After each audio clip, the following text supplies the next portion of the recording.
right. Seeking a place where you're free, and I got what it takes to rock the mic right. Still watch what you say out your mouth, cause 50 shots still turn the clock out. I'm Mr. Hood when I'm traveling. Hood when I'm traveling. Hood when I'm traveling. Hood when I'm traveling. Get that when I'm traveling. Six pack wood when I'm traveling. Hood when I'm traveling. Hood when I'm traveling. Hood when I'm traveling. Hood when I'm traveling. Get that when I'm traveling. Six pack wood when I'm traveling. Seeking a place where you're free, and I got what it takes to rock the mic right. Seeking a place where you're free, and I got what it takes to rock the mic right. Seeking a place where you're free, and I got what it takes to rock the mic right. Still watch what you say out your mouth, cause 50 shots still turn the clock out. I'm Mr. Hood when I'm traveling. Hood when I'm traveling. Hood when I'm traveling. Hood when I'm traveling. Get that when I'm traveling. Six pack wood when I'm traveling. Hood when I'm traveling. Hood when I'm traveling. Hood when I'm traveling. Hood when I'm traveling. Get that when I'm traveling. Six pack wood when I'm traveling. But Ish, what can't be fleeting? And then you're letting him lead you. It doesn't matter how you feel. Saying he's led by God, but you feel like God is not telling y'all that. Do you still follow him? You said something interesting, Ish. You just said like men don't think the way that women do. So it almost sounds like you don't fully trust their expertise. So how could you successfully be led by So the women? majority of men don't have kids. Y'all are picking wrong. Y'all are literally picking the minority. Every man that's on this panel, y'all have more kids than all of us women. 51% of black men are single and childless. Excuses for the statistics. The statistics don't go well in your favor. So you say things like, okay, are they shooting blanks? Or they because men, I don't feel like men are overall passive aggressive. The majority of men. Do you think that silence is that passive aggressive? Because we will do that. Yeah, because there's niggas that'll use that as a way to trigger a woman. Like, because a lot of time a woman will tell you, like, when you're silent, it makes me feel like I'm ignored. So a nigga will do that intentionally. Yeah, no, I'm just because I didn't agree with the passive aggressive part until Mary said that. I'm like, okay, I can see men and be like, you know what? I ain't saying nothing else. Will unsubscribing from the Democratic Party help fix Black America? Let's just unsubscribe. No, you got to know why.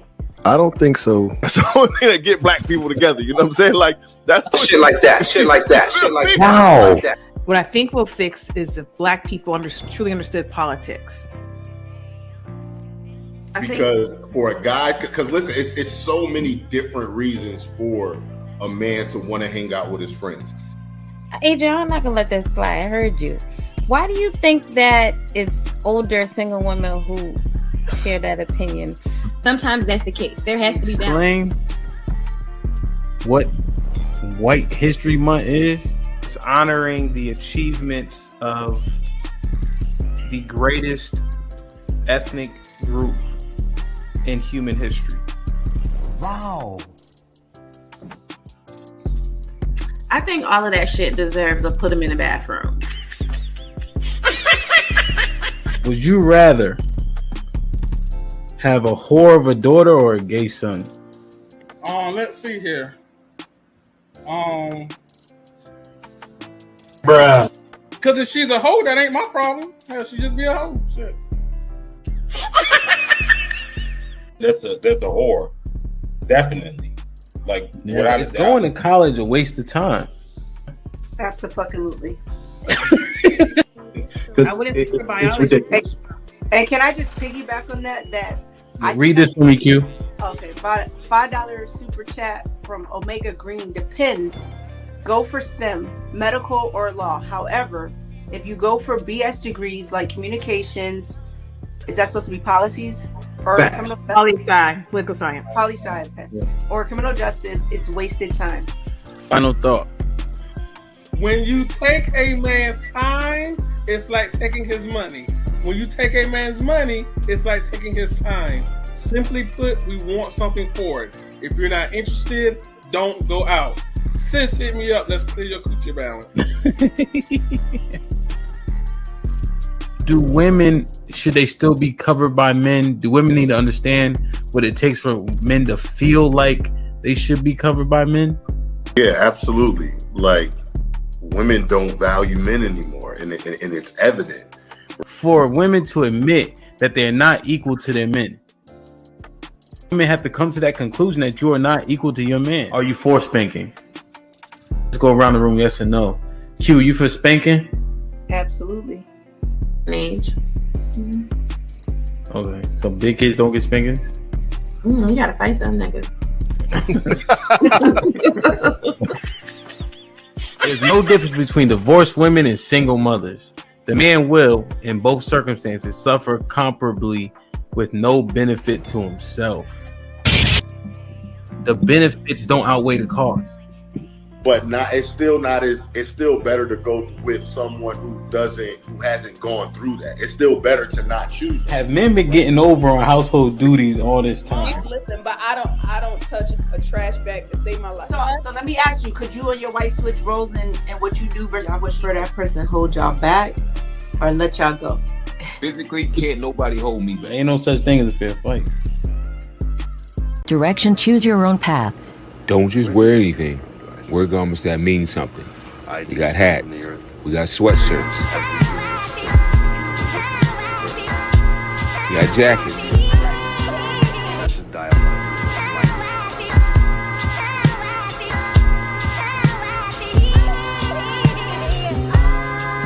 We even got hoodies.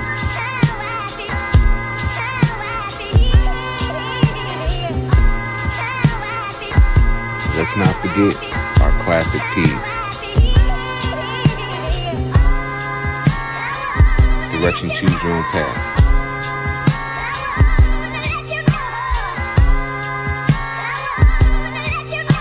The message is always in the cloth, the colors, the designs, the fit.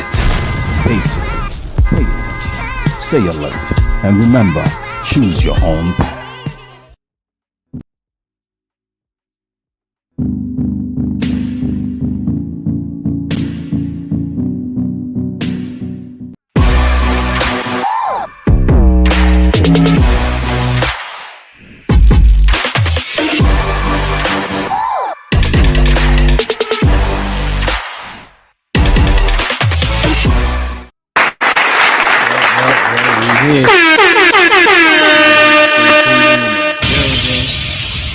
Q, what's popping? Everything and nothing, yo. I see you put the hat on. What's good? What's going on over there? Yo, man, my shit, man. Look, my son was slobbing on me and shit.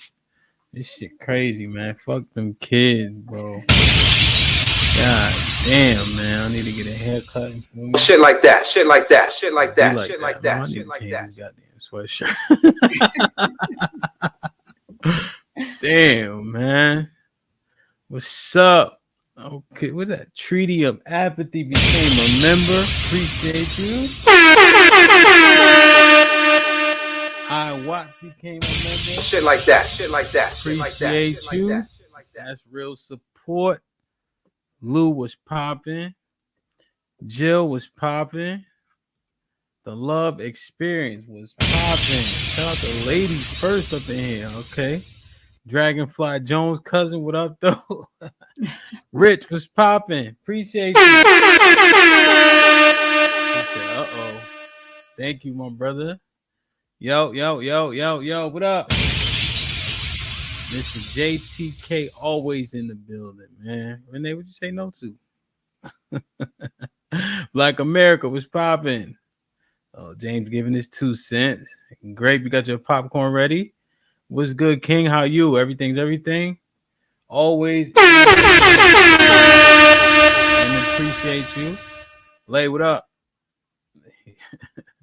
All right, man. We here, man.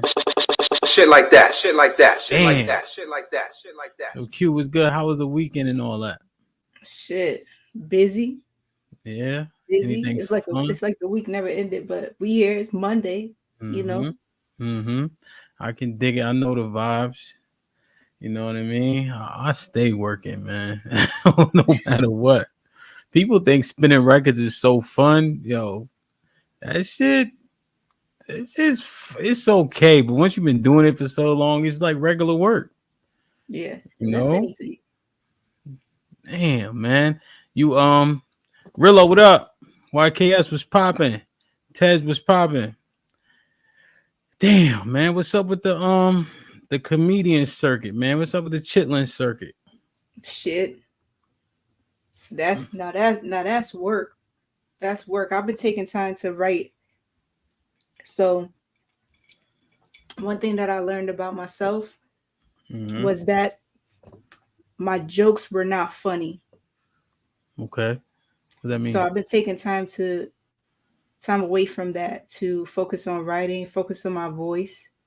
Because you know, when you're starting in something, you feel like, what's my thing? You know what I'm saying? Like every comedian has their thing. And it's like, what's my thing? So finding my voice, getting that what up? That confidence with like the comedian cute presence and all that, and my style of jokes. Tell us a joke.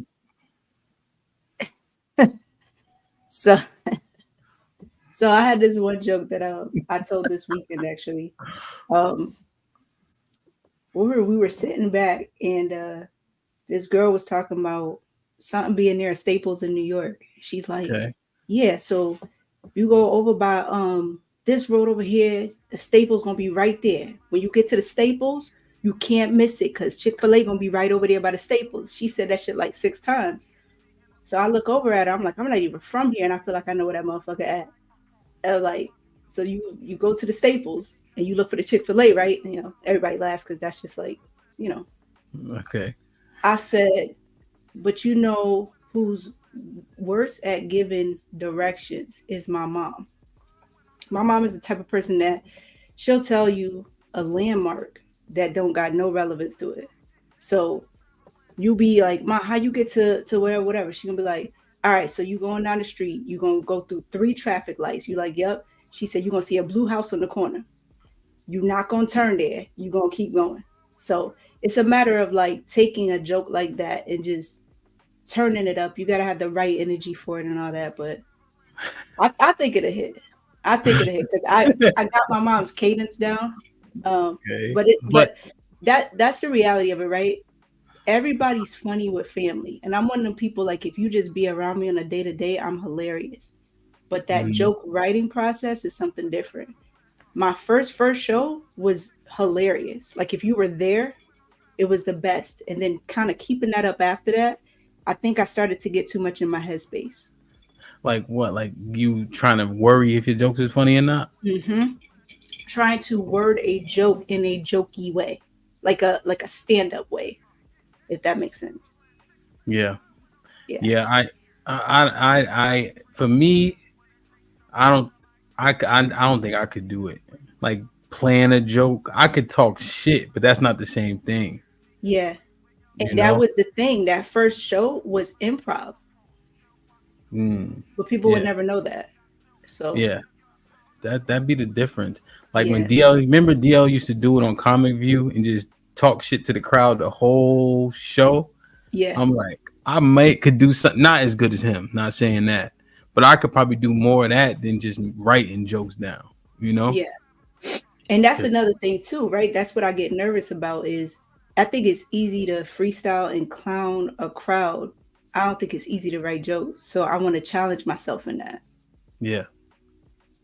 Yeah. Damn. When I get my shit together, I'm definitely gonna be plugging crazy. Yeah, word.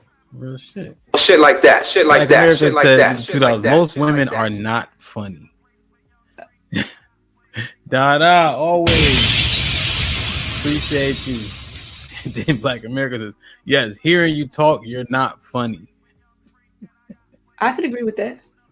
Yo, this what you do, man. Yeah, this is perfect. Just keep doing that shit, man. If you ain't getting booed, if you never gotten booed, that tell me you just not getting enough reps. Keep fucking doing it, man. To me, I feel like when a comic is up there doing it every day, at a point, if I made it a football analogy, it's like missing a tackle. Mm-hmm. Shit, I ain't gonna stop rocking because I missed a couple tackles. You know. Yeah. Now I get mad at myself, but I shore up my tackling. You know. When I in high school, it was to the point where I ain't have to wrap nobody up. With like if I tackle somebody, like this, yeah, I could just hit them, boom, But in college, that shit don't work on college running backs. The motherfuckers keep running. They good too. You know what I'm saying? So, I mean, you just keep doing it, and you hone your craft, So, I fuck with it. Shit, them motherfuckers run right through that bullshit. You can't, niggas is legit, So, damn, man. Interesting. Like, share, subscribe, tell a friend, hit that like button right now if you can. That helps the channel the most. All right. So I released a clip a couple, maybe 4 or 5 days ago. Mm-hmm. When you say you don't mind fighting males. You remember that? Run it back. All right. Let me find it. I ain't even had this shit queued up. So you were saying you don't got no fear. Anybody, you ran down on the nigga that threw something in your trash can as opposed to throwing it on the floor. Which, I think he probably did the right thing. And we was kind of conversing about how dangerous that could be, but you said it is what it is. Mm-hmm. Because you ain't afraid to for all intents and purposes lose your life. Mm-hmm. And my synopsis correct or what? Yeah, I think you hit it on the head for the most part. It just sounds very ruthless though, but we can get into it. Well, you say okay, so how you make it sound less ruthless? Because everything has to have some more context to it, right? Like if I say I'm not afraid to lose my life, it's like you could take that as like I'm being Billy Badass, like, oh, she ain't afraid to lose her life, so she be out here doing reckless shit on purpose. Like, no, I'm just saying I don't fear death. I feel like what's intended for you will come, and if it's not meant for you, then it won't. Like, I can't, adopt a fear mindset in a particular area if I never had that. That would be like not authentic for me personally. Mm-hmm. So yeah, so like if this guy that was putting shit in my trash, if he was like hiding evidence for some shit, and that shit's gonna come back to me. But I sat there and I watched him do it, and I'm like, well, I don't want to say anything, because that's all it was saying something.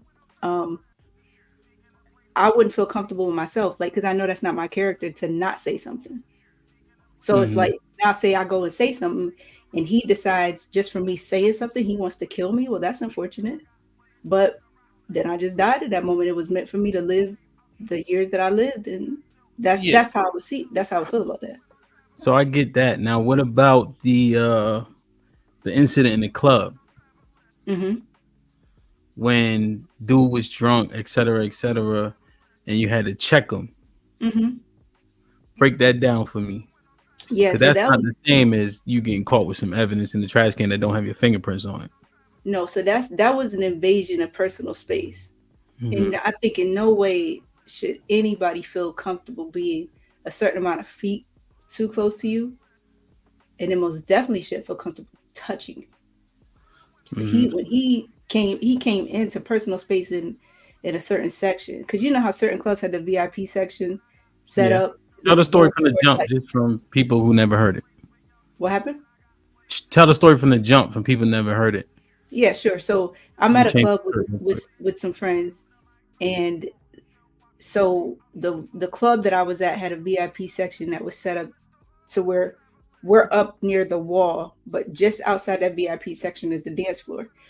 You don't got to step down or nothing like that. It's one of those like flat level VIP sections. So we're sitting there chilling. Group of what looked like college kids was in there just vibing and dancing. But one of the guys they were with was hammered. Like this nigga was beyond intoxicated. So he make a little eye contact, comes over, like, oh, you know, some crackhead vibes type shit. Like he walks over and he touches one of the girls the first time. And she like kind of just brushed off from him like that. Then he laughed and walked back to his group. Let's say 10 minutes went by. He comes back over again. Now I'm on the outside of the VIP section at this point. He comes over to me and puts his arm around my neck. And then I take his arm and I throw it off. And then I tell them, that shit made me feel uncomfortable. That this nigga come over here again, I'm gonna push him. And that's not hard to do because he was that intoxicated, right? So long story short with that level of disrespect, like nobody should tolerate that. And I'm just not one of them people that I just sit there and let shit like that happen.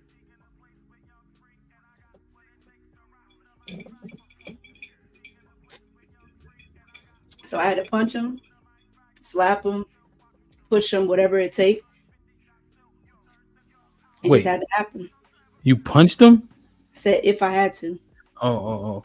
So wait, he put his arm around you like sloppily, or he just like put his hand on your shoulder type shit? Yeah, like put his arm up on my shoulder, like, but in a sloppy way because he was that fucked up. So you pushed him? Yeah. Okay. But it wasn't an aggressive push. It was more just like, yo, chill. What are you doing? Chill. Yeah. So okay. So here's my Raw B was popping. First 20 ball of the day. We appreciate you. I'm broke, baby. I ain't got no money. Bullshit. Bodies. Raw B with a 20 ball says, women know there's no contending with men. A woman is a woman and a man is a man. How hard is it to stay in the lane that works for you? I don't want a man to be viewed the same way I am. I cannot respect it if he is. Now, Q. I agree with that. You know, if you, so here's the thing. Why is your mindset as such? Trauma. So I grew up in a domestic violence household where my mother was, you know, obviously abused by her husband. And for, you know, just being a kid, you're not able to do anything in those situations, right? It's obvious. But then something in me broke around the age of 13. And I stepped in the middle of one of their fights for the first time because I was taller and tired. And I don't know if it's because he just wouldn't hit me because I was a child, or he wouldn't hit me because I was vocal. But the way I internalized that was he wouldn't put hands on me because I actually stood up to him, which is not what my mom was doing at that time. Okay. So after that moment, my mother didn't get hit anymore. And I think that just did something inside of me. So whenever I was faced with any physical threat or disrespect, typically disrespect with physical threat, because I don't recall having an interaction with somebody where they hit me or I hit them first. But yeah, after dealing with that, something in me was like, yeah, I'm not going to just sit back and let people do whatever, because I watched that. So my shit is definitely trauma based. I can't sit back and say women should be doing this because bitch, don't take nothing off no nigga. Like, no, it's personal. So especially how do you, when it comes to disrespect? So what's your analysis of threats? Physical, like I said, physical threats, getting in people's personal space. Like it's a No. Oh, go ahead. When you assess a threat, do you assess threats realistically, or you just say I ain't taking no shit no matter the threat? Yeah, I think I assess threats realistically, I feel. So what I'm saying is, if a man comes to you, he got issue, are you assessing that threat like evade, or you gonna stand your ground? Give me a scenario. So I don't know. I think I gave a scenario before. Like, if if you in a club, let's say somebody's trying to talk to your significant other, right? Mhm. You know, sometimes niggas be on some shit like, all right, then whatever, like fuck out of here, you know, whatever the case is. Or might even do all that, right? But then you know how niggas is. You see the chick with a girl, like let's say now he see it with you. Yo, you with her, right, etc. Right? I'm not saying this is, I'm making it up, but I don't know if this is super far fetched either, you know. And then it's like that, like, you know, you with a bitch, etc. Right? Nigga could be a little bit saucy, whatever the case is. How does this situation go down? Yeah, so in that situation, if he's intoxicated and he's just yelling out bitch slurs, and there's plenty of room in that club to get to another area of the club, just walking away from that person in that moment. Because again, there's no physical threat. Like, oh, you just saying some shit because you drunk and you salty because you see a female with another female. That's that's some personal shit. But what? So you saying it's not physical because he's only talking to that? And how would you perceive it's gonna get physical or not? If he gets up and gets in my personal space. So I'm saying he talking trash. Like, you know, niggas, it's a club, so I don't know how close he is or far away. But if a nigga just talking to me all types crazy, okay, yeah. If where he's standing, I can put my feet on top of his feet. Why are you that close to me? Okay. That's a threat. What if it's a section and there's a couch between y'all? You straight? Yeah. So what if it is? He's not charging at me. He's not, you know what I mean? There's no physical threat there in my eyes. So you saying face to face, you standing your ground? If he's saying something? Yeah. No, not if he's just talking words and we in the club and he's drunk. Okay. So you would. So you understand the physical threat of a man, and you're gonna evade. Well, that's just anybody, period. I'm not ruining my night for nobody, but I wouldn't say that necessarily has to do with him being a man and, oh, this could go left. Because again, if that same man poses a physical threat to me, I got to do what I got to do. It's already known. I don't got the protection of no nigga in that club. Though people will say, oh, man will step in, but it's not expected, right? Could it happen? I won't take that away, but it's not expected. So then it's like sometimes stuff happens too quick to where could I really call certain people in my family like that? So I'm not thinking in those terms of, okay, back up, step into a safe place, and then do something about it from this safe place. Not for me, at least, because of my track record and my childhood. See what I'm saying? Yeah. What if I told you, if I broke into your house, right? Let's say I didn't have a weapon. It would behoove you to let me take what I want to take, as opposed to stepping in my way. Okay. What would you think? I think every homeowner has the right to protect their home. No, but we're saying, what if I'm saying, listen, I ain't here to hurt nobody. I'm here to take what I need to take.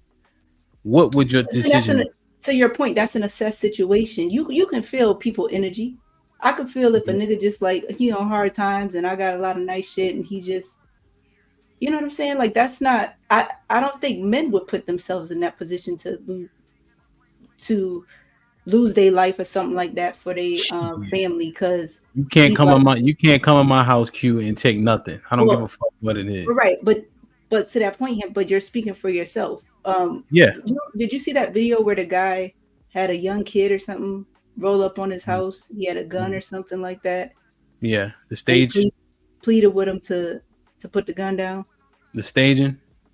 If that was staged, I don't believe that every single guy is going to just be ready to kill somebody that just came in their house, and you're not. The way that you pose that, oh, he's coming and he got enough time to say, I'm not here to hurt nobody. It's just woo woo woo woo.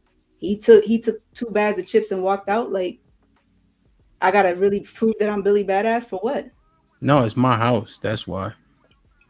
So you saying that you would perceive that threat accordingly? To me, there's no man that can come in my house and threaten me enough to where I'm gonna sit down and let him take my shit. But are you saying that you would be open to that? Yeah, if that's not a situation where I had to, the way that you pose that, I don't have to shoot him. I don't have to do any of like for what? Was your house? He's not trying to cause harm to nobody. He just on some fuck shit, some hard times or whatever the case may be. He just taking your shit. You don't know what he on. Yeah, but those things can be replaced. Like I don't understand. All right, nah. I mean, you responding like a woman should. You are responding exactly how I would like you to respond in that given situation. If I broke in your house, it'd be better off that you let me take this shit than try to stop me from taking the shit, because it's not gonna go how you think it's gonna go. But I'm also in your space. That's why I'm trying to assess where your head is at based on the clip that we put out. Yeah. So again, not just space, person, like you on me, like on me, like on me, like you were too close. Like if I ain't got no arm space. Now that same situation, if he comes in my home and he's super super close, like at that point he where's the time for him to say he not trying to hurt nobody? I mean, but it's like, I'm coming down the stairs. He's already in the home. He's like, at that point he's pleading like, hey, the gun pointed at me. I don't want to hurt nobody. Like, you know what I'm saying? I'm not a person to where I would disregard human life. Like that's nah. All right, I'm just because it's different. So personal space in the club, you with the shits. But if you think a nigga on hard times he break in your house, that shit's it. I'm trying to understand your mindset. I don't think it's hard to understand, but so because I keep saying it. All right, let me say it one more time. So close to where I don't have no breathing space. That's crazy. But if I kick your door down, though, that's your space, though. And you saying you might let me ride? You're right. So that would be like if somebody broke into my car, right? And then I saw them running off. Would I chase them? But my car is my space, right? Mm-hmm. That's not the same. That's not. I'm not chasing no nigga for stealing a fucking couple chargers and shit. You know what I mean? Like, would you stop somebody from breaking in your car? Well, yeah, I would say something. But you're not going to stop them? Yeah, like, this person, because your person fight them to stop them. No, nope. So then, why would you fight somebody if they stepped in your face? Because it's an invasion of personal space here. Like you're threatening me person to person. You're not asking me for no chain at that moment. You're not asking me for all the money in my pocket at that moment. That's a physical threat. Like you are physically too close to me. Well, I don't understand how that's hard to comprehend. And that's the only threat. It's not a threat of my property. You see what I'm saying? The only threat is me, my person, me.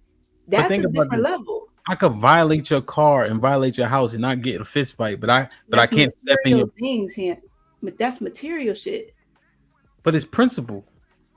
Well, for you. Well, wouldn't that be principle? You don't let people just take your shit. No, we're not. Because it's not the same. It's not the same. You have your response is slightly updated from the clip. I said play the clip. Hold on, let me read it. Hank was popping with the $2. Said Q would never have to push me. I'll be too embarrassed. Black America with the $5 says Ali was right. Q not gay. She needs dick to straighten her out. Damn, man. Make sure I hit the like button. So I'm okay. Hold on. I wanna play clips of Shields to get your thoughts on this shit. Mm-hmm. Did you watch it at all? No. All right. So let me get this straight. I just want to be clear, my nigga. If I step a couple feet from you where you could reach me, right? Mm-hmm. That you more inclined to put your dukes up. But if I kick your door down, if I'm breaking into your car, you're gonna let that shit slide. Yes. I'm gonna fight you for breaking in my car. I'm not gonna just sit back and be like, oh, he's breaking in my car. Let me go back inside. I'm obviously say something. But if you're forcefully now going into my car, obviously you would have to have a weapon on you. Obviously you'd have to be showing me signs that you're fucking some is not right up there. You know what I'm saying? Like that's just crazy. Damn. Okay. But if I was in a club, something happened, I bumped into you, whatever the case is, I ain't say excuse me, etc. And it escalated to the point where I'm like, yo, if you don't get this out of my safe, I'm gonna slap the shit out you. You're not gonna evade that? If you bumped into me and didn't say excuse me? Yeah, like I bumped you. Yo, pardon yourself. Fuck out of here. I'd have just assumed that you were drunk. Okay. Yeah, like if we're going two different directions and you bump me in passing and then you make a slur, I just assume you were drunk. Okay, so I get a slide for that. So you ain't fighting over shit then? At my big age camp, I'm not fighting on purpose at all. Who does that? I don't even be in places like we're going with it. I'm going with this club scenario for the sake of conversation, but I don't even be in places like that. I'm too grown. Like I did that shit when I was in my 20s. Okay. Okay. Yeah, the places I'll be now, you ain't got to really have a need for fighting. All right. So what the so what are you? So you ain't fighting. All right. So why are we fighting at our ages? It must be for some type of protection. Like, and I would think fighting at our age would be extremely warranted. All right. So okay. All right, because I'm just going off of the. All right, hold on a fucking second, nigga. Hold on, goddamn it. Go with it. Let me understand this shit real quick.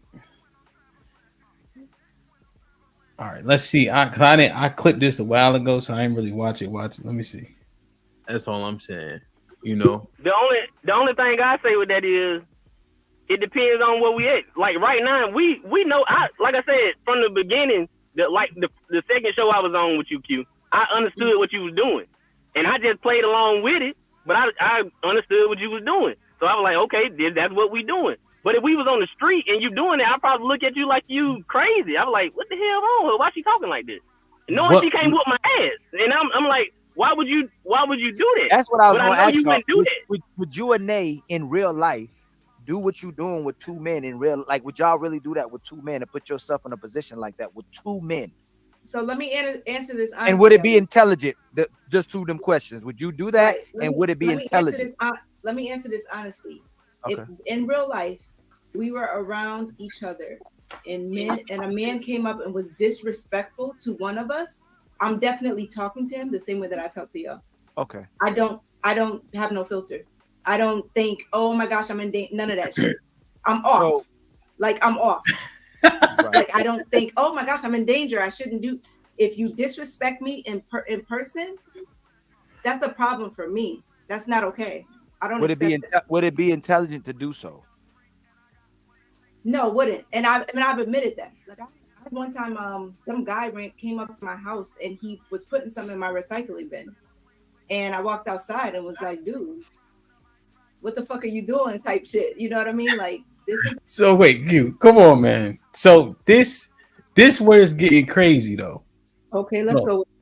All right, let me read this super chat. Hold on. Rick, what up, Rick? Been a member for a month, but you was wilding about someone using your trash can. Please clarify. Okay. Man, people with the $5 says niggas at my job go to the ring when they tired of each other, and they like 55. Men still fight. Okay. John the Baptist, what up, John? With the $10. Matt, what's popping? Q, you said big age. How old are you? 39. All right. So now, come on now. So Q, you want me to keep going? Yeah, go with what you was. Oh. No, with the clip. Yeah, if you want to. Like, I don't know. I think you were about to say something, but. Well, because you was like, I'm off. I don't give a fuck. Public garbage. And he was like, oh, I apologize. He took it out and drove off on his motorcycle. But I said to myself, and I knew that wasn't safe. But I wasn't thinking of that in that time. Like to me, it's like if I don't say something, then this just becomes the house where he comes and dumps his shit at. You see what I'm saying? So I don't take disrespect if that's what y'all trying to figure out. You know, that's I wouldn't say that's wise. Huh? Q, that's actually good. He didn't want to litter. That's how I see it. Like I leave my bin out and people throw stuff in the trash. No, pick somebody else. I think it's better than tossing on the floor. Because if that was me, I would have threw this shit in your yard. You're in the only black house in the neighborhood. Pick somebody else's house. No, I'm saying I would if it was me, we role played that, I would have threw the shit in your yard. Well, then that would just be disrespectful. Then there would be a problem past that point, yeah. You see what I'm saying? Like, What I happened think at niggas that want point? that. I think No, when we people trying to ask me assess. that question, they want a certain answer. Like, then if I So gotta what- take listen, I'ma always fight back, but I'm not afraid to lose because I'm an 80s kid. You see what I'm saying? I'm just, and then So I'm not wired right. So it's not the same answer y'all would get from the average female. Q, so what would you do if I'm like, what? I'm trying to make sure that I don't put it on the ground. Here, hold this. I throw it all the way on Then the we're porch. gonna have a back and forth confrontation. No, Then when I'm you gonna- take the first swing, then we just gotta fight. You gonna I'm let? dead ass. You think I'm playing? No, I'm saying you're gonna let me get the first swing. Yeah. Oh my God! Dirt trails, church bells, and slow songs. You don't Okay, ever, that's what it is. don't ever let nobody swing first. Ever. But I'm also not. Q, you wilding right now. All right, No, so I'm now, hold on. Don't cut me off. God damn Okay, it. go ahead. Now, let's come on now. What you saying today is a lot different from that clip. Break this down. Your scenario. I said it according to your scenario. You did. Now, had you said if a guy is saying all type of crazy shit to you and they in a particular space that's not the club, he's not drunk. That's different. I'm gonna say something, and in Q, saying something, you it said could you don't make take no something- disrespect. Stop.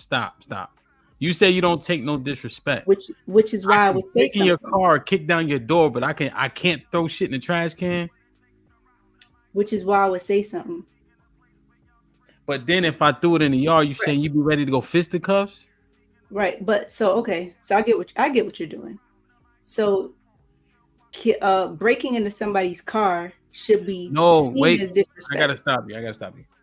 I'm listening. So I gave several scenarios in which you made the right choice today. But in that clip, you said I'm off. I'm crazy. I don't take no disrespect. I'm gonna duke it out. That's not me doing. That's me listening. Okay. So the disrespect you're talking about is disrespectful to break into somebody's car not knowing them as a stranger to them? I found it to be disrespectful if you know me and then you're coming to break into my car. Like you know me personally. You know me personally, then you're coming to break into my house. That's disrespectful. You know me personally, you steal from my house. That's disrespectful. But you don't know me. So I'm going off of your scenarios that you painted. You saying if I don't know you, it's not disrespectful? For me. Come But if a nigga's talking sideways out of his mouth, that's disrespectful, right? Yeah, did I say I would just turn around and go to the bathroom and walk away? Or did I say I would say something? Oh, if I bumped you and I'm like, fuck out of my way or something, you said, oh, I assume you're drunk and let it ride. In a club scenario. But now if you turn around past that point, like you're still walking, correct?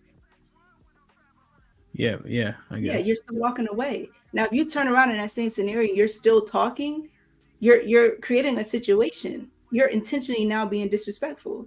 So have I said once in this whole time that I wouldn't say something?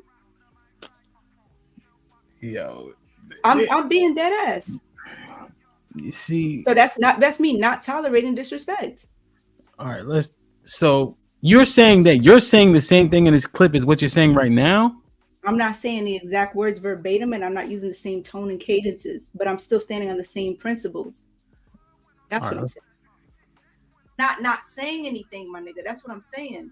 What? I'm also not gonna sit there and not say anything. This is you realize a lot of these fights, a lot of these killings that deletions happen over the fact that women will put themselves in positions where a man has I'm not saying you, but a lot of us they get put in positions by women we didn't want to get put into that ends up getting the man deleted or taken out of this world because a woman wanted to run her mouth, even if she wasn't wrong. Even if she wasn't wrong.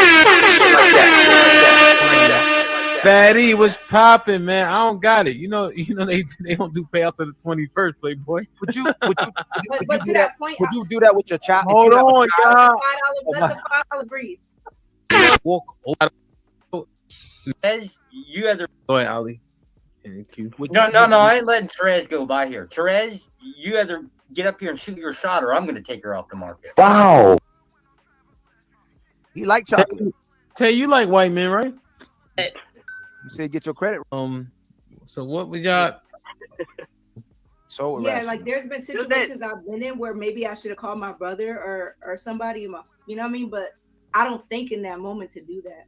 So to Ali's point, yeah, that's another reason that I don't get people involved, because to your point, absolutely, it's like I'm putting myself in a situation, right? Not intentionally. Like we are just in that moment. You disrespected me now, you know what I mean? It is what it is. But then if I call somebody, that shit not going over well. You see what I'm saying? Like if I take a fight and I take a L, that's one thing. If I call somebody, somebody's getting hurt. And I understand that. You see what I'm saying? So he know the family I come from, so he know that's bad. You have the grace. So I'm asking, is that a feminine characteristic or masculine characteristic? And I'm asking. All right, so this clip is like 30 minutes, but you're not sounding as rational in this clip as you are right here, and then you go on to say that you never lost a fight to a dude or a male or something. Okay, so what's the issue with that? Is it that I said it, or is it that it shouldn't be true? You never fought a man then? No. You fought who? Boys, males. Like kids? Mm-hmm. As a kid? As a kid. So if I was ever put in situations to fight, like growing up, and like if a girl like was talking shit or whatever, I never really got those opportunities. So you know how most people would say, I fought boys and girls growing up. I never got an opportunity to fight a female. But boys, and I used to always just feel like boys weren't as smart as girls. So they would just keep like pushing shit to that point. Like one time I was trying to come down a slide at school and this boy was at the bottom and I told him to move or I would kick him in his face. And he stayed. And he was like, come down, you're not going to kick me in my face. I kicked him in his face on the way down. But how old are y'all at this point? Young, mad young. But the point I was trying to make with that is so between that and my situation with my stepdad, I don't have fighting encounters with females. Any fighting encounters I've ever had have been with males, boys. That's all I was saying. But to sit there and be like, oh, I fought grown men, like that's a false narrative that I wouldn't even run with. So to clarify the narrative, you know you can't beat up men, right? Yes, I have said that on other podcasts as well. No, but I just want to. Women are stronger than women. Yeah. Okay. Yeah, and then understanding that, Ham, I'll take it even further for you. I would just lose to a guy, but I would fight. But why? To protect myself the best I know. Like who just sits there and takes something? You just said I can kick down your door, bro. That shit throw me off. Yeah, that's different though. Nobody fight like, okay, you kicked in my door and then the exact scenario that you painted, nobody's like, you gonna fight and not even fight necessarily. You're gonna kill somebody for that? Because somebody breaking in your door, that's like the only option you have is to physically harm almost to the point of death. Yeah. It's not death itself. So that's different. But you just said you would lose your life in a fight to a guy that you could evade. Death for them. So why would you saying you rather risk your life than risk somebody else's life? No, I'm not saying that. But you saying you would rather not delete somebody from invading your house, but you would lose based on the scenario that you presented, right? So he's in my house enough to say what you had quoted him saying. If that happens, then that means that there is clearly no physical threat on my life. So I'm only going off of that scenario. And so disrespect doesn't matter there because you don't know him. Well, that's not considered disrespect. Yeah, that does not consider disrespect. You're going to take something from me by way of home invasion, but you don't know me personally. That's not disrespect to me. You're disrespectful. You know that. I mean, I don't see it that way. But if you know me personally, and then like say you came to my house for like a party, and then you came back and broke into my shit, that's different. That is disrespectful.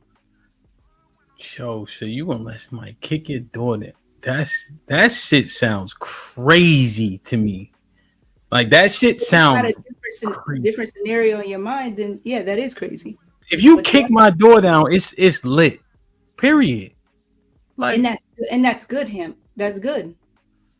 But that would be like somebody saying that you're crazy for not assessing the situation. That's their opinion. But they don't got your track record. They don't have the childhood that you were groomed into that has you have that mindset to feel the same exact way that you feel about it. That's it. Something that's just not a default setting for everybody. But what it's saying is mine is consistent. Right, but it's not a default setting for everybody. No, I understand. But what I'm saying is my mindset is consistent. Yours is it seems a little bit scattered. Okay, but I'm okay with that if that's the case. But hold on. Oh, whoops. Hank in the number for a month.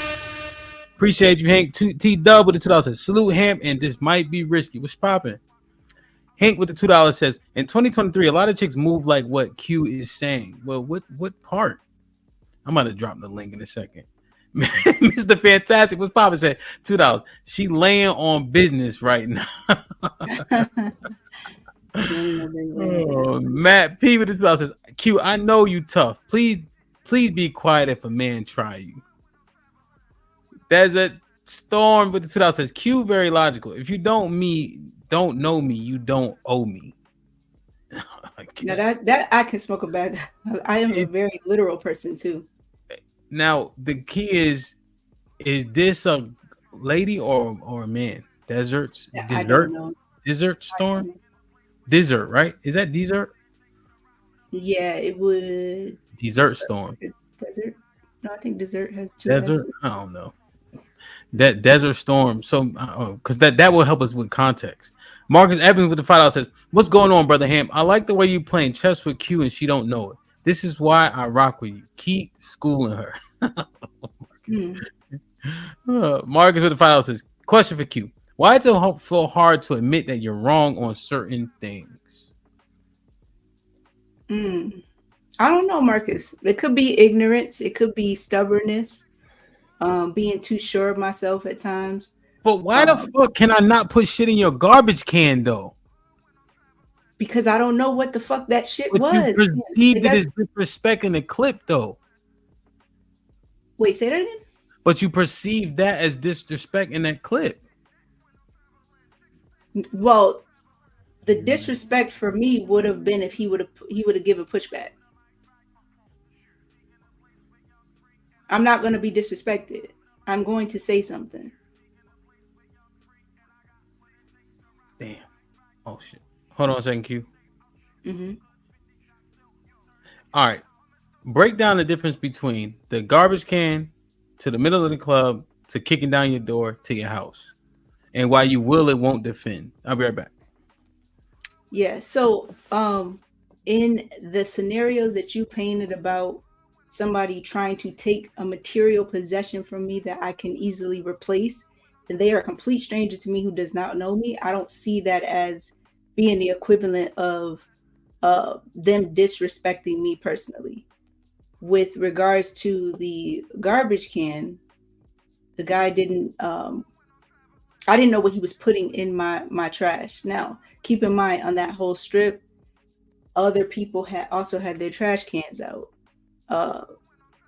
If you know anything about, the demographic in the area that I'm at, that him just pulling up and doing that is not okay in any way. So that had to be addressed for sure. Did I see that as him disrespecting me personally? No, but was I gonna just let him do that? And I don't know what he's putting in there. Like I said, something could come back to me. For all I know, he could have been putting a bomb in there or anything. Like, the fuck, I'm just gonna sit back and let it happen. And that's the crazy thing, is like, when people will say, well, if something went left with that, let's say, or you saw it happen and you didn't do anything.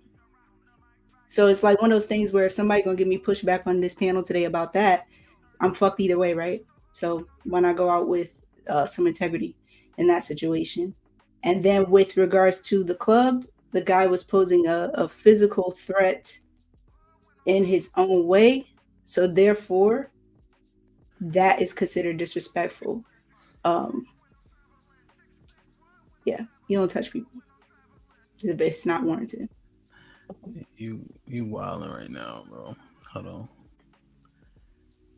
That's the storm with the $5 says, if someone breaks in your home, they are prepared at DJ. You're doing a podcast. You're not ready. Just sit. What? This is a hoster. I don't know who y'all. I don't know what you got. Like, I'm just sitting here. But also, I seen enough and been through enough to where I ain't no such thing as just I'm sitting here stagnant. I'm always vigilant, even at home. So when I go to bed, I lock all the doors. I make sure I got anything in reach, and I'm not saying I'm ready to rock while I'm sitting there asleep trying to get some cheeks. But best believe it don't take me that long to get there. So I'm literally just sitting here. I'm just sitting here doing the podcast like they said. But I'm a man. So if Desert Storm is not a man, maybe you don't understand it. But I'm not frozen here. Not to say I'm gonna be on my P's and Q's like the man breaking in my house, but I'm gonna be able to snap too. But yeah, there might be a little law. But no, I'm not just sitting here. That don't even make no sense. Go ahead, Q. No, I was gonna ask you with that same scenario that you painted. So somebody does that, you're automatically taking them out, is what you're saying? You don't assess situations. If you break in my house, yeah. No. Well, I'm saying, okay. So with regards to that, you're automatically taking them out. Yes. Okay. Do you assess situations at all? Like what? In any situation where you would need to get physical with somebody or defend or protect yourself in any way? Yeah. Fighting situation. Do you assess any situations? Like if I feel the need to fight, am I going to hesitate first? No. Do you assess situations? If something poses a threat to you in any way or you feel disrespected in any way, do you assess the situation first? Yeah, a little bit. So that's like when we say sometimes? Yeah, because I probably don't.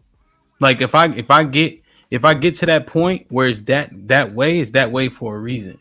I'm not faking it. You know what I'm saying? I'm not faking mad or nothing like that.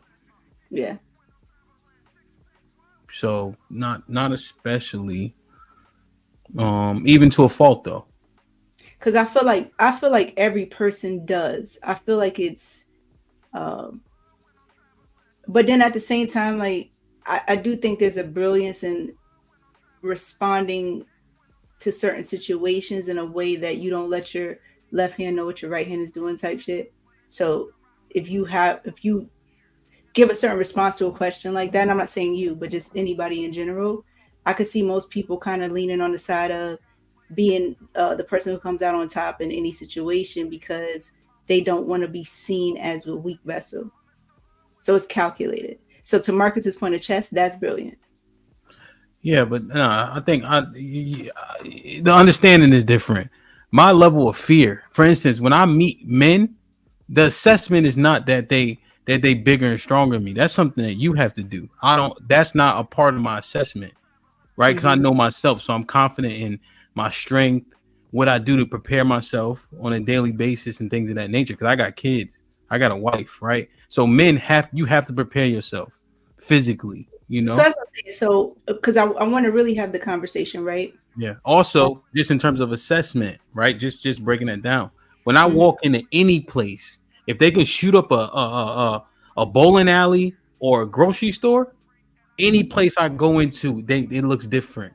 When I'm with my kids, who goes through the door first or second, if I can see inside, it sucks that the world is like that, but it's that serious. So my assessments are happening before I hit anyway. When I go into a club that I'm not used to, right? I go in, I'm the DJ, I got my bag, I put my bag down, I go to the bathroom, and I see where can you get out of this place, especially being in Texas where everybody's strapped, right? you know, and it's a new place. So my assessments happen long before anything's even going on, you know. And I not see, and also in the clip, you said let somebody hit you first. Mm-hmm. Never in my life am I gonna let somebody hit me first. That's how I also know how we assess violence is two totally different things. Yeah, and that's just what I was brought up on. I kind of kept that one for myself because outside of that, to me, it's not warranted. Like words are just that a lot of times, unless again we have an exchange that's going to push somebody and trigger them to a point of wanting to do something. But yeah. But that's how I know you never been punched in your shit for real. Because if you've been punched in your shit for real, that understanding goes out the window. And I'm not shitting on you. I'm just saying, like, that's how you know nigga that been in mad scraps. You ain't letting nobody hit you in your shit for real. They I'm telling you, if you've been wobbled, you can't get out of there. Yeah. Damn. Well, yeah, I know what you mean by that. Like, yeah, if I told you that every time I did have a physical altercation with somebody is because they hit me first, it doesn't equate to that happening in adult life. I get that part. Yeah. Yes. So to add to that, so if you saw a group of guys that had goons, you know, whether they were, let's say, it can't just be like the typical gang affiliated. You know how there's people who have power. Like you could tell it's a powerful motherfuckers. Okay. Well, somebody in that group pops it off with you. How do you deal with that? What's happening? Like, why did they pop it off with me? I don't know what the situation may be, right? That shit just happens at random sometimes. It could be you look like somebody that they thought, you know, did them a disservice at some time or something like that. I don't know. And then somebody in that group said something sideways to you and disrespected you. Do you just walk off because you can see that they are a group of people that might be a force? It's hard for me to fathom that. One time I was fighting this might be a thing. One time I got in a tussle in the club, but I was the only person from my group that got kicked out. And so all 6 of them cats got kicked out directly after me. Mm-hmm. And the cops was like up the street. Now I was younger though, just to be fair. The cops was up the street. There was space down the street. But running just didn't compute to me at that juncture. Maybe because the proximity was too close. You know what I mean? Like, I'm not that fast per se. So I just started scrapping. And I think I was losing pretty much. Like, I was on top of one dude, pause, right? I'm thinking I'm gonna do him dirty while they beat me up, whatever the case is, pause. And then the cop actually tased me because they all kind of ran off and shit like that. Yeah. And in that situation, I was actually on parole at the time too. So that's what I'm saying. Like, if I'm using my tangible experience, I'm not sure if I make the same sound decisions that assumed people are making. And again, I'm saying sound would be to do what I'm telling you to do. But if you're asking me directly, I don't know if I'm computing that at the same ilk. You know what I'm saying? So I make good assessments, but once I get angry or get to that point, then my logic tends to slide out the window. You know? Yeah, so to Fantastic's point, and I really, a lot of what you just said resonated with me too. I'm laying on business. Because it's like, I could sit here and defend it all day and it could just sound like a bunch of bullshit to people because they're like, well, that's not smart and women are weak and yada, yada, yada. But it's like, I don't know how to be no other way. You know, yeah. And you'd have to been there from the beginning of my life to walk in every shoe that I've walked through to be like, okay, now I get why she is the way that she is. And that's just not gonna be understood on a fucking 5-hour podcast or whatever. So yeah, no, I just think that you have to, because the thing that I'm about to drop the link, the thing that I think is I'm gonna have to use this word, messing you up, is the masculine energy that you lean into. That ain't gonna make you no bigger or stronger or faster. Oh, that's a fact. That ain't gonna make you, because we just using each other. That ain't gonna make you me. Mm-hmm. I agree. So and it won't make me a man. Yeah, but when these shits is happening, you need to detach from that masculine shit. Because standing on business is not what you should be doing, and lean into the feminine side that is majority you and get the fuck up out of there. Or plead the fifth, or let it ride, like somebody kicking in your door or kicking in your house, or just like the garbage can, or somebody getting your personal space. That's when it's men, because it's not going to go how you think it's going to go. What you think about that? I think it goes back to assessing every situation. I can't paint and like I said, it's one of those things where you can try to tell the story, but until you put people in those actual instances, it hits different. So you'd have to see the garbage can scenario to see why that makes sense. You know what I'm saying? Look at me. I don't give a fuck about the garbage can. Do what the fuck I'm telling you to do. God damn it. You'd have to cut him off.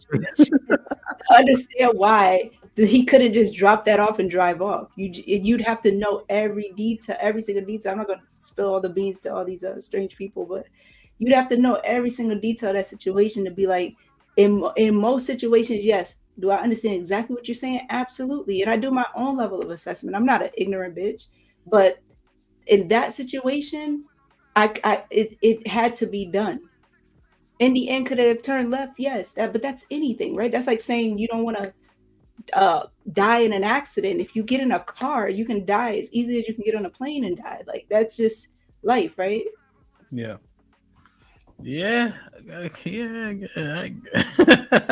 Marcus with the $5 says, so cute. If Mike Tyson's walking and putting a little trash in your bin, are you going to come at him with the same energy?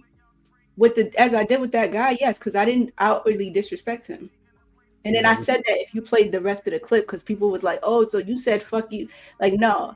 No, you said that. Yeah. I had to explain all of that. But yeah, no, I didn't outwardly disrespect him. I spoke to him with respect. I was just assertive. I wasn't like, excuse me, sir, can you please? I didn't talk like that, but I wasn't like, yo, what the fuck are you doing? I didn't do that either. Word.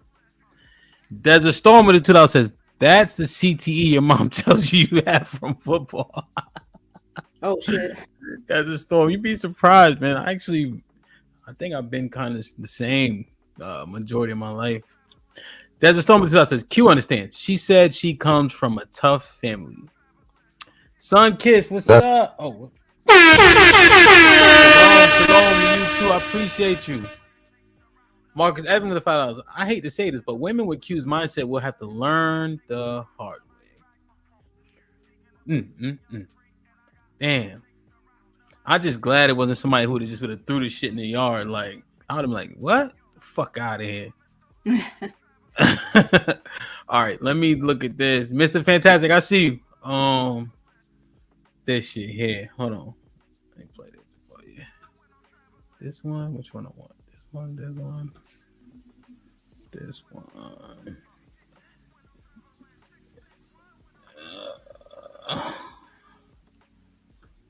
All right. So you know who Clarissa Shields is? Fighter. Yeah. So she's undefeated. I think she has like 16 fights or something. She's never been beat. 16 fights, 2 knockouts. Yes. Oh.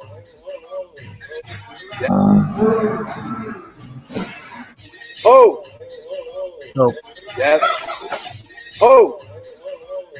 He want to use bigger gloves and he want to use one hand. Okay, get your stupid ass in there and use one hand so I can show you that you would have wished you would at least use. So she's talking about Keith Thurman. Keith Thurman is, I think, 35-1. He's also a fighter. He's a real fighter. Well, that's where she fucked up. Yeah, and so he's 35-1. The only loss he's ever taken is the Manny Pacquiao. He has several belts. So she's saying, Keith is saying he'll use one hand, et cetera, you know, if he box her. Right? Look how she's talking. He have a better chance at using two. Who's the baddest man you ever whooped? Could you even tell her? You're not trying to put anyone. I don't even consider sparring like whooping guys because sparring, I'm working on certain things. They're working on certain things, and guys are like, I'm like so respectful of the guys. Like I done dropped guys in sparring. That was my next question. I done been dropped in sparring once by a guy. The bravado is what bothers me, Q, here though, right? Got you. Because you only been dropped once, right? Now, mind you, she only has 2 knockouts her whole career. Mhm. But now she touts this, I've been dropping guys, right? And Yep. so we don't have to play too much of this, but what she also says later is the guy who dropped her took padding out his gloves. That's the only, so she insinuated the only way he could have dropped her is by taking padding out his gloves. Right. But then in the same breath, she's saying she dropped guys in sparring. Yeah. Right. And now this is also the same guy that they sparred on Monday, and then they sparred again like on a Thursday. Mm-hmm. And then she made a point to say she didn't say it, but her other partner that a guy that also spars said the guy was like, "Yo, you wasn't hitting like this on Monday." But you know what I mean? To try to paint a picture like he had to take the pads out his glove to drop her in the first place. Yeah. But this is a dangerous mindset. And I got another video just in terms of Keith Thurman. But you know, let me matter of fact, let me show you just for you so you have full context. I see y'all in the back. Just give me a second. I think, me personally, that I am one of the best boxers in the world, male or female. I think it's Muhammad Ali, Floyd Mayweather, me. That's it. So as you know, Clarissa Shields recently challenged Keith Thurman to a boxing match after Terrence Crawford's dominating win over Errol Spence. And obviously, I think there's a lot here. For starters, Clarissa Shields is a woman. Keith Thurman is a man. As you can see based on their stats, Keith Thurman has knocked out more men than Clarissa has boxed women, just for context. Also, Keith Thurman's only professional loss is to Manny Pacquiao, who is 62-8-2. For context, Manny Pacquiao has fought more times than Muhammad Ali. Muhammad Ali only fought 61 times. Manny Pacquiao has fought a total of 72 professional fights. And this is the only man that gave Keith Thurman a loss. And I think the main thing here is the current zeitgeist has created this idea in women that anything you can do, I can do better. And it's devolved into a almost narcissism. And Clarissa released this footage of her boxing men to prove that she's capable, which number one, didn't really prove anything because she wasn't that capable against these regular guys, let alone a Keith Thurman who's been a world champion against men. And again, has knocked out more men than the number of women that Clarissa Shields. So Keith Thurman is a good boxer. You know what I'm saying? This is shout out to We Need to Talk podcast. A lot of dope content here too. And this is why I'm so afraid of those narratives, B. You know, it's dangerous for her to be saying that shit. Right. Y'all dealing with transgenders, people talking stupid like this. Mm-hmm. She can box for women. Mm-hmm. You know, that's why Serena Williams did not say no shit like she can play with men. Mm-hmm. So what you think about these narratives, especially when it comes to violent sports? You know what I'm saying? Yeah, so let me put myself in the hot seat first. I just want to say with regard to her delivery. Yeah. Listening to her cadence, I can definitely see why, if you play that clip back, how my cadence was triggering. You know what I'm saying? Mm-hmm. Like, I feel like for the most part, I'm saying the same words. Am I going to back down from a fight? No. Am I going to back down from a physical threat or disrespect? No. Still say the same words today, but with a different tone and delivery, right? So I could definitely see how that could be triggering. But with regards to that, what I say and what I stand on is some personal shit. I would never encourage women, little girls, to feel or say the things that I feel and say.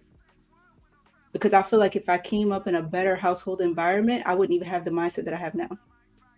Truthfully. Okay. So I just want to clear that up for starters. But now to this narrative, I don't agree with the narrative. I don't agree that just because she's a fighter, she could fight the average guy. She could fight maybe some small niggas. Mm-hmm. She could probably fight and even that, you can't sleep on people body size either. But maybe the guys that she spars with kind of gave her that confidence that, she could do a little bit more than what she could. But, that was a very poorly assessed situation on her end. So yeah, I don't agree with that at all. And then you said he's a fighter. Like, oh yeah, that's somebody in your same arena. So that's like saying WNBA players can play against NBA players and win. That's just not a thing. You could take the worst of the NBA, and my personal belief is that the WNBA top could not beat the worst of the NBA. Yeah, I mean, you could take a D3 team. So high school. They would have a hard time. The WNBA would have a hard time. Yeah, but even in children, males are stronger than females in like the physical anatomy. So that is understood. Mr. Fantastic, what's popping? Oh, what up? What's going on? What's up, man? You tell me you hit the link first. Rick, what up? How you say, Georgia boy? What up? Yeah, what's up, big dog? What's popping? Yeah, what up, man. Mr. Fantastic? Yeah, man. So, hey, man, yeah, Q, you definitely under your covers on this business right now, man, because you backtracking a lot, and it's crazy that you wanted to go ham. You want to go ham on one of the Planeteers, but he was being a citizen of the world. He wasn't littering. Like Hamp said the same thing. I thought he could have just threw it in your yard. You could just throw it in your yard, left it in front of there. He's being responsible. You just happen to be the one he was closest to. So hey, let me not litter. Let me help keep our neighborhood, clean and beautiful. And he put something in your bin, and you wanna, you wanna confront the man. Now, what if that man says, okay, all right, well, I'm having a bad day already. I'm trying to do the right thing. She won't let me be great. Now he up in your face on your porch, and you're in the ICU over a candy wrapper. Okay. Now you got to pay all your copay money because you wanted to say something to the man for doing the right thing.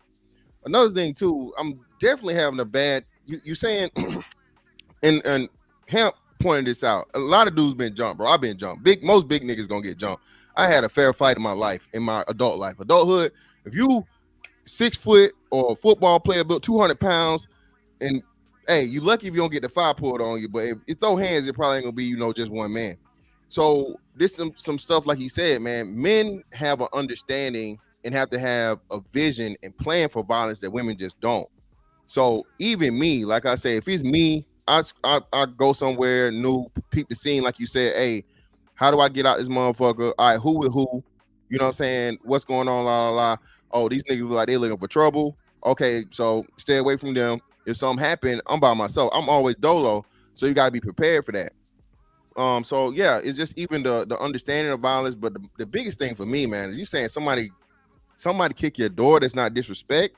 That's the ultimate disrespect. Your home is an extension of you. That's your safe haven. Like if everything go wrong in the world, where you going back to?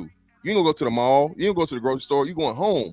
So if you choose out of all the homes in the world, out of all the houses in the neighborhood, out of all the doors, you choose to kick mine, I gotta send you to the door upstairs or downstairs, rather. If you're doing that, I gotta send you to the door downstairs. I gotta get you up out of here permanently. You know what I'm saying? Ain't no question. Ain't no the assessment is you're trying to harm me and my family's safety. You chose my door to kick, and shout out to him. Same way, man. Men work.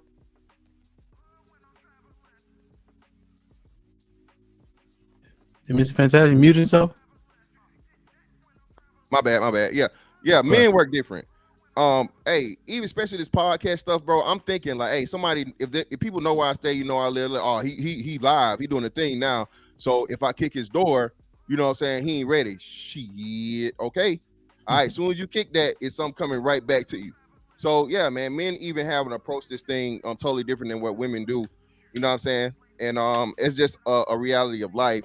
But yeah, Hamp's giving you the best situation. I wouldn't suggest that any woman like give any man any type of aggressiveness, anything. Be extremely humble. Because hell, sometimes dudes gotta do it. Listen, I don't give a damn how hard you is. Hey, John Jones or Francis Ngannou bump into me. Hey, my bad, brother. You got it. Hey man, you got it, brother. You know what I'm saying? I ain't no smoke or what. Oh, you can call me all the bands. The pans, you can call me all the ad hominems you want to, but I'm not finna I'm finna get whooped off of my ego. So again, this is something that men got to do that women don't. Right. I smoke a bag of that.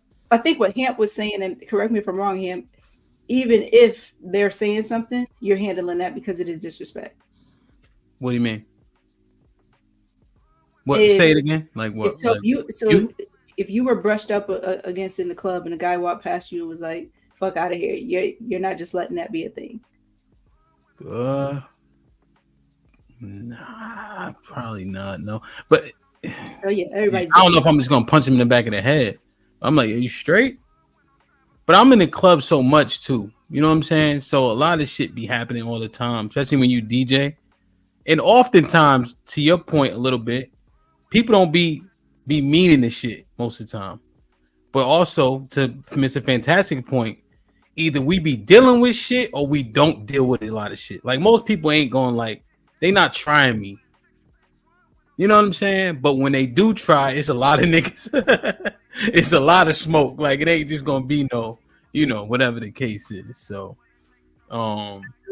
real quick, Mr. Fantastic, just to add context to that too. Like I said, I didn't want to spill all the details, but I'll give you a little bit more. So in that scenario with the trash, so the guy, when he stopped his motorcycle, he actually lifted the seat up to take stuff out of his seat to throw in the trash. It wasn't like he had something in his hand and he was doing the good by the community and serving the community. So just to get that context. Yeah, maybe your trash can was just extra clean. Maybe you had to clean this trash can. That was a compliment. Well, so like if you're gonna lift your seat, the seat of your car up, and out where I'm at, we have trash and we have recycling. And then you're gonna take, like, let's say something like a McDonald's bag with a bunch of bullshit in it and throw it into somebody's recycling. Like, that's wild. Well, did you see the nuggets? Did you see the burger? But respectfully, that could have just stayed there until he got to where he could throw it in the trash. I'm just saying, hey, next time think about it. And he could have just, hey, kindly kickstand his bike and walked up on your porch and gave you all them hands. I'm just saying. That's a fact too. But again, I don't really see that situation any different because I was actually in it. But I respect everything else that you had to say though. I have another assessment of it, but I want to make sure I get everybody's thoughts on what we initially been talking about. Let me just read these super chats. There's a storm of the $2 says Q has confidence. Is that wrong? Yeah, confidence in the wrong shit is stupid. That's all it is. When I go play basketball, I'm humble. I pass the ball and play defense. But if we go play football, I'm talking shit, whatever the case is. That's my arena. So you just got to know when to fold them. Jay Hayward, what up? With the $2 says Q about to get ate up again today. Shaking my head. That's the storm of the $5 says at DJ wife walked up on him with a chapstick and he didn't notice until she was already greasing his lip. Pause. This got to be a woman. Focus on podcasting like men be. No, that is not true. She always knocks slow and walks in and all that. Matter of fact, this nigga. Put him in the fucking bedroom. Get him out of here. Come on. Uncle Rick, what's popping? Like that. Everything's everything, my guy. How you doing, man? How your weekend go? Doing the right thing. Q bothering me. Hey, what's good? What's good, Q? What up, good with y'all? What's up, Mr. Fantastic? Peace, guys. How y'all doing, man? I'm gonna get on you on this one, Q. I can't help it though, right? This the problem with women. Like the truth is, y'all can't even assess situations correctly. Y'all shouldn't be handling them. Move around. You know what I'm saying? Like, so this is what I'm saying. So this what bothered me about what when he asked you. It's a difference between a threat and disrespect. Right? Somebody running up in your house, that's a threat. They need to get dealt with accordingly at the point of infraction. Right? So to say that you will have a discussion with this man about him going through hard times and how his oatmeal is cold is wild to me. Right? That's crazy. Right? Disrespect is to teach a lesson. I'm gonna teach you a lesson about respect. Right? And the simple fact is, ladies, y'all don't understand violence. Y'all don't. Like, y'all believe and look, the reason why, like when you make the point when you said, you know, people ain't helping women out here, the reason why men don't help women is because y'all put yourself in the men's place. Again, if men saw women acting like ladies, this would not be no problem for y'all. The reason why women are left to their own devices is because y'all be up in men's faces like y'all dudes. Y'all wasn't supposed to do that. You were supposed to remain a lady at all times. My bad, sir. My apologies, blah, blah, blah. Then when a dude go buck, men to be on his ass like white on rice. But y'all take that away from men by not being in y'all womanhood. Y'all wasn't supposed to be in no violent situation with no man. Period. You shouldn't be giving that man no kickback, nothing. Be a lady. And I'm telling y'all, somebody will come to y'all rescue, no problem. But y'all up here thinking you ain't got no point to prove with no grown ass man. And Clarissa Shields, she know what she doing. She know Keith Thurman to lay her ass out. They know. The reason why, and this is what's crazy. The reason why y'all have this ability is because men don't tear into y'all asses on a daily basis. This is just the truth. The reason why y'all feel y'all can act like y'all do and talk how y'all talk is because men don't tear into y'all. Right? So just be women, be a lady at the end of the day, man.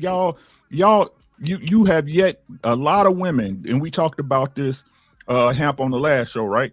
Your eyes would not be able to take the real violence that a man can bring upon y'all. Y'all wouldn't be able to take it. You be bruised for life. And I understand what you went through as a child. I understand it too. I came from a broken home with crazy shit that happened, right? But you an adult now. Oh, yeah. Right? So you're responsible to fix those cracks that's wrong with you. You cannot allow those things to continue to hinder you and impede your decisions that can put you in somewhere that you don't want to be. Because what you're really doing, I'm just being honest with you, is you're relying on the kindness of a man to keep from tearing your ass out the frame. And that's all I got. Yeah, I got two more questions, Uncle Rick. Y'all sticking around, right? Y'all chilling today. Usually you and Mr. Fantastic be driving and shit, so y'all good today. All right, perfect. Did I say that GA stand for Georgia? Yeah, you said it right. What's up, big dog? What's up, everybody? How you? I'm chilling, man. I'm chilling. Hey, man. I mean, I appreciate you, Q, for kind of referencing the trauma you went through as a child. It kind of made Can you hear me? Yes, sir. Go ahead. Do your thing. Yeah, it kind of made everything make more sense. But I'm gonna be honest with you, sweetie. Like, you probably want to go sit down and get some help and talk that out because you're playing a dangerous game. Because I'm gonna be honest, like, it's a lose-lose. You're not gonna win in that case. I feel like you grew up seeing your mom, go through what she went through, and the next day she was okay. Because a few times you said, "I don't mind losing," and that's dangerous because sometimes it might be more than a loss when you're jumping up in men's face. So it's like, I see why your mind is the way it is, because you did let us know that you grew up watching a man beat the shit out of your mom. And I'm sure the next day she was fine. You know what I'm saying? So you kind of was like, okay, she took it on the chin and kept going, so I can take a loss. But I'm being honest, it's a dangerous game. Like, anything physical, men and women were not equal.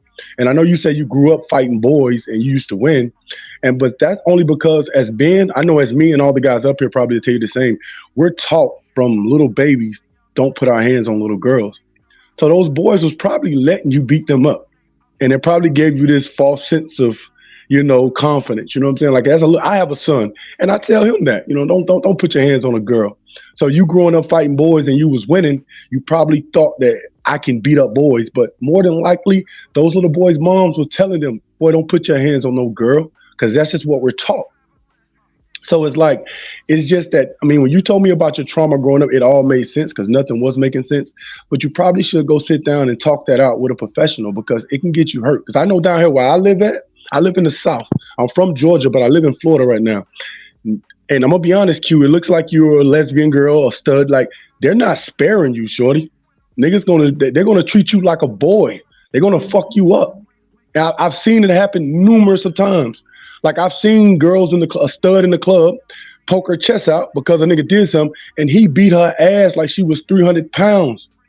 And that's what they're going to do to you. So please, like, walk away from the situation. I mean, at the end of the day, if a nigga's still getting aggressive with you, call the police. It's not a bad thing. That's what you should have did when you was little. I typed that in the chat. You said you jumped up in front of your stepdad's face. You was lucky. You should have got on the phone and called 911 for your mother, because that man could have fucked you up. But so, I mean, I know you don't. Yeah, that's some different. No disrespect. Mm-hmm. where I come from, you can't just call the cops all willy nilly. I understand. No, I understand. I'm from a black family too. Okay. I'm from a black I family. definitely agree with a lot of what you're saying too. Yeah, so it's like, you know what I'm saying? Like, I get you. I'm not telling you to be no punk or be scary, but please, please, don't get physical with guys, man. And as far as that boxer girl, I mean, we seen it across sports, man. It's like women, you just can't compete with a man because, like you say, biologically, we're totally different. I mean, on the other hand, you got women that want to compete with men, but then on the other hand, they're mad when the trans men are competing with the women. It's not fair. You know what I'm saying? So that's kind of all I had to say. Go ahead. GA, one thing. Can you, well, let me see if, because you said black family, so I understand that. Would you agree that we need to dispel that notion that black people can't call the cops for whatever these reasons are, or what do you think? Hell yeah, I dispel that. I'm calling the police. I'm a police caller. Like, just like you guys,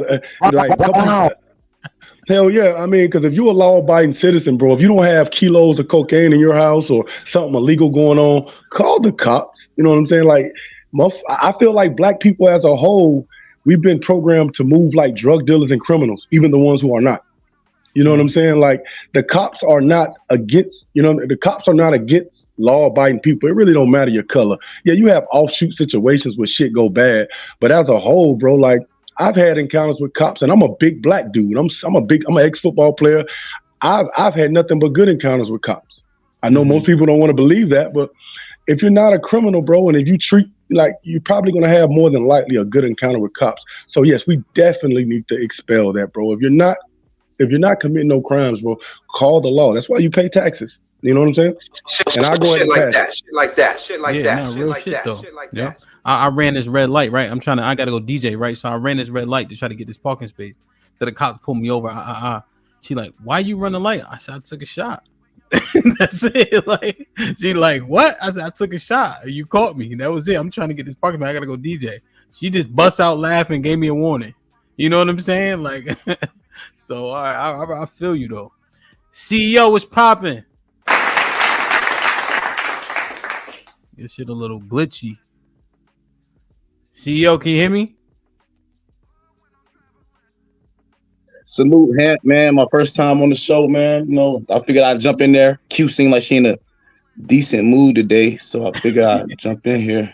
You never know, man. She kind of No bipolar Dana. with it. Go ahead. No Dana. So I figured I'd jump in with you and Q on my first run. What you got for us?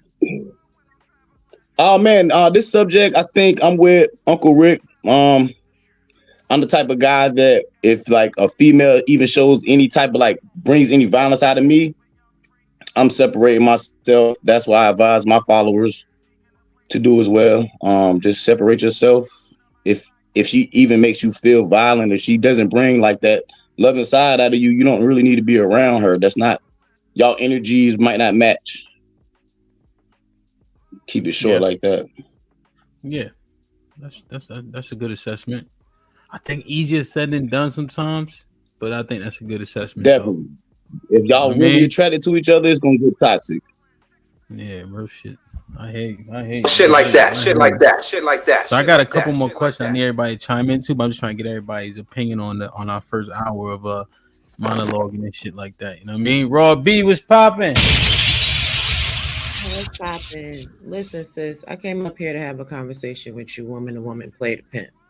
At the end of the day, how tall are you? Me? Yes. Under 6 feet. How much under 6 feet are you? Not too much. Okay. Because you look like, like a smaller frame woman. You look like you might be 5'8", 5'9", a good maybe 175 pounds, right? Okay. I'm 5'11". I'm very thick. I've been in domestic situations. I'm classically trained in combat to fight. And I'm telling you, women do not contend with men. Now, I agree. I get where you're coming from, and I hear you, right? But the message that you're putting out is real dangerous for women. Because it's a very few of us that are above 5'10", right? So it's a very few of us that are even physically matched with a dude. Now, men be fighting other men. They don't fight women. They fight other men. from the time they enter into schoolyard. So out of those of us women that are over 5'10", right? How many of us actually do know how to fight? So as women, we have to be mindful of the things that we're saying, because what you're saying will encourage a woman that is 5'2", okay, all the 20 pounds, to try to get up in a man's face and fight her. And then when he knock her across the room and he puts her in the hospital, right? Because now he done broke her jaw. He done beat the life out of her. That's not right for men to do that, but that's what happens. Women have to always understand when you can run and call the police. Don't be fighting these men. You're not the same. I don't care how confident you are. The only way you're really going to win against a man in a fight is with Smith and Wesson. If you don't got Smith and Wesson and you are not trained to use Smith and Wesson, even in a home invasion, women shouldn't be using a handgun. They should be using a shotgun, because it's a more accuracy for you to put down your intruder instead of trying to get an accurate little shot off with a little pew pew. Like, now, come on now, I get it. You a tough chick. Cool, understood. But you got to understand, all women are not. And all women listening to this, you not her. So if she wants to be out there in these streets fighting men and she feels like she can, that's on her. Don't put yourself in her shoes, for you wind up in a Lifetime movie. There's literally whole networks dedicated to the abuse that women go through. I'm sorry, it's not even no beef, but I just couldn't sit back and let that conversation pop off like that. You're wrong. I apologize, but you are. Yeah, and I think Raw. I don't know. Well, go ahead, Q, if you wanted to. No, I'm saying she's saying a lot of my sentiments. But no, I agree with you. Yeah, I agree with you. So if that narrative was coming off like y'all just heard what the sister said, and I'm gonna say it again because I might have said it before you came on. I don't advise no women or children to do anything with regards to a man. Yeah, and Q, you know what's ill about what Raw B just said too is you said similarly to what Raw B just said at the end. However, the super chats and some of the chats from the women in the panel, or excuse me, in the chat, are more like this. Or more like, so what's wrong with Q's confidence? You know what I mean? Right. It's like they hear the things that they want to lean into, but it's to Raw B point, it's really unrealistic. If you lean into it, it's not going to go how you think it's going to go. You know what I mean? Which you said it, but they only hear the shit that they, you know, right. As soon as Uncle Rick said what he said, this happened. Yeah. You know? There's a storm of the 2000s says, Georgia boy, enjoy your talking. Come back to TMBR. Yeah, definitely. Savage with the 2000 says, I tell my wife if I'm not there, call the cops. That's a fact, though. Matt P with the $5 says, Hamp, do a TMBR meet, and all ex-football players do Oklahomas for the bread. I'm trying to get my super chat money back. I think we kind of old and washed, but I think we got a couple Oklahomas in us. Kiki been a member for shit like that. I don't think you got a woman in the chat. Hold on, Robbie. I don't think none of these niggas can tackle me. I don't think Georgia boy can tackle me. I don't think so. No, I played offense. I didn't play defense. I was a tight end. You know, Oklahoma with this, we gotta go both ways. That sounds I can't block you. I'm gonna be honest, Hamp. I can't block you anymore. Shit like that. Robbie, what you saying? Then I'm gonna get John in. Go ahead. You got a woman in the chat saying that violence is not race or gender based. Did they pay for it, Robbie? No, so I apologize. But they ain't mean it. They ain't mean it because they ain't put nothing. If they ain't have $2 Robbie, they ain't mean it. Shit like that. I'm gonna pin it because I think it'll go because I had a couple other things I wanted to ask y'all. Just remember, can you remember it for me? Because I probably lost it by now. Yeah, well, I got a screenshot of it already. All right, hold that thought. You feel me, Ron? Nah, say what you $2 to do it. John, what's popping? What's going on with you, Help? How you doing? Not much, my brother. I miss you. I feel like I ain't seen you in a month of Sundays. You feel me? Everything? I've been hanging out in the chat, man, watching what you're doing. Indeed. Shit like that. What's shit up? Like that. Shit like that. So to the question, should women contend with men? That's a strong, firm no. And I'm almost at the mindset, even men are careful how they contend with other men. I'm 5'9". At my peak, I was probably about 225, 230. I'm one of the few guys that bench press 600 pounds, squat 600-700 pounds, deadlift 600-700 pounds, and I still throughout my life can watch how I contend with other men. I'm not a trained fighter, but I'm a street fighter, and I won some and I lost some. I probably lost a lot of them, won a lot of them. But the thing is, as I get even in my mid 20s and 30s, I've always watched how I contend with men, how I deal with men, because I'm not the strongest. I'm most definitely not the biggest. So for a woman to think that she could contend with a man is dangerous. Because even as a man who's lifted weights most of his life, fought dudes, still watch other dudes how they move. It's like you just don't. It's just some situations that women should never put themselves in that situation. If I walked up on Hemp right now, I know Hemp is almost a decade younger than me.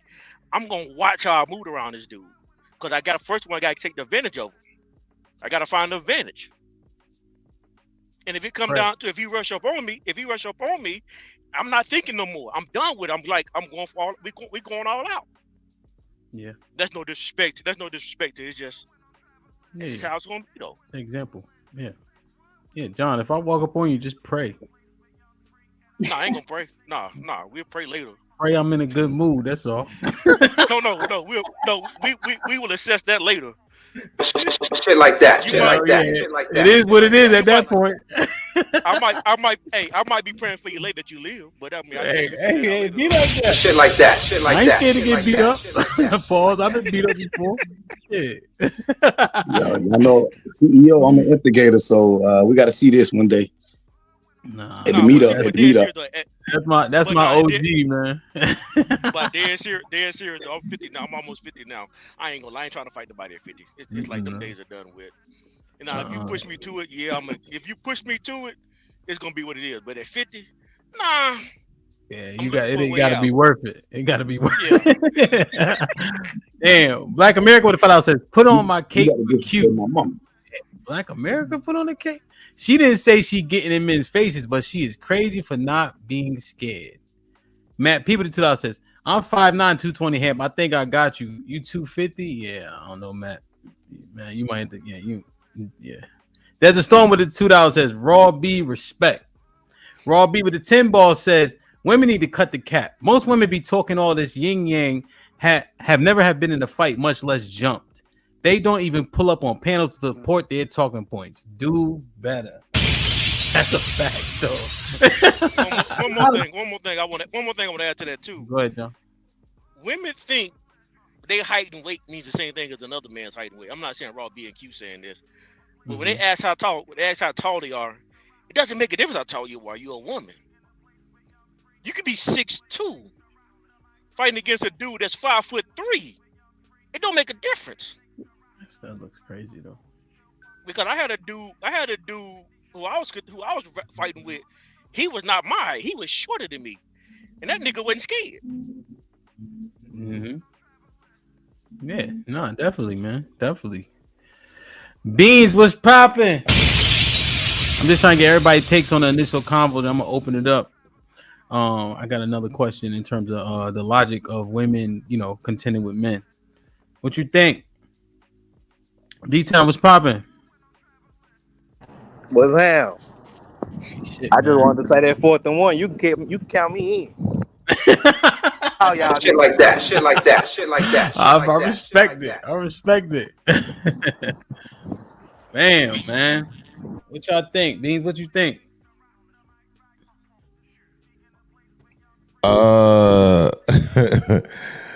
Man, look, I like you. As far as being a content creator, I just don't believe her with this particular thing. I don't believe it.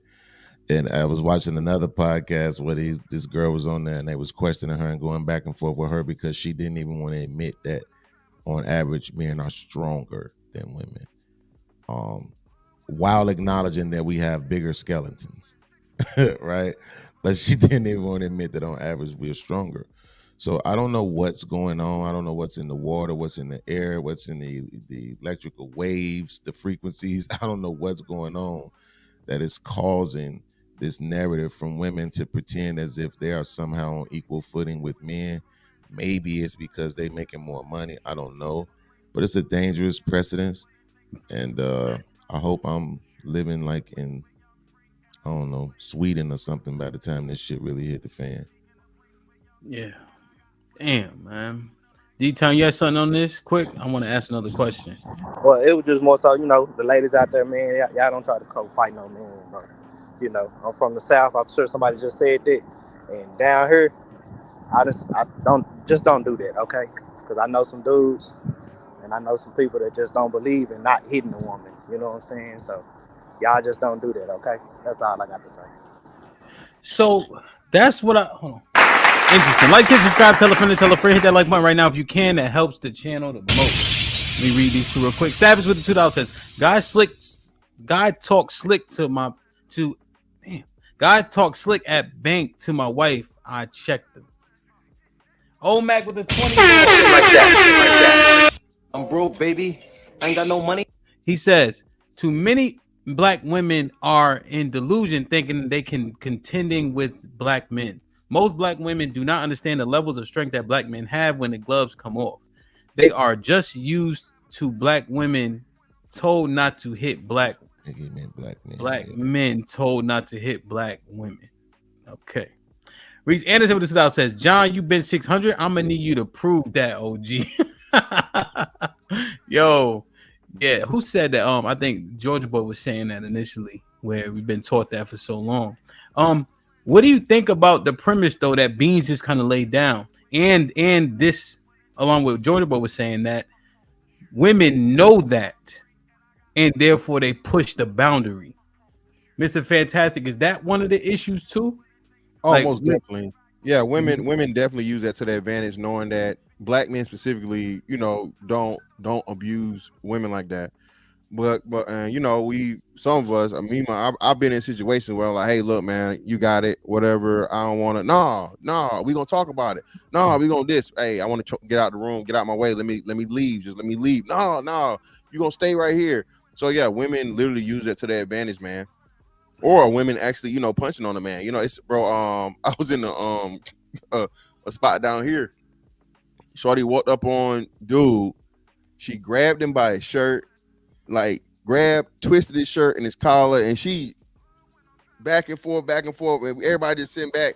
Nobody's getting involved. Nobody's like, that's a male. You hitting a man. Nope. They just let old girl manhandle Buddy, and Buddy got his hands up. He trying not to do nothing, and then it got to the point where she started swatting, and then he finally grabbed her. So yeah, men put up with so much and tolerate so much violence from women, man, because we know, again, women do not understand the strength of a man unless she has honestly been, not saying that you should, not wishing that on her, but unless she's actually experienced like violence from a man, she really can't fathom it. And a lot of, as much as women talk about domestic violence situations, the majority of women have not been in domestic violence situations. I'm gonna say it again. The majority of women have not been in domestic violence situations. And we have these things as to where now society just put this narrative out about, how men are these abusers and all these different things. So yeah, man, women definitely use that to their advantage. Everything from, like you said, the schoolyard, like Georgia Boy said, to being adults, and it's even more so as adults. Yeah. So on that, the abuse of that, and I think Fantastic hit it right on the head. Uncle Rick, I told the Q in that same clip that I was playing that I think even her mindset, even being a tomboy, right, regardless of orientation, adopts that, which is the reason why she ain't scared, even aside from the trauma. You think I was off with that? Like, basically, go ahead. No, you was not off on that. Like I said, the mind is a crazy thing, right? The reason why they can act the way they do is because they never had the real threat. I don't care what nobody say. This is what killed me about people in the chat in real life. This how I know. I can read what y'all be talking about fighting, and I can know you ain't never been in a life or death fight before. I'm talking about when your life is at risk. Y'all play fight. That's what y'all do. Y'all play fight. Oh, I whooped your ass. I crushed you. You ever been in a fight when you couldn't get a man up off of you? You ever been in a fight when you had to put a man asleep to end it? Right? Y'all don't understand the violence because y'all look at TV and the media and you know the fake stuff y'all see, and y'all think that's real life. That's not real life when you win a life or death fight or a life or death situation. Stop glorifying and stop trying to make it smaller than what it is, because you don't even know. You ain't been there. The lesson you will learn is that this is what ladies don't understand, right? Like I told you beforehand, I seen 2 women who learned the lesson of what a man being truly violent against them was, and by the time they learned, they wasn't here no more. Yeah. Y'all truly don't understand violence. Y'all don't. Y'all think it's a game. Me, I'm not. I boxed for 14 years, right? It's a difference between you disrespecting me and you threatening me. Right? You threatening me, I'm trying to end your life. I'm trying to have your family bring cards to your place. I'm trying to put you on a t-shirt. If y'all never been in that situation, y'all need to stop talking about it like y'all have. Y'all play fighting. Yeah, no, man. Shit like that. Shit like that. Shit like that. Shit like that. Shit like that. Raw B, what was that message that they didn't pay for that we wanted to talk about? Oh, they said violence is not race or gender based, which is not true. And I mean, fantastic. What you said was a little bit thrown. Black men do abuse women. Black men are heavy participants in domestic violence. But to Ricky's point, But to Ricky's point, I've been in a fight with a man that was a fight for my life. A black man at that. So I need the women in the chat to stop being afraid to come up here and speak your piece. Click the link and talk about it so that we can have the honest conversation. A lot of men in these spaces think because they're not the perpetuators of domestic violence, that domestic violence doesn't exist in our community heavy. And it does. But Rick is right. Stop even play fighting with these men. I don't deal with no man that wants to play fight. No, we not slap boxing. No, don't push me. I'm going to be triggered. I'm going to respond badly. Keep your hands to yourself. Don't touch me unless you're touching me out of love. But a lot of women play too much with men. Like, unless you really are comfortable with like bloodshed or something like that, if it comes all the way down to it, just know you're not going to win. Like, you literally have to cause that level of harm to a man for a man to stop, because they got way more testosterone. Question: What about the how they talking to men? Listen, I would think that if you are dealing with a man intimately, you know, you meter your conversation, your tonality. But I can't tell other women what to do. I don't play a certain type of way with my men, because I also observe the men that I deal with. So I know even the ones that are quiet, when that flip switch, that's not who they really are. And I think a lot of women are not logical in the fact that they think if somebody is a nice guy, that's the full range of his personality. Even nice guys can go off. So, you know, you got to chill out. And then when it's a stranger, you don't know this man from a hole in the wall. So how you know you're not dealing with the TTG? You know what I'm saying? TTGK. Like you don't know who you dealing with. Most gangsters are silent, trained to go kill her. Oh, okay. You know what I'm saying? Most gangsters are silent. And when you how can I put this? Most women come from suburbia. Most women come from sheltered lifestyles. Most women have not experienced different type of men. They've only experienced the men in their group. Most women haven't grown up with a father to keep it all the way funky with them. Most women don't have brothers. You know what I'm saying? Most women are just out here listening to other women. So if a woman smacked the hell out of me, oh, I smacked him, girl, and he ain't do nothing. So now you tough. Not really. Back in the day, women had to like boil grits and throw grits on a dude while he was sleeping to get some catch back for the DV situations and whatever else. Like y'all out here lunching, but you know what it is? It's get money time. So I gotta go. But if y'all back on later, I'll be back. Say no more. Say no more. Say no more. Let me say this, Hank. Well, I hold on. mean, She I'm said sorry. something. She said something to me. So can I just address it real Yeah, quick? go ahead. Yeah, go ahead, Fantastic. So again, no, you got to mute up, fam. Your background. So listen, what I'm saying, Ham. Again, I said this. I'm gonna say this again. In the minority, even in the cases of situations, black men are perpetuators of domestic violence. Again, lesbians have much higher, the highest rate of domestic violence situations, without question. This has been proven. And again, only domestic violence reports are the reports. Those are a very small minority. So when you actually do the domestic violence reports by the total amount of black men, like I said, the majority of black men, we're talking 90+% of black men, are not perpetuators of domestic violence. The math and stats are on my side. I don't care what the feminist narrative is that they put out here, all these things. And then two, they put the stats out here as to where, again, no one talks about the high rate of black women being the perpetuators of domestic violence against men. Okay. But that's what I'm saying. So when I say that, again, and I know it's very hard for women that may have suffered from domestic violence personally, your personal doesn't become the reality for everybody. So what I say stands and it's facts. Fantastic. To that point, I think you may have said, correct me if I'm wrong, black men are not perpetuators of domestic violence. That could be what she was responding to. No, I said specifically the majority of black men. I said, okay. All right.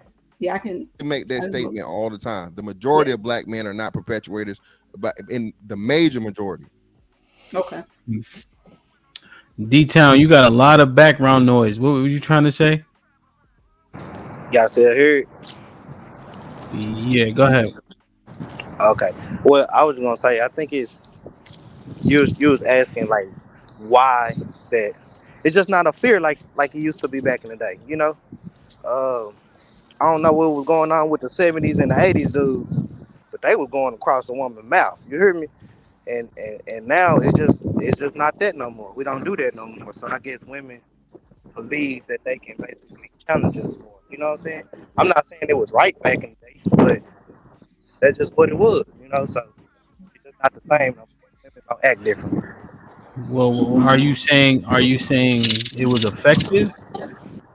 No, I'm not saying it was effective. It was more so they knew that you just couldn't put your hands or try a man a certain way. You know? Okay. So what are you saying then, D-Town? I'm not saying that it was right. I'm saying that it was a vast. How can I put it? It was a lot of men around that time that was doing it, so women wasn't doing it at the rate that they're doing it now. If that makes sense. And what were the results back then? Good, bad? What's your assessment? I really don't really know what was the results. I couldn't say if it was good or bad. You know. Okay. So is it good or bad for women to be talking to men any kind of way? No, it's not good for women to talk to me in any type of way. And are you saying that the reason why they do it now is because nobody's going across their mouth? I'm saying it's not a threat of violence, I guess, if you're gonna talk to me in any type of way. Okay. And so you said, was it better off or worse off back then? I truly don't know, man, because I listen to what the women say, and they say that it wasn't better off, you know. But I'm asking you though.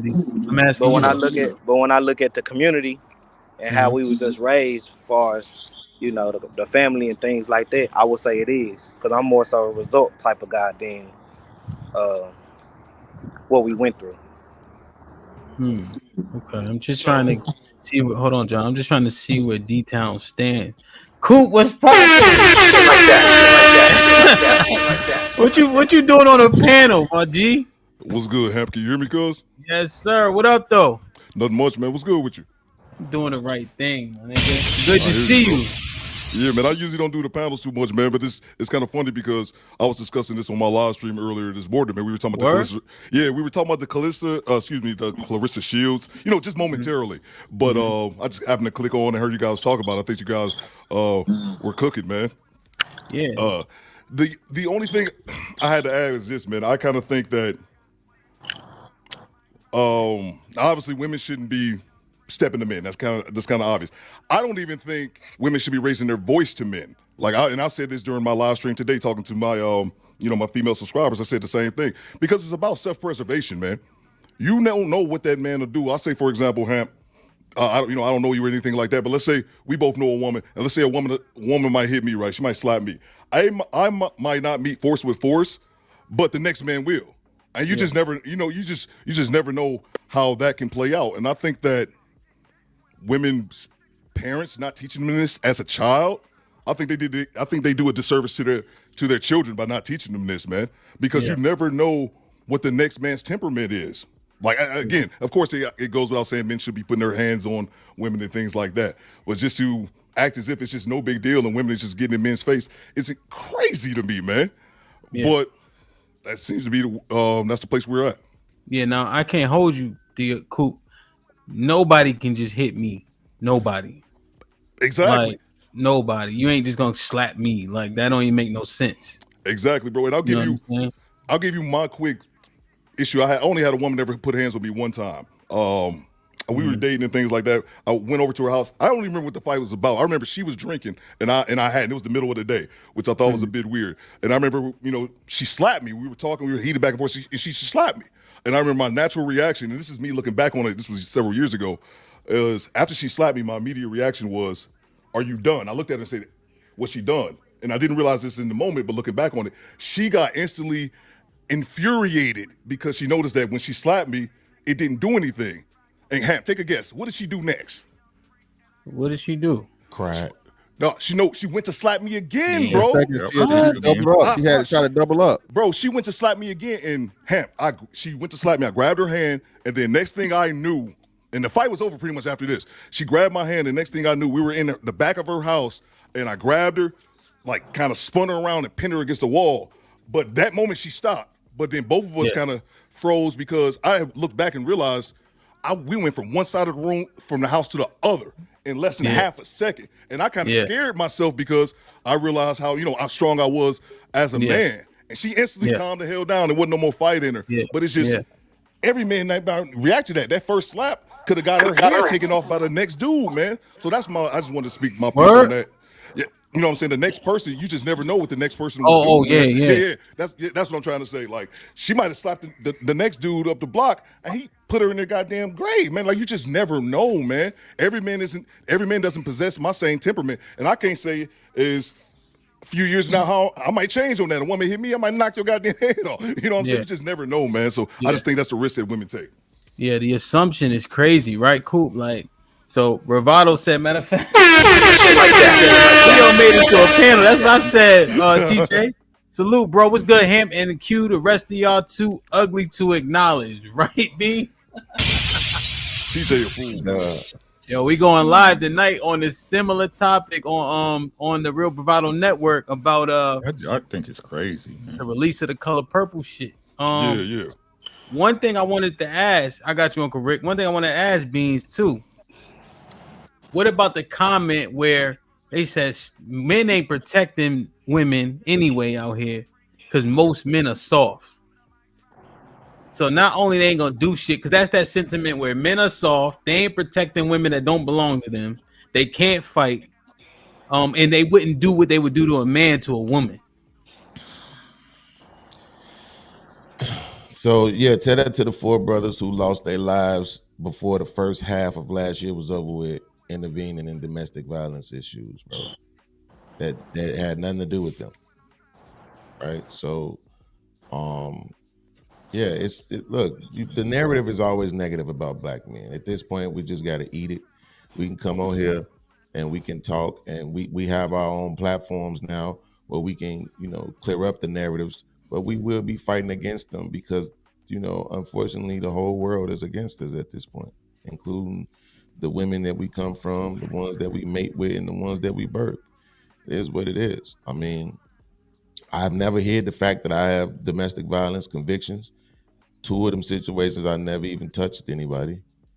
One of them situations, I would do it again in a heartbeat because you don't get to just take my baby from me. You know what I'm saying? So, but that's the thing.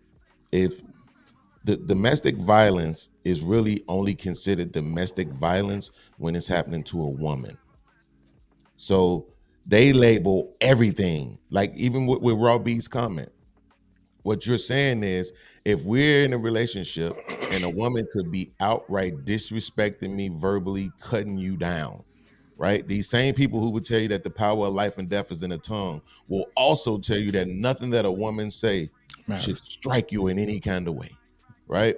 So, but the woman could be tearing you down. She could spit in your face. She could slap you, punch you, whatever it is, right? When you hit her, now it's a domestic violence situation. See, prior to that, when she was doing whatever she was doing to you, well, it don't matter. You're a man. You're supposed to be able to take it, right? One-way violence, as it was once noted by Kevin Samuels. And so I want to speak to what Beans is talking about after. No, go ahead, Q. Super chat. Oh no, I want to read the super chat first. Oh, okay. Yeah, Lauren Mack with the $5. I was always prepared to fight, but never fought. One thing for sure, can't no ninja catch me. She's a runner. She's a track star. Black America with the $2. Beans didn't say get some gay stuff. Good job, Beans. Paul Scurry with the $2. Hey, nigga, you gotta read better now. Come on. All right. I'm gonna read like you. Marcus Evans with the $2. Thank you, fantastic, for saying what you said. Get her out of here. Marcus Evans with the $2. Thank you, fantastic, for saying what you said. God damn it. Raw B with the $5 says, yes, it was 43.7% of black women have been victims of domestic violence by black men. Hey, fantastic. She had to go to work, but is that true? They gonna let her go. That's 1 and 2, bro. It's of the cases. Impossible. It's impossible for like 40%, over 40% of black women to be abused in a relationship. 40% of black women aren't even in relationships. So that's why I'm telling you, when you get these numbers, they're just going by the thing, but not doing the total math. You have to take the total number of adult people and then divide it by the cases. That you can give it the 43% and all that stuff. That's of the cases that happen. But when you do in the total, so you can see what the real effects is, you have to then divide it by the total amount of adults, and then it just don't add up. You know what I'm saying? Niggas ain't even in relationships. I understand what you're saying, fantastic, but let's just go with 43%. The 43% is not the problem. The problem last super chat right here. Okay. There's a storm, but the $5 says, Theo Coop, thank you for bringing the point that men can have a different reaction. Interesting thought. Thank you for your point of view. Somebody please drop everybody's link in the chat. Cool podcast, Uncle Rick, Miss Fantastic. You got a channel? Yes, indeed. I think I tagged you in something too. I'm subscribed to Hank. I gotta check you out, Uncle Rick. Yeah, Hank. Everybody, the moderators, please do the work if you don't mind. Find everybody's channel and put it in the chat. Go ahead, Beans, and then I know Q wanted to say something off that. Yeah, I just want to say to Fantastic's point. Let's say the 43% is real. That sounds right to me. Like almost half of black women have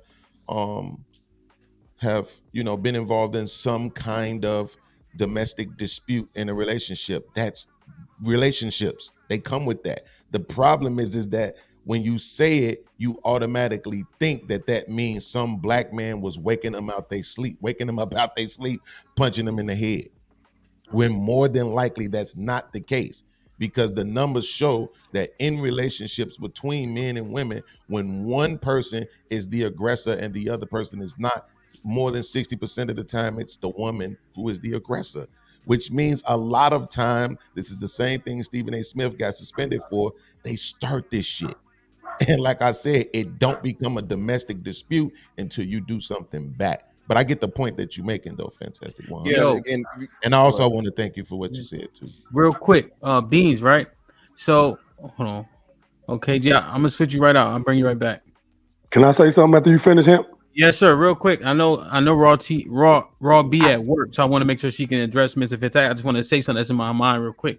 Beans, I just came home, right? So I couldn't help my brother. It was like he was getting jumped by like 7 girls, right? So he like jogging backwards. Now he was a all like an all region track star. He could have ran off, but they was he didn't really want to. He backpedaling, so he throwing punches. Boom, he hit one of them. She fall under the car, right? So cops come. I'm standing way back, and so he get arrested. So I went to court with him. They automatically was like, "Is this a domestic violence?" They saw it was women that had got knocked out, but really he was getting jumped. But it didn't matter because the gender who was jumping him, And then we went to court. The prosecutor's like, "Oh, this isn't because she saw women and assumed it was a domestic violence." And that's a fucking prosecutor. Which is crazy. Georgia boy, let me get. Q, hold your thought for a second because I know Rob B gotta go. Georgia boy, what you want to say real quick, and then I think you see Rob B face. I think she mad at Mr. Fantastic. Let me put her right there. I'm not even mad. I just gather him real quick. Nah, keep the Grizzly on. Keep the Grizzly on. I like it. Georgia boy, go ahead. I just want to put this out there. It's like I heard Bing say that a lot of times when the cops are called, the man go to jail. I'm actually someone who I got into a situation before I met my wife. And the chick wouldn't give me my keys. She was trying to fight me. I called the police, and guess who got arrested? She did. Y'all gotta stop thinking, bro, that police won't arrest women for domestic violence, bro. That's not true. It's just niggas be feeling so huncho and don't. If you call the cops, whoever initiate the call, that 911 call, and when she put out the dispatch, she's gonna say a male has called and it's a domestic violence situation with the woman. Old girl went to jail, and then it was a Friday night, so she didn't get out till Monday. So it's like we gotta stop thinking that, dude. If you wrong, if she's wrong, and you call the cops will arrest her, bro. My cousin, a female girl who jumped on her husband, he called the police, and guess what? She went to jail. Women go to jail for domestic violence against men, bro. It's just we so huncho, we don't want to call the police, but they go to jail if you initiate the call. Respectfully, I never said that women don't go to jail. Though. I know who said it, but it wasn't me. Well, let them get it in. I think Georgia, but I think there's just a disparity in it. But y'all can have that conversation. Let me just get Raw B because she fake at work. So go ahead. No, I'm really at work. I'm really at work. We're gonna let you go. But I'm not saying either. Mr. Fantastic, stop talking mess about my stats when you don't know where I got my stats from. Because I also typed in the stat that 40% of black men are victims of domestic violence. So you want to do the math on that, love? Yeah, it's the same. It's the same thing for both. Cupcake and say what it is. No, it's the same for both. Listen, at the end of the day, the community is jacked up. It's messed up. And the overarching point was that black men do perpetuate a lot of domestic violence. Black men don't report domestic violence. Black women don't report domestic violence because, as Q said, black people be like, oh, nah, I ain't calling the cops. Right? So we have that many number of cases on file between black men and black women, both almost neck and neck with the domestic violence. So how much domestic violence not being reported? So it's just gonna act like because you don't have the empirical statistical data that it doesn't actually exist. You have me. I'm telling you, I've been a victim of domestic violence. You got your boy GA Boy telling you that he has witnessed domestic violence. You got Q telling you that she comes from a domestic violence home. You got Beans telling you that he didn't participate in domestic violence, and given the same situation, he'll do it again. So we have to stop lying to ourselves and actually learn how to keep real. And for those of y'all in the chat talking about I'm full of shit, don't worry. I'm going to do content on where I pulled these stats from so y'all can start really looking at who you are as a culture, who you are as a people, and your actual representation in the numbers. Like, stop the cat, bro. Let him respond. Just because y'all don't always agree with what I say, you don't have to agree with what I say. All the people up here, hold on a minute. All the people up here that know me and are familiar with and are familiar with my content. No, I tell you, don't believe me. Do your own research. Get an education. I'm done. Okay, so I have done the research, and I'm telling you what you're going. No matter what your stats say, your stats are not going to be comprised of the total amount of adult black men and black women. It's going to be comprised of the cases and reports that they get, and then you get into the thing about convictions. A lot of them are just based on all reports. If you use anything that's got domestic violence in it, it's going to be, hey, these many women called, and whatever percentage of them were that women. They don't take in total account of all the women in the United States of America and then divide that by it. They only do the percentage based on calls, reports, and the convictions they get. So no matter what stats you pull, I know what the data has to come from. The real data. The real data, when you do it, has to come from the amount of convictions of the cases and or reports that are claimed, okay, divided by the total amount of adult men and women. That is going to be a minority. It's not going to be 40% of men or women. Even if we add on some to it and say, okay, well, people don't report it. Cool, fine. It's still not going to add up to 40% of people that are in domestic violence situations. Using anecdotals to say, hey, he's experienced this, I've experienced, so on and so forth. You just still, man, my point. A lot of women have this look and love to throw that 43% number out there. But like I said, the higher rate would be, the highest rate of all are who? Same-sex relationships. We don't never bring and talk about those though. You see what I'm saying? So that's what I'm saying. The percentages are just of what you have to use from a data source. It doesn't account for everybody that's involved in an equation.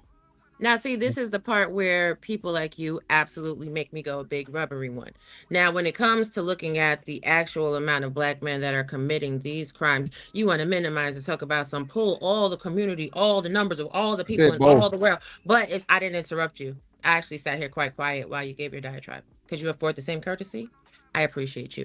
So, but then you want to bring in the statistics about same-sex relationships, when in all actuality, same-sex relationships are the absolute minority when we're looking at relationships overall in the global community, especially here in the contiguous United States of America. So that number, in fact, is overinflated when we're looking at domestic violence stats. I mean, since you're such a statistician, then you should know that. The same way when we're talking about black men in prison, black men that don't go to school, black men this and black men that, but y'all want to sit there and utilize the statistics as they stand, as long as it's beneficial to you. Once there's a statistic that puts you in a bad light, then you all in your feelings and you want to act like y'all are master statisticians and break down all the numbers based on the population. Oh, we're going to look at the statistics and the empirical data. When y'all are talking about black women, divorces, single parent households, who has children, who doesn't have children, y'all not breaking down the numbers to the statistics, since so many black people don't have children. So all I'm saying to you, Fantastic, is don't be disingenuous. And if you feel that way, use that same method of mathematics for all the statistics that y'all speaking on. Okay, and I'm gonna say this, and that's it. I'm saying, and I did do that. That's why I said rate.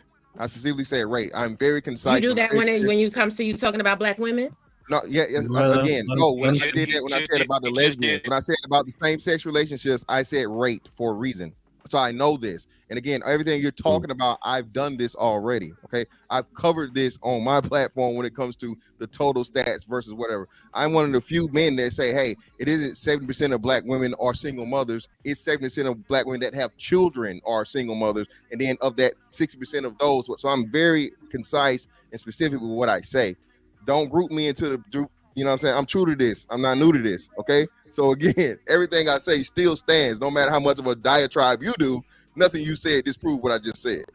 So actually, it really did. But don't worry, I'll do content on it. I'm gonna hit you up. I'm gonna hit you up in the IG. We're gonna have a fight about it. Not a fight, a conversation. Yeah. You're gonna come over and we're gonna look at these stats, because Fantastic, I'm not playing with you. You're a big ass black guy and you want to intimidate me, okay? But unlike you, I'm not gonna fight you. I'm gonna let you win. You won. How about that one? How about that? All right. Now let me get back to real work, because y'all got me late. But Fantastic, I'm not playing with you. I like your panel. Your panel juicy.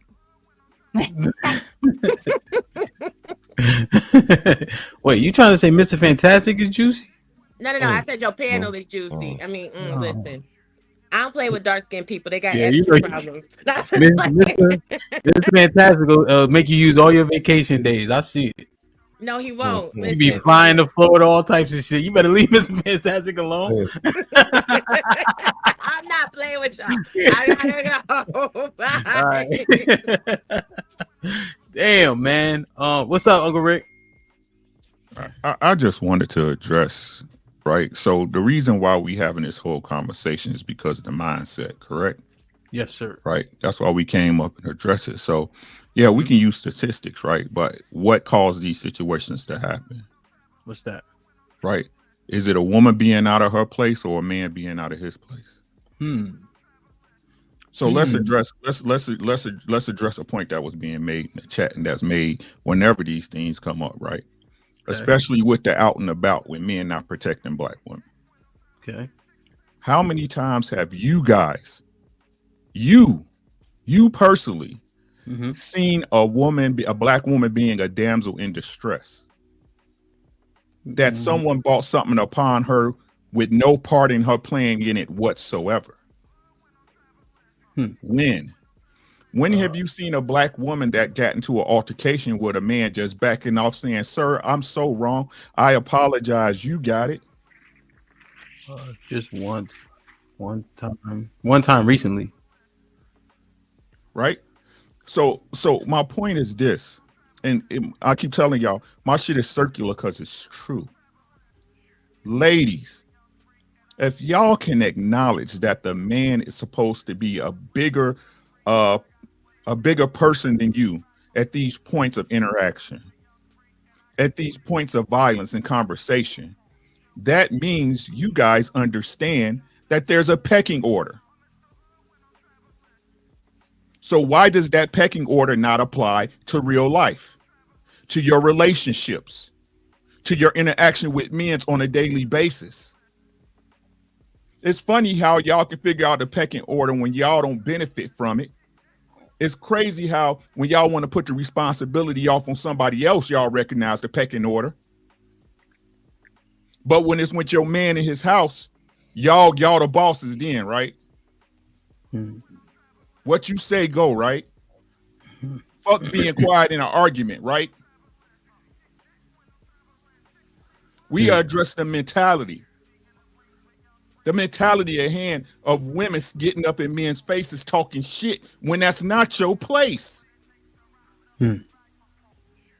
About being able to assess the threat. But y'all always can figure shit out, right? When it's something y'all don't benefit from. Damn. So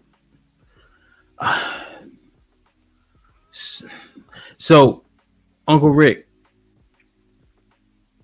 do you think that, so at this point, this is on the women just to understand what their consequences are? You think men are doing a good job comporting ourselves appropriately?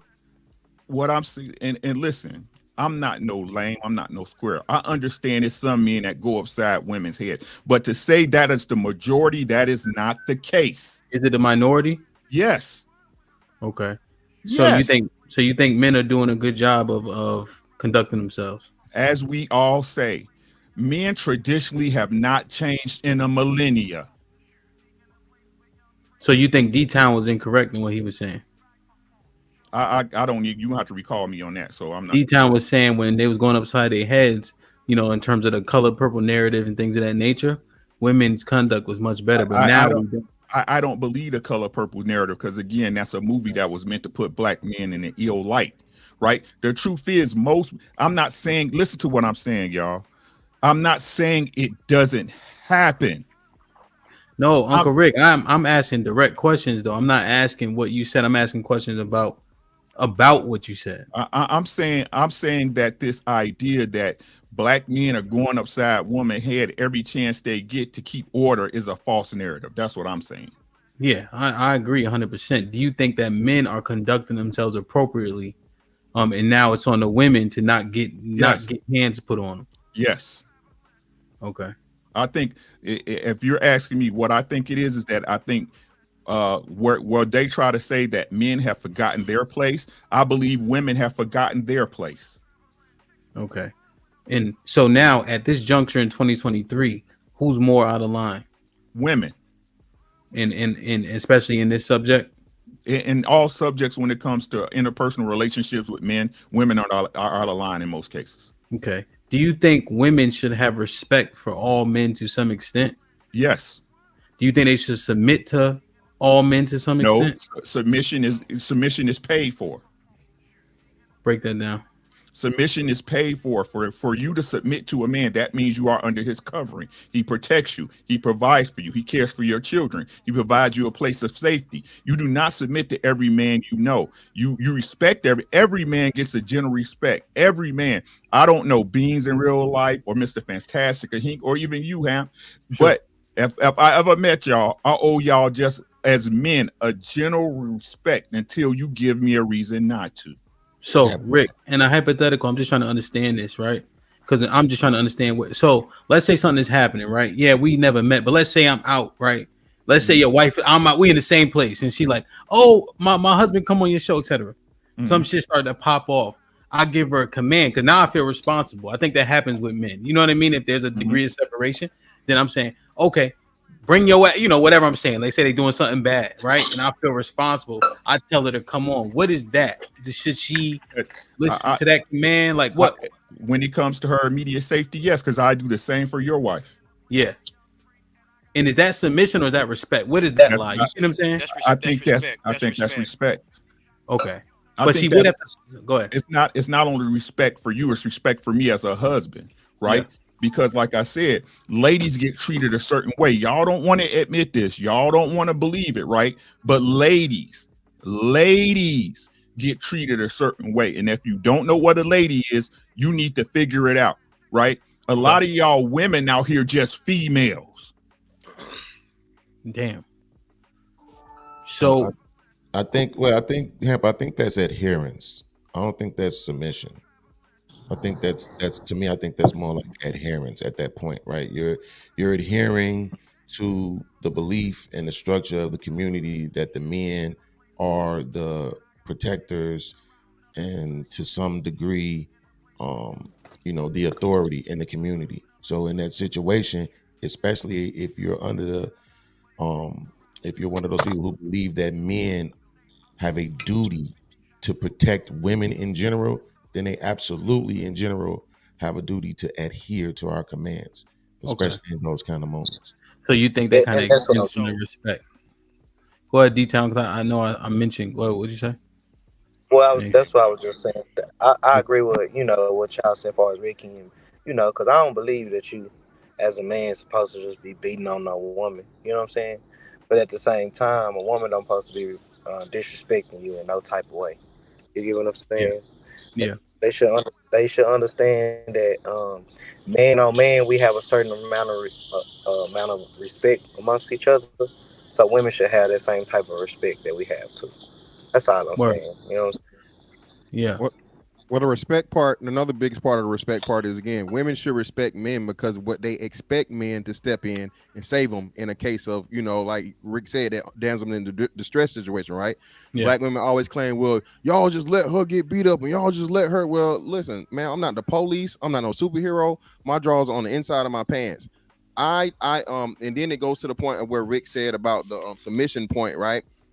Listen, a woman that submits to me, that I'm responsible for, that I protect and provide for, that's the woman I'm supposed to lay my life down on the line for. Not just some random chick that's walking up and down the street.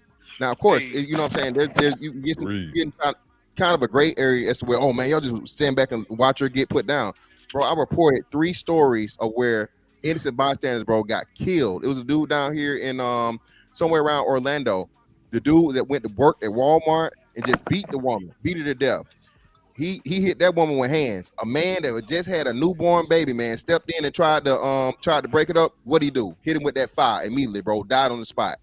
You know what I'm saying? That man ain't gonna get no parade in the streets. You know what I'm saying? And since I didn't say his name, nobody even knew about it. His family was asking for a GoFundMe for over 4 months.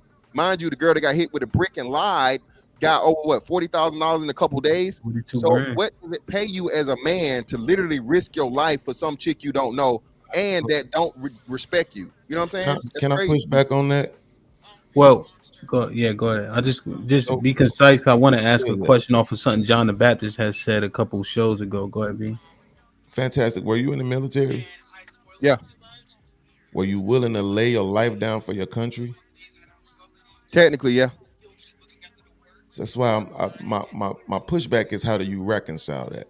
How do you reconcile being willing to lay your life down for your country, which is literally you're not doing it for the term the United States. You will be doing it for the people, right? So in a sense, you're willing to lay your life down for people. What difference does it make if it's one person or if it's everybody? Okay, so I can answer that. It's really easy. The difference is this: it's not just the person; it's for the spirit and the ideology of America in general. Again, if somebody from a foreign country came over here and they threaten Yeah, I you, hear that. me, it's Yeah, I hear it too. I hear it too. yeah. Hold on, Mr. Van Dam. Yeah. Yeah, I don't know who that is. Everybody mute real quick.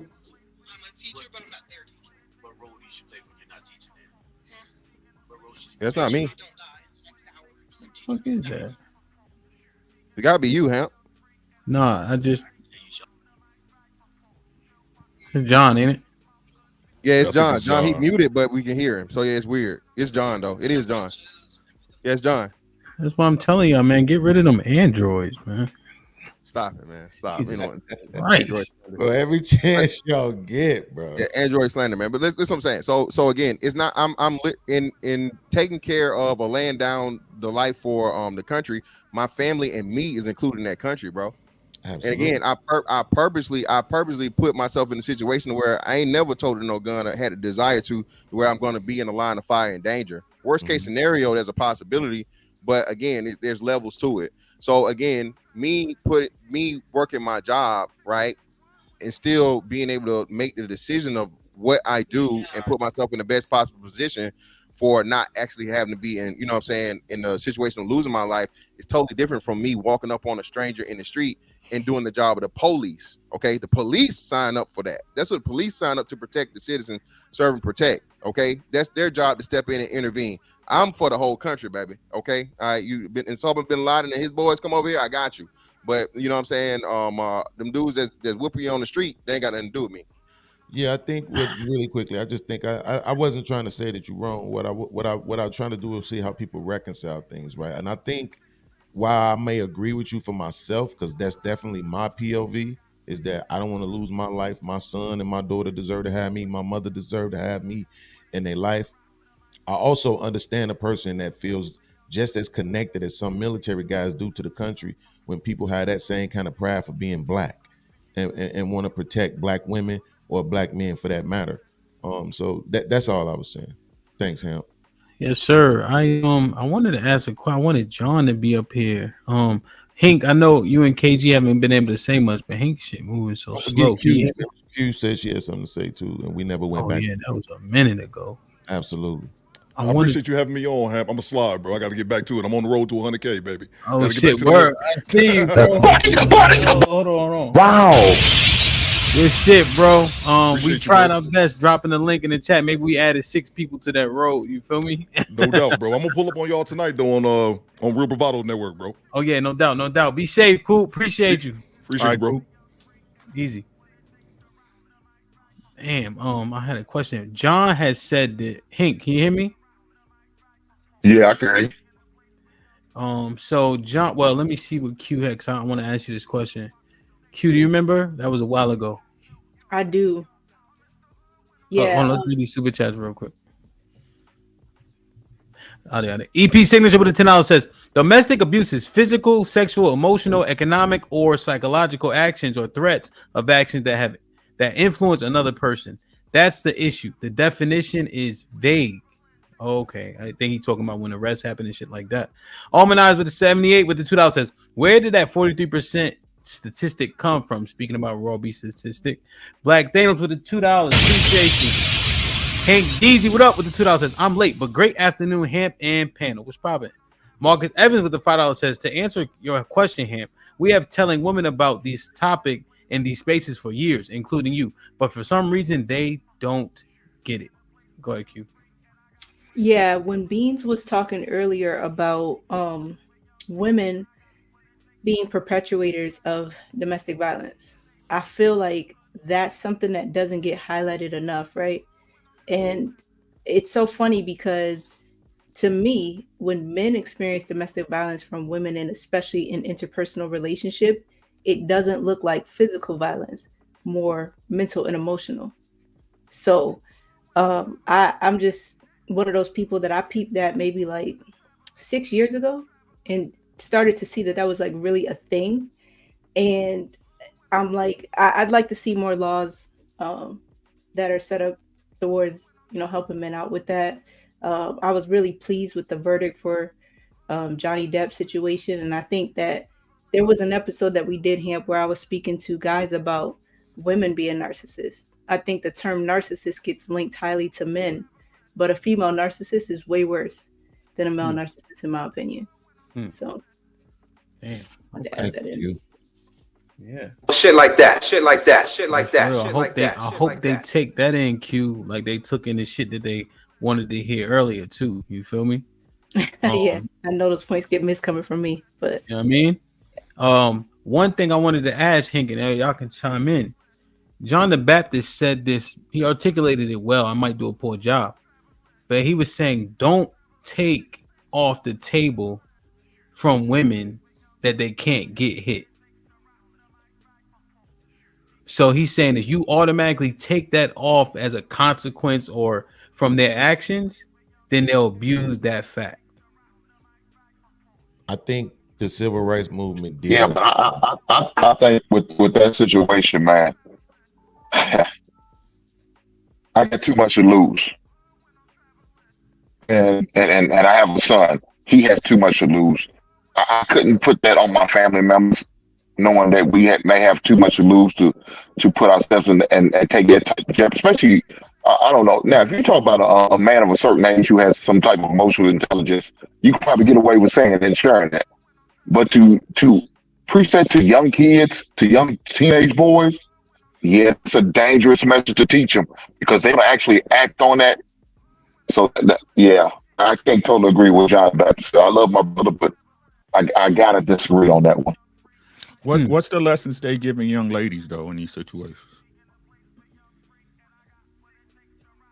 Oh, as a totality, none. That's all. They're not doing anything. There's no lessons being given, Rick. Not at all. So I'm just making a point since this is, Yeah. YouTube, right? I'm just making a point since this is YouTube. So again, if men are looked up as superior in these situations, why aren't they recognized that throughout the relationship, like the life of the relationships? Right. But hey, it's gonna keep coming around, Beans, because everybody sees it, but don't nobody want to say the shit, right? This is the fucking problem, right? The truth is, listen, let me tell y'all about domestic. I know about domestic violence. I damn near didn't make it back to this bitch. A woman was hitting on me and I was leaving. She grabbed me when I was walking out the door and stabbed me with a fucking butcher knife. Right? Like I said, y'all talk about stuff like y'all ever been in it. Oh, men doing this, but you ain't never been in a relationship where a man laid a hand on you. Y'all talking rad pain for shit y'all ain't never been through because it sound good for y'all fucking talking points. You ain't been through shit. Shut the fuck up. Yeah, I think, like, I watched my mom stab my stepdad, man. He was on drugs. He came, tried to steal the car, and that messed me up for a really, really long time. You see these kind of toxic relationships growing up, and it becomes the normality to you. You think it's normal, right? And then we had a lot of men who used to say things like it's cheaper to keep her, don't argue with no woman, just let her win. All these type of things that got pushed on us, right? But I think, in all honesty, I think even though I understand it to this day, I understand the movement, the nonviolent movement that Martin Luther King and the Civil Rights Movement was trying to take a part in. But I think that kind of did us in, because it's like, if you're gonna let these people treat you this way, then how you gonna fight the women? And what I'm saying is this. What I'm saying is this, Beans, right?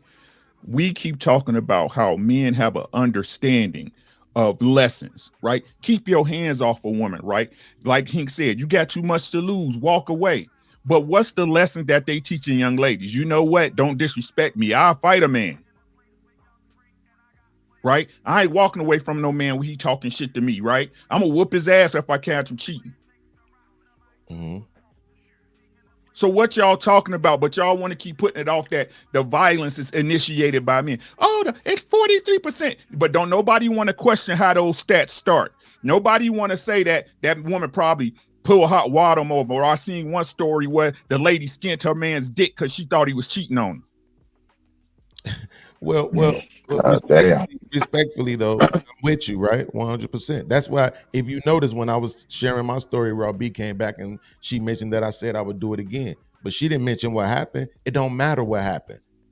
All that matter is that in a moment, I put my hands on a woman. It don't matter what she did. I was wrong. So thank you, Rob B, for proving that point, right? But now, if we flip that story and put me in the woman's shoes and the woman in my shoes, I go to my baby mama house. Hey, I'm gonna take the kid. No, you can't take the kid. She with me. And I snatch the baby and run. Guess what? Amber alert. I'm on the run with my own child, right? But it don't matter that she took my kid, because black men don't really give a damn about their kids in real life anyway. So I didn't really care about her taking my baby from me after being gone with my baby to Minnesota for months and I hadn't seen my baby. I didn't really care about that. I just wanted to find a reason to fight her. That's what they're going to tell themselves, right? So again, but to me, and I'm going to do this right now because I think it's the perfect time to do it, we have to be more consistent. If the narratives matter, then let them matter across the board. If men matter, then let men matter across the board. Stop picking and choosing which men matter. All of them have to matter. All of them. The broke ones, the short ones, the fat ones, all of them have to matter. Or else we're going to keep this circle and they're always going to find somebody to punch down on. And then it'll just be, don't disrespect the 6'3" nigga that got the bag. We have to make the narratives concise and consistent across the board. No woman, no man, no man, no woman. Put your hands on nobody. If you hit somebody, expect to get hit back. Gender don't matter. Like, the narratives have to be consistent across the board. We can't keep cherry picking. I agree with that 100%. I take the method of what my man GA was saying. Put these heifers on paper. Man, I'm all for it. I'm going to call the police on this heifer. I'm not going to play with you. I'm going to run it in. And I don't care what they do. I don't care if you breaking up. You breaking up. Yeah, he got that basement. He got that basement connection for real. Let me pick it up for him real quick. Hold on, But no, I'm gonna say this just real quick. Yeah, man. The thing about that is, again, bro, when we start doing these things, you just gotta be realistic, dog. There's never gonna be a situation where there's not violence, there's not bad, there's not evil, there's not disputes. So of course you can say that and it sounds good or whatever, but that's why it's never gonna change. It's never really gonna happen. You can tell people all the time, don't put your hands on each other, and we still got fights. Motherfuckers got assault charges, be it domestic violence, so on and so forth. My thing is just, you know what I'm saying, control what you can control. And I will shout out to Rick, for a lot of dudes have stories like that, man. A lot of brothers have survived some crazy things. And that's the part that never gets talked about, to the point of as to where that man is defending himself and now he hurts the woman and he still gets charged for the domestic violence as the initial victim. So again, man, that's something that never gets taken into consideration. But like you said, that's just that the feminist narrative here. And let me say this, nobody else has said this, bro. Women in the United States are some of the safest women on the planet. Okay, all races, but black women specifically. Okay, but you go to these other countries, these other places, man. Hey, you can lose your life over accusation. You know what I'm saying? You get stoned in the street, you get actual hands put on you, and there is no police to call. You know what I'm saying? So again, man, a big part of this is the trauma that women may unfortunately experience themselves. And, you know, they put it out here like every man is just this monstrous, you know, savage abuser. Baby, if we did a woman exchange program, we sent you over to Iran, Iraq, any Middle Eastern country, hell, we sent you someplace in Africa, I promise you, you'll be begging to get back here quick, fast, in a hurry. Yeah. Word. Shit like that, shit like that, shit like that, shit like that, shit like that. Nah, that shit My trash. connection better. No. Is my connection better, Ham? No, sir. It been trash for a week.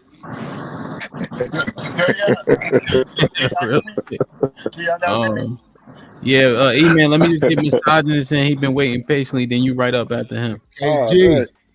Oh, shit. KG, what's popping? You had something? Yeah, I had some. I sparred women and doing MMA, and that was a big issue because she couldn't get proper training because we was whooping on them, and that's what she wanted. But she had to leave the gym because we didn't have enough women in our gym for her to spar. So I'm used to that. sparring women and having to go hard on them because we just didn't hit them in the face. But when we went to the body, we went as hard as we can. And I've seen women cry in the gym on the ground. Yeah, that crying shit. Even playing football in high school, we had one girl that tried, right? But then you try to take it easy, then they get one lick, and you say, see, now I'm gonna have to really do you dirty. You know what I mean? There's one team, they didn't have that many players. They had a woman at safety, and she had to come up and make a tackle, but you already full speed. I almost killed her. She might be dead now that I think about it. Yo, like there's no, you know what I mean? But the tears come out. Ain't no crying in football. Then they get mad at you, Ham. But Ham, like I said, Ham, I had the same thing happen playing basketball. And I was like, hey, look, bro, hey, I don't play aggressive or whatever. I'm a big dude, right? Yeah. And I almost got jumped. Ham, I had 4 dudes try to jump me because this dude decided to come out here with his wife, play ball. I set the screen, didn't lean into it, nothing. She runs into the screen, falls down the ground. He's like, hey, man, that's my wife, bro. And I'm like, bro, you chose to let your wife be out here. I'm not about to go off and play what's the name because she out here. Well, bro, la. And, bro, one dude ended up getting backhand. And, I had to handle the situation because, bro, keep her off the court. If you don't want her playing with the men, don't let her play with the men. Have her go practice free throws or something. That's what happened. I've always said in these conversations, we always let too many women come into men conversation, men spaces. This ain't a woman's conversation. This ain't a men's conversation. I'm not talking about just show. I'm just talking about in general. It's like there is no sacred place that men can go to that women don't want to intervene. So we're talking about like how Fantastic talking about playing basketball. We shouldn't be doing this. We should be playing football together. We shouldn't be in men's locker room having these conversations in front of them, because what tends to happen is in these conversations, women think that they are men. They think they can compete with men in these conversations or in these well, I keep saying conversations in these arenas, and it's confusing them. You can't talk with a man, you can't fight with a man, you can't run with a man. There's nothing you can do with a man on a consistent basis. Yeah, and but John, the key about it is what KG was saying. Even not punching her in the face, that sounds like the dumbest shit in the world. But we make these concessions, right? We're playing co-ed flag football, and it's like no touching.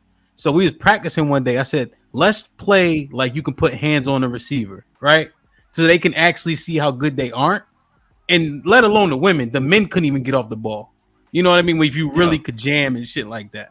But they was like, this is real football. You know what I'm saying? Like, but damn. The funny thing is, we continue making concessions for them, and they never catch on. Like they never learn the lesson. Well, that was the point. Yeah, KG, what you saying? Let me get misogynist in.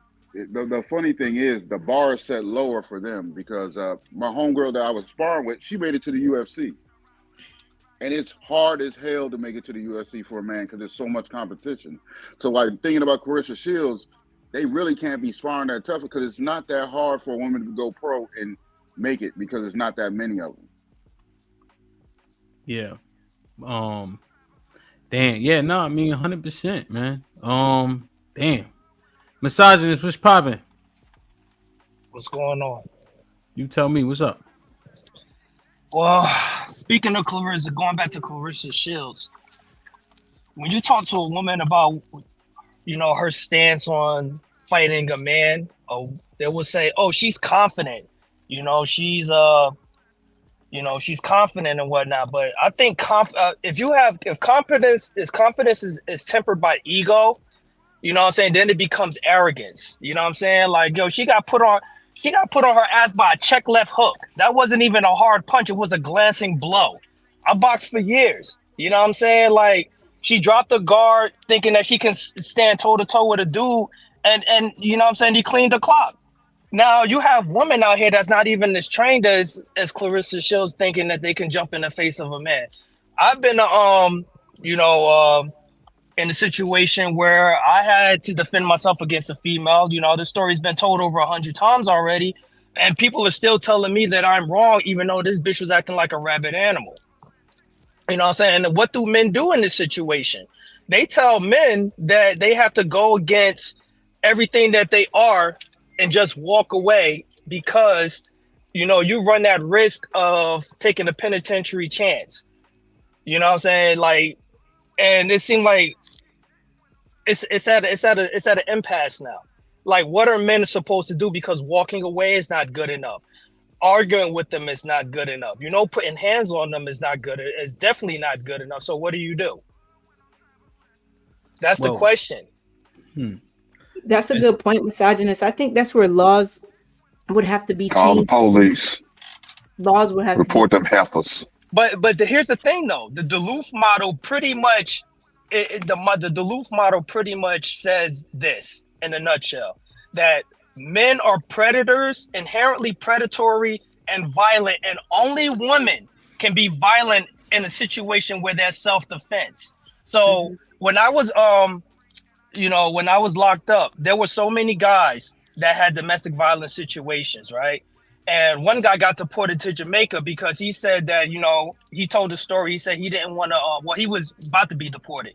He was saying that, he took he met a woman, took her and her 2 kids, and even let her mom move into the house. Because he wouldn't let her go out that night and take his car to do so, she called the cops on him and reported that he had a gun in the house. Now, in my state of New Jersey, you are allowed to have a gun in your house as long as you're a homeowner, but the problem was that he was renting. So because he had that gun, he got deported back to Jamaica. And he was sad, crying about it while he was in jail, because like, y'all did everything for this girl. I took care of her bastard kids, man. I put money in her pocket, moved her into my crib. Her kids destroyed my fucking house. I even let her mother come and stay with me, and she's going to do this because I wouldn't let her go out and use my ride to do so. Right. And so to that point, if something like that can be seen as a form of DV against him, I think that's where the big change would happen. I don't think that women are treated the same. When it comes to law, like there's just no the same repercussions, like for the same things. It's not there. Let me ask you. Which is the reason why we? Oh, my bad. My question is, I had women try to fight me, and I actually made this point on Fight Club, and everybody in the all them hood boogers that be in the chat was talking about you a bitch ass nigga and you beat woman. It's a difference between being violent and being driven to violence. There's a difference between being, being aggressive and being what's the word? Being violent and defending yourself. It's a difference. But when you're talking from a woman's perspective, it's one and the same. You know what I'm saying? Self-defense is not self-defense anymore. If you're a man and a woman's whooping your ass and you turn around and you backhand the shit out of her, you're automatically wrong because that's a woman. You know what I'm saying? But I'm looking at it from the Russian standpoint. If you're a woman and you come to me aggressive like a man, then you're no longer a woman. You're a combatant. That's how I look at it. You know what I'm saying? So yes, I do advocate for men putting hands on women. And I've said that before, and I'm not switching my stance on. If a woman wants to jump in the arena, you know what I'm saying, take whatever comes in. Now you're in gladiator school. Take whatever comes with you stepping in said arena. You know what I'm saying? They could call me whatever they want in the chat, but that's the stance that I'm taking, and I'm not deviating from that. So again, what we're saying is that at the end of the day, it's the man's responsibility to move correctly in this situation. Is that what we're saying? Not if violence is if he's being provoked by violence, that's not what I'm saying. No. I know you not, but I'm saying in a generality, in a whole of the thing, right? So what I'm seeing in the chat and what people are saying, and shout out to Hink, right? He's saying, okay, hey, call the police on her, right? Don't engage, right? And I'm gonna ask the question again, right? What's the responsibility of the woman? I don't see why people don't see this. Hamp, is it just me? Isn't it funny how whenever we get to these conversations, no responsibility ever falls on the woman? None. Mm-hmm. Which is so none. Point, Hold on. Right. And none whatsoever. Ray, before you finish, I gotta get Ian. Go. He was waiting, but go ahead. Finish your point. Go ahead. I'll finish it out. Right.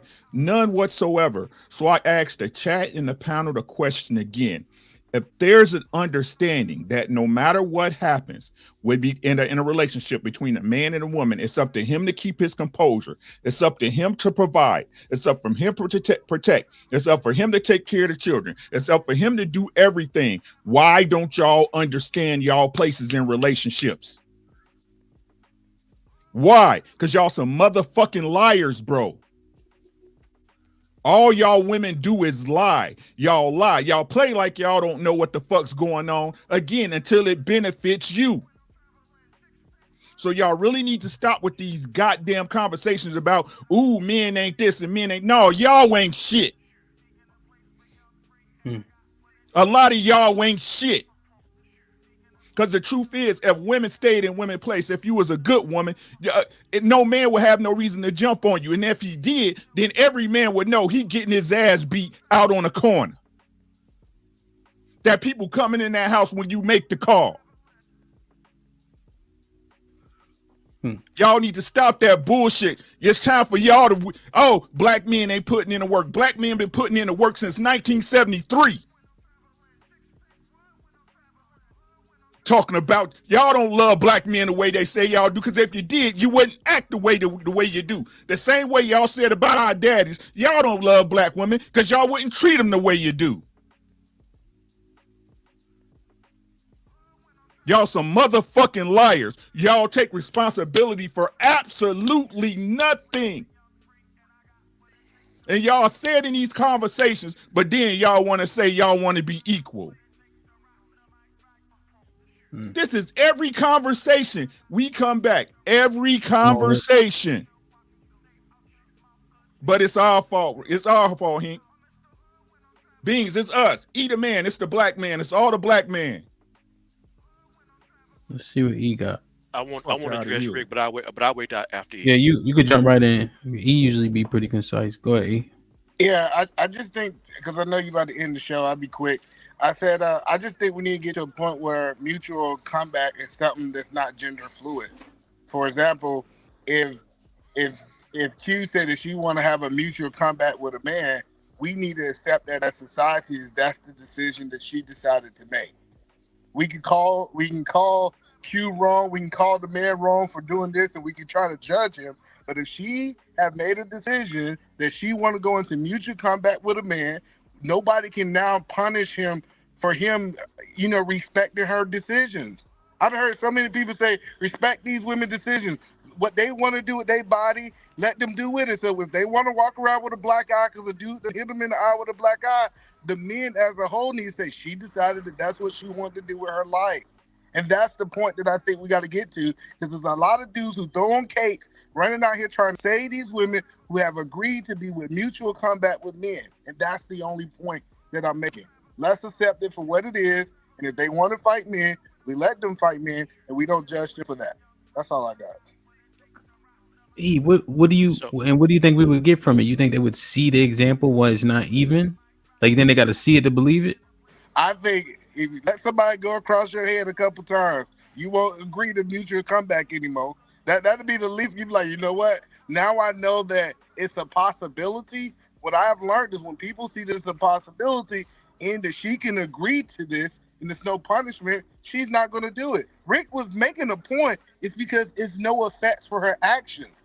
But if we say that we're going to hold you accountable for your decision, it's her decision. We're not trying to force mutual combat on her. But if she agreed to that, we just hold her to the standard that she set.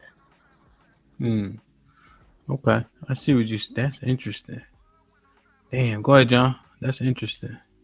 So to kind of address what Rick was saying, I kind of agree with what he was saying, because it's like, how much can you play defense before you have to retaliate?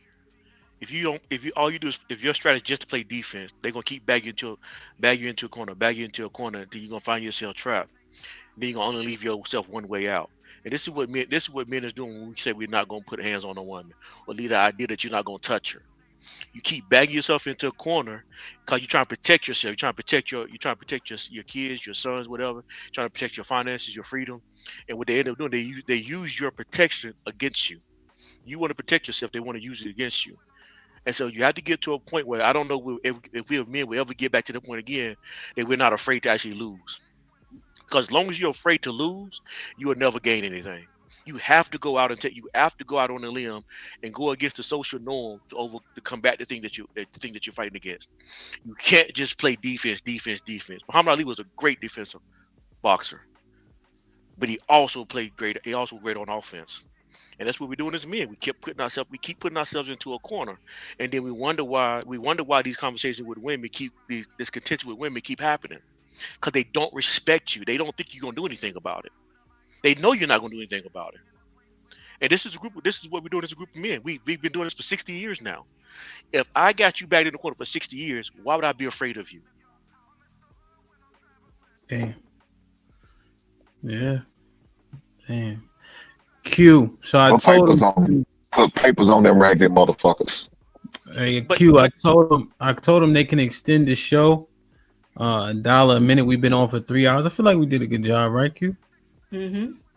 You know, so if they want to extend it, $1 a minute. That's good, right, Beans? Starting at 60. I know you don't like when I be too capitalistic.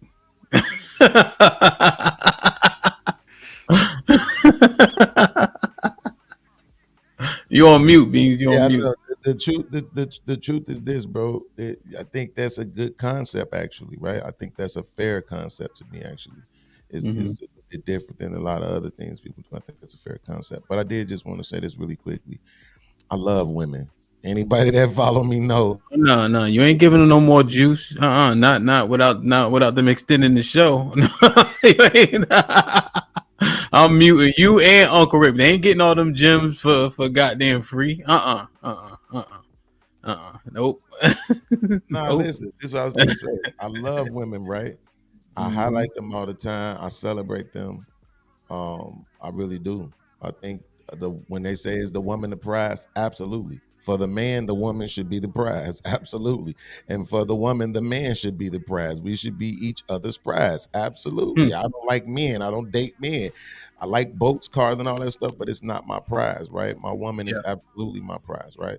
But at the same time, when it comes to these relationships, we go into them with a lot of expectations. And for women, more often than not, when those expectations aren't met, they become evil for real. And when they are emotional, they will literally be trying to destroy your life. There's no way that you can just pretend. We have too many video evidence. We have too many men telling their stories, right? Or women just all in your face clapping. What you gonna do, boo-boo? No, boo-boo, it ain't gonna be what you think it's gonna be. Swing then. All that extra shit. They try to pretend like that's not them, but it is. Right? And then as soon as you hit them, they either calling 911 or they calling them niggas to ruin your life. Ruin it and possibly end it. So there is no moral ground for women to stand on this one. Ladies, y'all just got to get it out your head. Nope, it's not okay for you to hit me. Not okay for you to raise your voice and cuss me out whenever you want to. If I did something, absolutely, you have a right to respond. But you still got to be smart about it. Y'all see how big John's arms is? I'm not running up on that nigga. You see how big him, and I'm a big guy. I'm not running up on these niggas. Mr. Fantastic 6'4", I'm not running up on them niggas. Now, me and my brothers will jump the fuck out these niggas. No problems. But if I tell these niggas shit like that, shit like that, shit like that, shit like that, I don't want no smoke, then they need to back down. Now, when y'all I know a situation, to be fair. I'm not gonna say who it is because it's her business. I know a woman. Her man was waking her up out her sleep. Bink, bink, bink, bitch you. Bink, bink, bink, bitch you. This was 9 years ago. That nigga just stabbed her up last month. So I don't try to pretend like I don't understand the worst of things that happen to women, but y'all got to start pretending like that's the bulk of it, because it's not. I think to your point though, podcast is that they promote that it's the worst that happened to them. Absolutely, and that got to stop. They got to stop doing that. It has to stop. Yeah, because they have to have their logic in their head in order to keep you afraid to move. Mm-hmm. And so what we I think what we really need to understand is that there should be a rank and file or order that has to be It has to be recognized. It has to whether they agree to it or like or dislike it's not our problem. They have to understand that men are superior. And then it's the woman, then it's the children. Until that order is established and recognized, you're gonna continue to have these problems. Yo, so we got 20 in the kitty queue. We just need 40 more in the Cash App. We can keep it going because I got some more questions. I bet you can't pronounce that name. So the contention is so the thing is until you get that order. Oh my bad. Yeah, that's Bourget. It gotta be like Cesare Bourget. I know this name.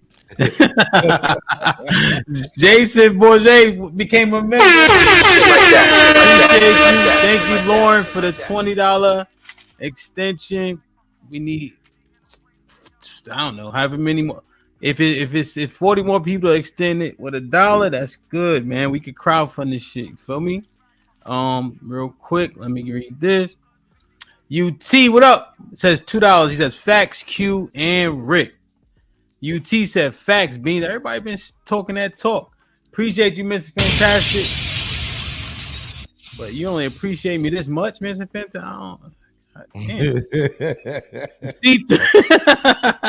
See through you with the $2. Says this dude on an ankle monitor. Ask him what for. You changed your picture, see through you. I'll tell you why. Chill. UT with the $2 says, get him, Rick, 100. Kiki was popping. Kiki with $2 says, talk that talk, Ricky. Damn, man. Do you love me? Are you riding? Nah, ain't no layaway. Kmart is closed for a reason. Too much layaway. Cowdoors is closed for a reason. Bradley's is closed for a reason. Man, I grew up with them stores. Yeah, I'm telling you. That shit's crazy. Yo, I can't believe you remembered that. Yeah, man. So shout out to Brit. Hold on, yeah. Hold on. I know hold on. Let me show this love real quick. Yeah, I spelled Lauren's name wrong. So Britt and Lauren just extended the show. Shit like that. Shit like that. Until 4 o'clock Eastern. I'm broke, baby. I ain't got no money. Bullshit. I see you shine. What movie is this from, John? I can smell a motherfucker with money. Great Charles to see you. Wait a minute, god damn it, John. What movie is this from? You know I don't know. Only the way I asked the question. What is wrong with you, sir? I know. Wow. I want to say is Paid in Day, full. but I'm not a Paid in Yo, full. okay. Paid in let me full. ask What y'all are a you talking question, yo. about? Why do E always want to fuck up the funny moments? E, huh? Can you answer that, E? Money making Mitch. I got you, because I'm a real ass nigga. I think y'all done forgot. You remember what Jay Prince said? What he said about who he said it about? That's bullshit.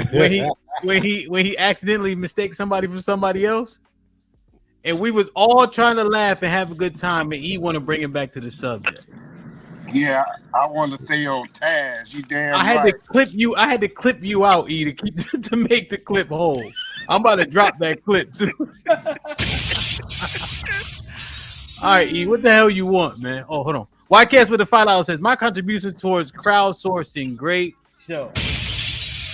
Go ahead, E. I guess so. My question is, do the men agree with John the Baptist because I agree that me putting my hands on you should be on the table. I should try to resist that urge and not do that. But do y'all believe that should be an option, or y'all feel like that should never be an option for men? Should be an option. I I think wholeheartedly agree everything. with that. I think everything has a right to defend itself. I can't wait to hear what Trey say. So real quick, let's. I think that's a good question, E. So let's go around. Trey never agrees with me. Let's go around the room. E. Yes, it should be an option, but we can give context. So if I say yes, Q, what'd you say? Yes to men having the option whether or not they want to put hands on a woman, and she put hands on basically.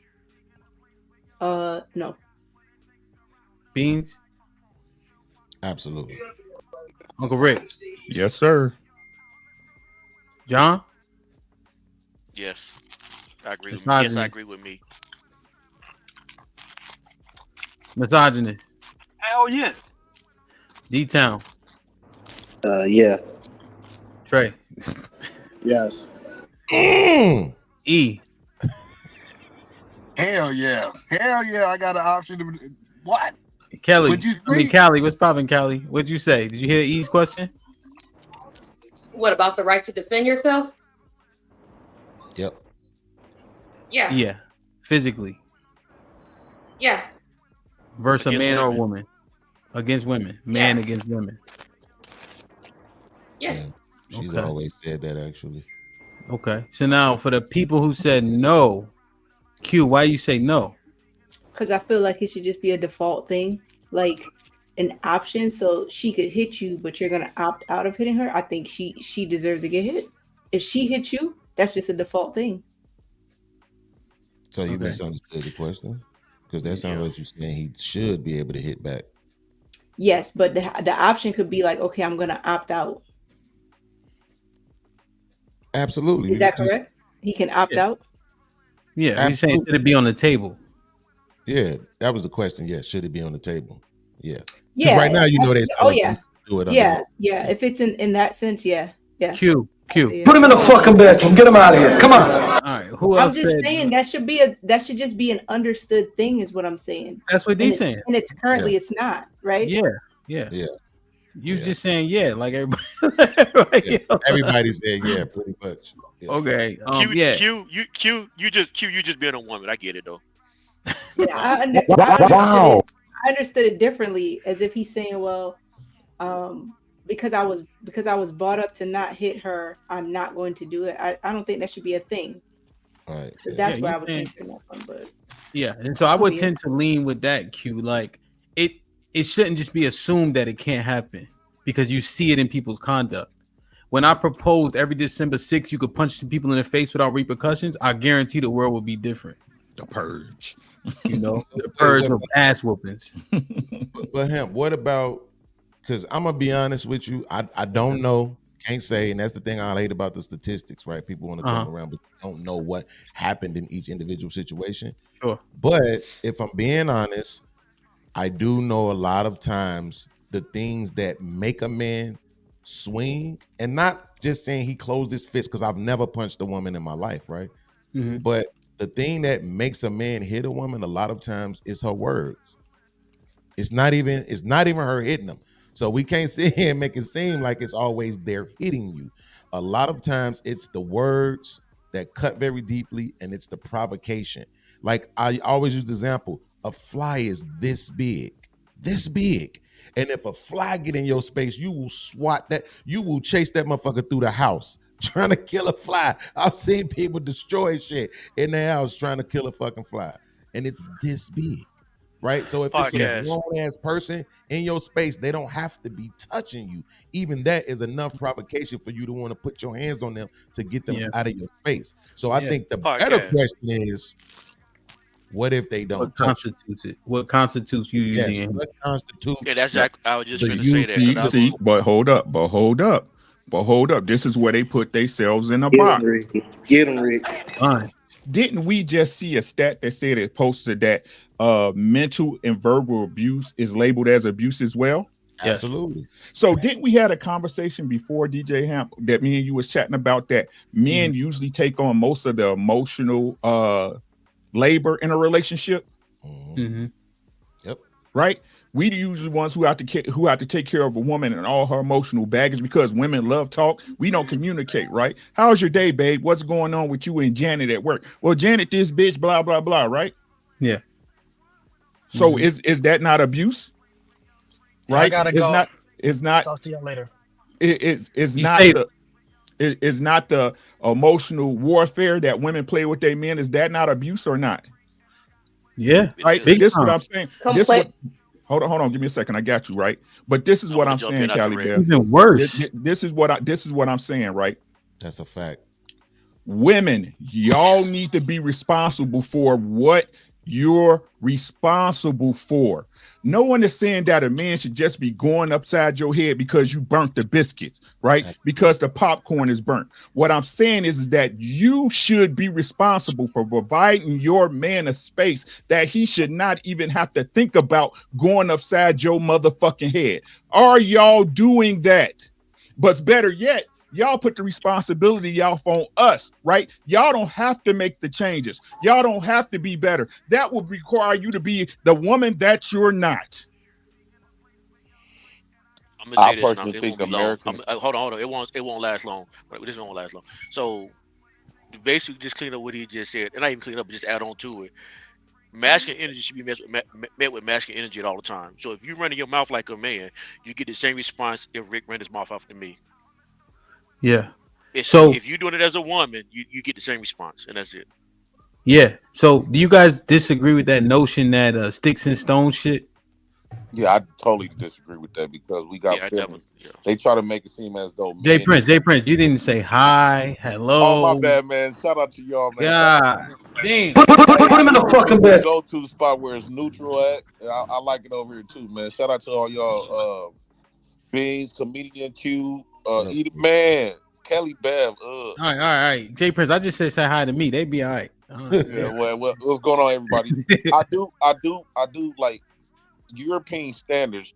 This is a lot of the way we view the way we supposed to operate here in America is coming from a standard that wasn't naturally ours, right? So American standard said that men is basically robots when it comes to women and men interactions, that we supposed to just sit there, men supposed to just sit there and technically allow somebody to disrespect you. If you go back in history, when you talk about how they used to break down the black man, how the white man could be like 4 feet tall to break down a 6'10" black giant, how they used to do it was mentally, and that's the same way how they allow our women to break us down mentally. Even though, yeah, she might can't beat us physically, but the words is very powerful. When you can attack a man's brain, his body goes right along with it. Yeah. So they have neutralized men. Especially black men, to get mentally beat down. This is why a man could be 6 foot tall, weighing 300 pounds, but mentally weak. Especially if he grew up around women or been around women. We should never be in a position where a woman is allowed to mentally abuse us, emotionally abuse us. They have trained us that we are robots when it comes to our feelings, and we're not supposed to respond when it comes to women. And I think that we needed to call out a lot of this. We need to call out a lot of these European standards here from America, because at the end of the day, it comes in black men's expense where we got to tolerate abuse. We the only race of men that has to tolerate abuse from anybody. Damn. Women can actually go to a abuse shelter for mental abuse. If I cuss a woman out, that woman could go to an abuse shelter. So clearly, that states that mental and verbal abuse is as serious as physical abuse. So if they're going to sit up there and let women go to abuse shelter for verbal and mental abuse, well, women should be getting charged what they say towards men, especially get charged what they say towards their children, especially their boys. They should get charged criminally. Go ahead, E. Well, I think where I get off the train. I get it if somebody put their hands on you, supposed to protect yourself. But just because somebody said something to you, I think it's crazy to just put our hands on people just because somebody say something to you. But that's your belief. All men don't operate like you. So I get it. Listen. So E. We So all E. talking about. So E. Hold on. So E. Okay, go ahead. Go ahead, E. E. So, yeah, I'm here. I'm listening. Go ahead. Yeah. So the point that I'm saying is no. Because somebody calls you out your name, just because somebody in your bubble, that doesn't give you the reason to just off on people. I think that's the problem, is that now you're not in a position where you're protecting. You trying to hit this person because your feelings got hurt. Dude Nah, trying either to man, let's start be real. Hold on, let me respond to that. Real quick, Yeah, John the Baptist. Real quick. Either man, let's be for real. We ain't talking about the women that call us a bitch or something. We talk about women like, for an example, my cousin used to have an outside child in his marriage, right? Before they even got married. And what his wife used to do, one time she went in and paid his baby mama, try to pay her $10,000 not to bring his son over because she wanted him to be with her children all by herself. That's one. And then when he did bring his son over there, I literally watched and heard it with my own eyes and ears how she used to when she'll pick arguments with her husband, then just to get real mad so she could talk shit about that boy in front of his son. And I watched when my cousin wife All was right. talking Yeah, shit different. about his son in front of him. He cold cocked the fuck out of her. I didn't blame him. So let's let him respond. Go ahead. Yeah, that's crazy. Listen, that is crazy that Sometimes they believe deserve to get hit. Hold on, we let you talk, bro. I'm gonna give you Oh my space. bad, I apologize. It's crazy that he got in his feelings something, so he thought that he could put his hands on it. And then it voids that I was making earlier that people should keep their hands to themselves. Now we're justifying somebody without any valid reason because his feelings hurt. This is crazy. Absolutely crazy. So if I say I'm gonna punch you in your face, you gonna wait till I punch you in your face, or you gonna punch me first? If you say this in my face, I'm pretty sure I'm gonna walk away from the situation because your words doesn't hurt me. No, if I'm saying if you was gonna do it, you would have hit me. No, if I'm trapping you in a corner and I'm saying I'm gonna punch you in your face before I actually do it, and I'm trapping you and I'm not letting you get in the way, are you gonna punch me first, or you gonna wait? See, no, so how come the woman don't have to walk away? She the one with the problem. Hold on, E. Hold on, Jay. Let me answer his question. Now you're stopping me from being able to move. You're resisting me. So if I try to walk by you, pushing me into a corner, because what's gonna stop you? Stopping me from going somewhere. That means you have to put your hands on me for me not to go. Like, how you gonna stop me from walking without putting your hands on me? Now you put your hands on me. It's totally different. Come on, E. You know what John is asking you, E. Come on, E. Either man, I got a better example. What John is asking is kind of crazy, though. Either man, I got a better example. And I'm going to ask you if you feel like domestic violence comes in different forms. Now, let's say it's not even domestic, Q. Huh? This ain't even domestic. This just people saying shit to you. You know, you can ask in any context. Okay, so let's say in this situation, because I think it more applies to interpersonal relationship. So let's say in a situation that you're trying to go out of a door. There's a woman in front of the door. She not putting her hands on you. What's your next move if you want to go out that door? I'm gonna choose another door to go out of. Like, man, come on now. We you ain't finna be no bitch just to protect no goddamn woman now. All right, I'll give you a better one. Hold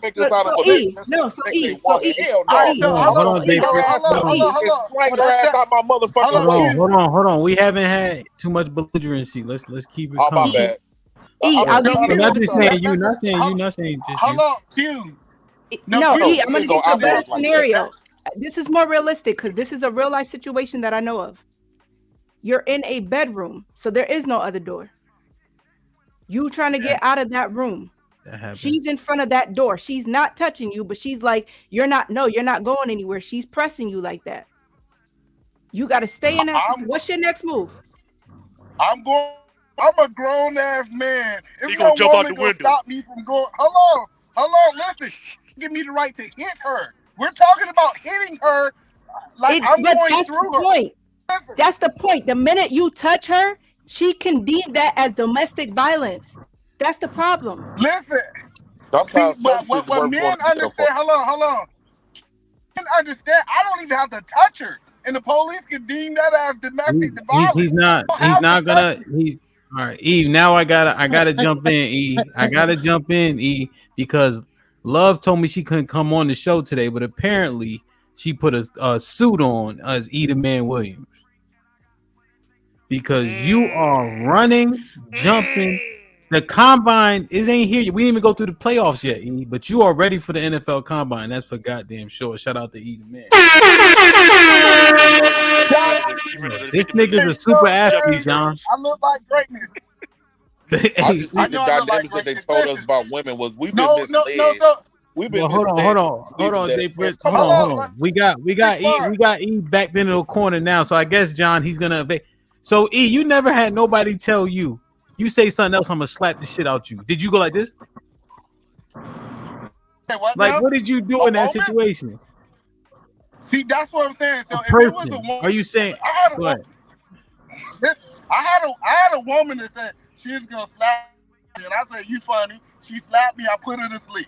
I choked her ass out. She went to sleep. Listen, like I get what you said.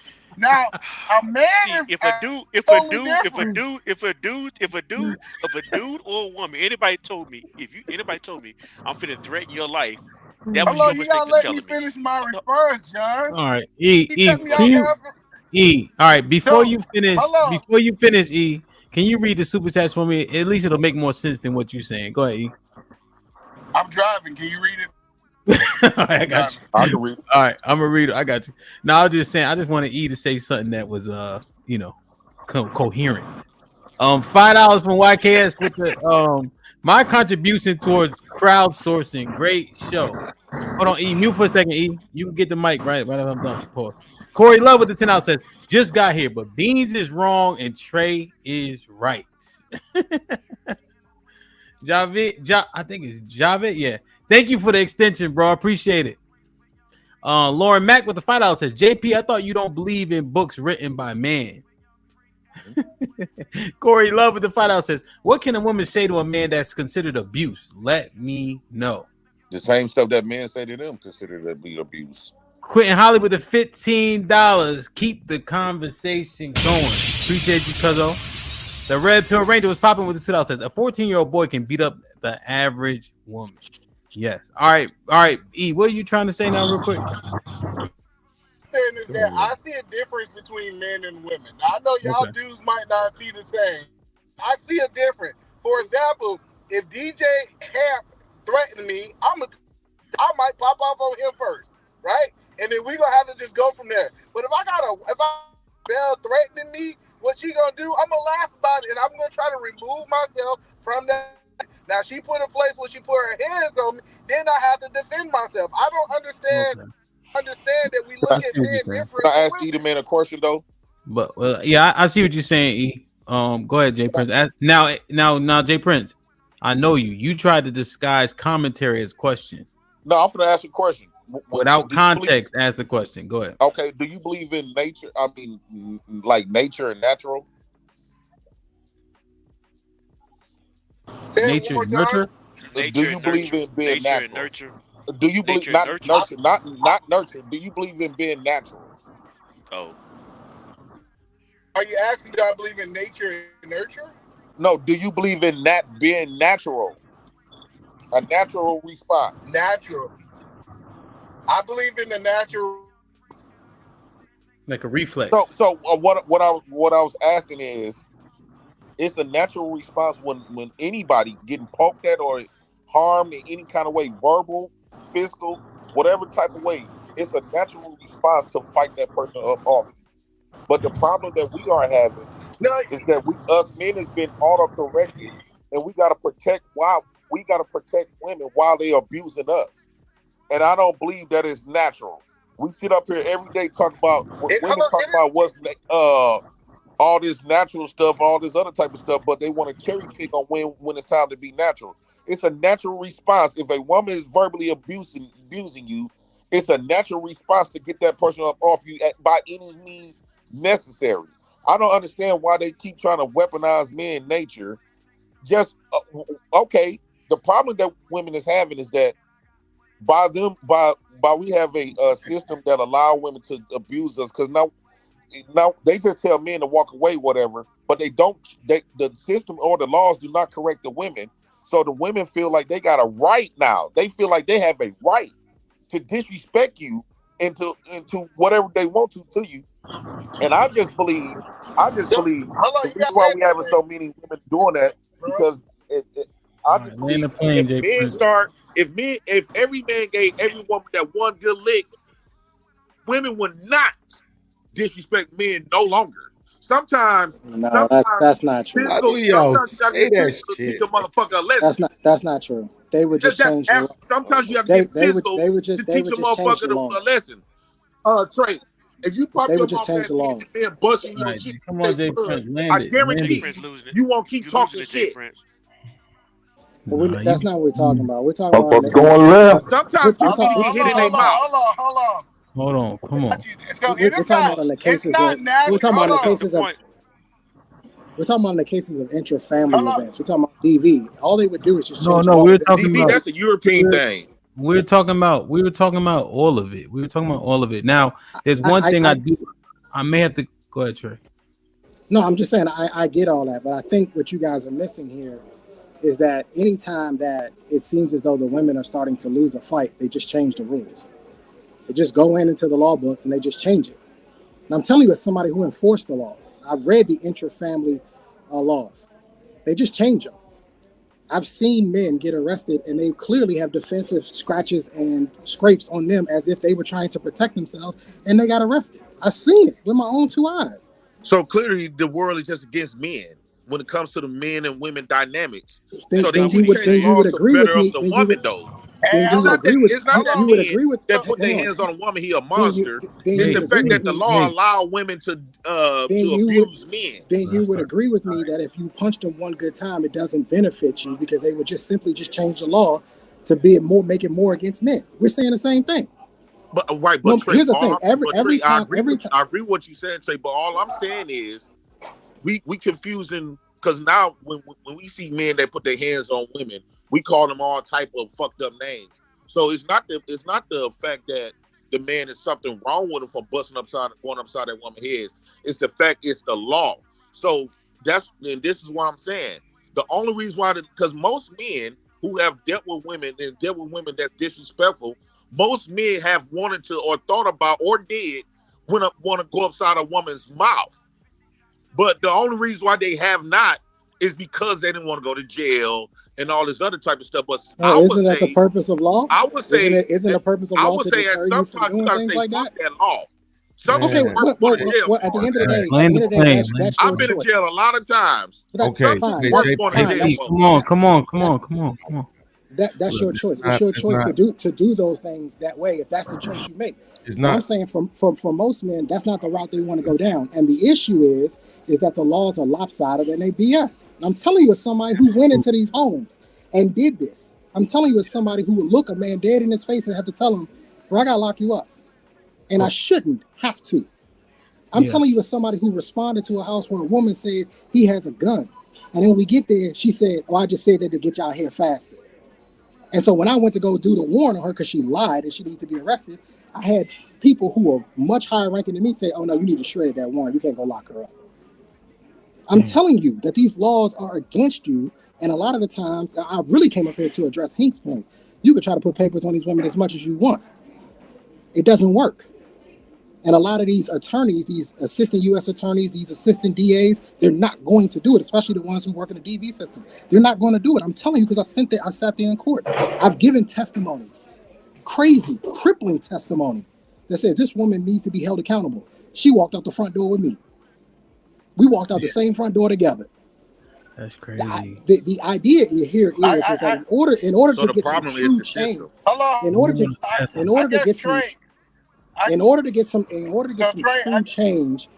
get some true change, you have to address what Uncle Rick is saying.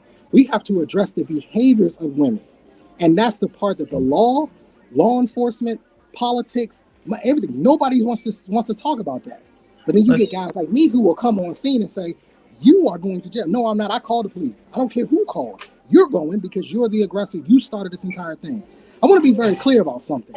I have seen situations, something as simple as a woman taking her finger and doing like that when she, you know how women bow around in your face and they do that little motion, and he has put her to sleep. Guess who went to jail?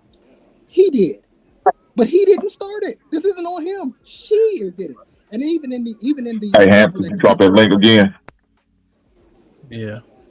even in the example that Q gave, where somebody is restricting your movement, they are committing the abuse. We just skip right over that. Well, what are you going to do to get her out your way? No. He don't have to do nothing. You are abusing him now. You are restricting his movement within his own home. You can't do that. That's illegal. That is a form of domestic violence. But we don't. We always skip past these parts. The laws need to change, The and same way women how need we to be just taught better. the same way how we just skip past Corey Love's comment about what But can a Trey, that woman was say my to a point. man that's abused. I mean, this is what I'm talking about. Niggas don't want to really address that shit because they think it makes you look weak. But choke a bitch if she touch you though. That's strength. Strength is choke her out if she touch you, but we can't acknowledge that And shit I'm gonna that say women it say again, out there. Bean. Let's do some assessing though. Hold on. Before y'all, let me just ask a couple questions. I'm gonna use Callie Bev. She's a lady up here. Callie Bev, do you think women abuse the fact that they assume men ain't gonna put hands on them? I'm sorry, I got my bad Bluetooth. You said, do I think that women abuse the fact that men won't hit them? Yeah, I mean, if that's a bad Bluetooth, you got it verbatim. So shout out to the bad Bluetooth. Go ahead. Jesus Christ. I think some women do, yes. Well, you can't use some here. So do you think the majority or the minority of women do? I think the minority. Okay, so overall, you believe that women don't abuse that fact. Correct. I think the majority of women know that, that there is a possibility of getting hit back, especially from a stranger. Do you think that women understand that their mouths is a way of using that fact? Do you think what people say should matter? Do I think that women use their mouths instead of hitting? Yeah. So like you say they don't abuse it, but do you count what people say to another person? Is that not expecting to be able to have to pay for what they say physically? Do you think women use that against men? Insults, things of that nature. Shame, insults, guilt.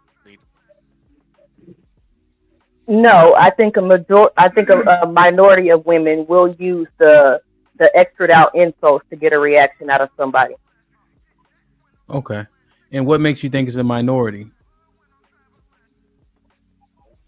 Because there's not a majority of women who are being hit, and there's not a majority of men that are. You muted yourself.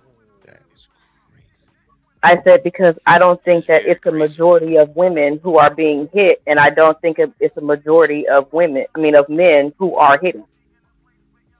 Okay, so you're saying it's a minority of couples, but there was a 43% stat that was just put up here that said, what did that stat say exactly? 45. That 43% of women have been in a domestic violence situation. So in those cases, what do you think the catalyst is? Just speculate. I think some could be, provoking the situation. I think some could be just the men being some assholes. I know, but what do you think actually? So, Callie, just so you know, I don't accept some. I actually hate the fact that word even exists. Because I agree, you can say some for everything in the whole wide world. But if you had to stand on something and speculate so we can get further in the conversation, what would you say? So out of the 43% of women who have been in domestic violence situations, I do not think a majority of those women started the situation. Okay. Now, hold on, John. One question. Gotcha. Now, I'm not saying these are entire 100% related, Callie, but DV in lesbian relationships is the highest. So when I think about that and then I correlate it to these heterosexual relationships, there is a related component. You think I'm totally off? You think I'm reaching, or you think that might have something that my analysis is logical? I wouldn't use a subset of people to use to describe a trend across the board. I'm saying, so you think I'm being illogical? You think I'm reaching? Yeah, I think it's a reach. Okay, I feel like you've been reaching this whole goddamn time I've been talking to you, but I ain't say nothing. Can I ask a question? Can I ask a question real quick? Go ahead. The question I want to ask of everybody on the panel is it a fair understanding that most women believe in a violent situation, that when the police are called that they're going to jail or that the male's going to jail? Jack, the male's going to jail. That's an easy one. Do I think that when the police are called, would a woman be taken to jail versus a man? Like, what's more likely? In most cases, what do you believe in a domestic violence or situation out and about between a man and a woman, and the police are called? Who do you believe that's going to jail in most cases, the man or the woman? I think the man would be taken. Hold on. I didn't even get to my hear. name in your chat trolling, man. That's not me. It's a scam with my name in your chat. Yeah, calling Kelly Bev out her name and stuff. Yeah, I know you and Callie got a relationship. So, but wait, what? That's Uncle not Rick, me in the chat though doing that. Okay. My question. I didn't hear it. My question I didn't hear the answer. No, my apologies. My question was, in a domestic violence or violent situation between a man and woman, when the police are called, who do you believe that's going to jail, the man or the woman in most cases? In most cases, I think the man goes. Can I answer that question? Hold on. Rick, were you done? Did you have to I was follow up? done. Yep. Nope, it's just a question. Let's ask. Because I want to get the panel. Okay. Well, I want to get the ladies' opinions on this. Cause I want to see how real everybody can be, even if it doesn't benefit you. You know? See, I think that's what we run into shit. I was having a conversation the other day, right? About can you be pro-black if you sleep white, right? And one of the fellas on the chat on the panel, because he had a white baby moms, it was hard for him to concede the point. Right? Because people feel like they implicated if they do so. But the truth is wrong. Fuck it if it's you. I feel like that shit bothers me, man. Yeah, Beans, what I want to do, I want to see if y'all have any questions for the ladies specifically, and then we can chime in. Because oftentimes they kind of sit back if we don't, you know what I mean? You know what it is, and this is the thing, though. I'll be honest with you, right? A lot of times, Sound like no question. The point is that when you ask the questions, you can't expect the truthful answer. Damn, right? You can't. Like the fact that Callie Bev says that she believes that the majority of time in a domestic dispute, when a man is physical with a woman, that he just chose to do it. That the fact that you think that makes sense when we know that black women in general are aggressive as hell with their mouths to their children. To their children, they're that way. And we know that's a majority. But we want to pretend like in the domestic situations that the dudes just go, book. No, you didn't say anything. You didn't do anything. You didn't yell. You didn't cuss. You went in his face. You weren't being belligerent. You weren't being disrespectful. He just hit you. That makes sense. Got you. And the United States want to make it seem like women is victims. I'm not gonna get the truth. And to add to Bean's point, and this is not picking on you, Q. It's just an example. Use you as an example, if that's okay, right? Mm-hmm. Q said earlier the things she saw as a child affect her to this day. Absolutely. This is why I keep telling y'all some motherfucking liars. Facts. You use it as an argument for, and this not you, Q. Please forgive me, right? Who cares? Should be all right. She'll be fine. She'll be fine. Right. But like I said, y'all use the shit when it benefits you, but it doesn't apply to nobody else in the world but you. Fuck the world. Fuck the black men. Fuck your children. Fuck your sons and your grandsons. Fuck them. It's funny how y'all can always spot the bullshit except when it applies to y'all. E&J Princeton too. Can I say something real quick? Well, you know it ain't gonna be real quick. E, did you have something before Jay Prince go? Yeah, that's a great question, and I believe it depends on who actually calls. Calls and said if the man calls, I think that the chances of the woman going to jail is highly likely. If the woman calls, the chances of the man going is highly likely. Into this Trey stat, just told us as an officer, though. As a police officer, it makes no difference who calls the police first. It makes zero That's difference. I crazy. have locked up people who called the police. I have locked up people who didn't call the police. It means absolutely And the nothing. truth is, at minimum, the man is removed from his residence. At minimum. Uncle Rick, in some jurisdictions, it's in the books. It's in the policy. Take the man. It's That's written crazy. in there. If it is an intra-family affair with a heterosexual couple, it says it right there in black and white. Just take the man. Make the man leave the premises, even if it's his own home. Could you imagine paying a mortgage on your home and being told to get kicked? You got to leave your own home, even though she started this crap? That's crazy. Trey, let me ask you a question as an officer. Me and Callie Bev have a Real baby. quick, and I got to get Jay Prince in. Absolutely. I go to Callie Bev's house. We got a baby together. I go to Callie Bev's house and I take the baby. What happens? Are we coming to find you? Absolutely. Now, whether or not it's an actual Amber Alert, there's some parameters for an Amber Alert, right? We got to be able to establish that the child is in danger, right? If the child's in danger, then yeah, we're gonna go Amber Alert. But at minimum, it's going to be considered a parental kidnapping. We're gonna come to find you. Absolutely. Would you have any problems with the woman being distraught in that situation and going after her child and ending up fighting the man? No. Okay. So yeah, when y'all say, but Beans, you got a domestic, that's why I be telling y'all to kiss my ass. Yep, I gave a fuck about my Trey, I gotta read these. Let me read these real quick. Steppenwolf with the $5. I got it. Now Jay Prince been not patiently waiting, but he been waiting. Steppenwolf with the $5 says, "Damn, he done brought him a deflector shield." Yeah, that was impressive, man. I'm gonna call love. Tell E been stealing her tactic. See through you with the $5 says, if it's man's nature, JP, explain why men walk away from other men all the time.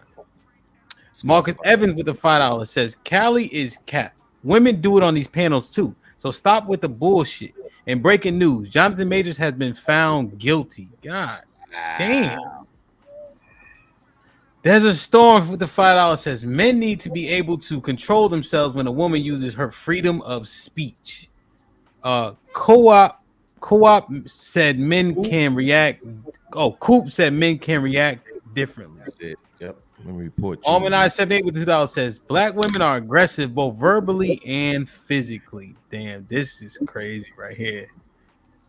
Damn, that's a fucking Dear shame. YouTube, Hamp is over here misreading words on purpose. I said cool. Can I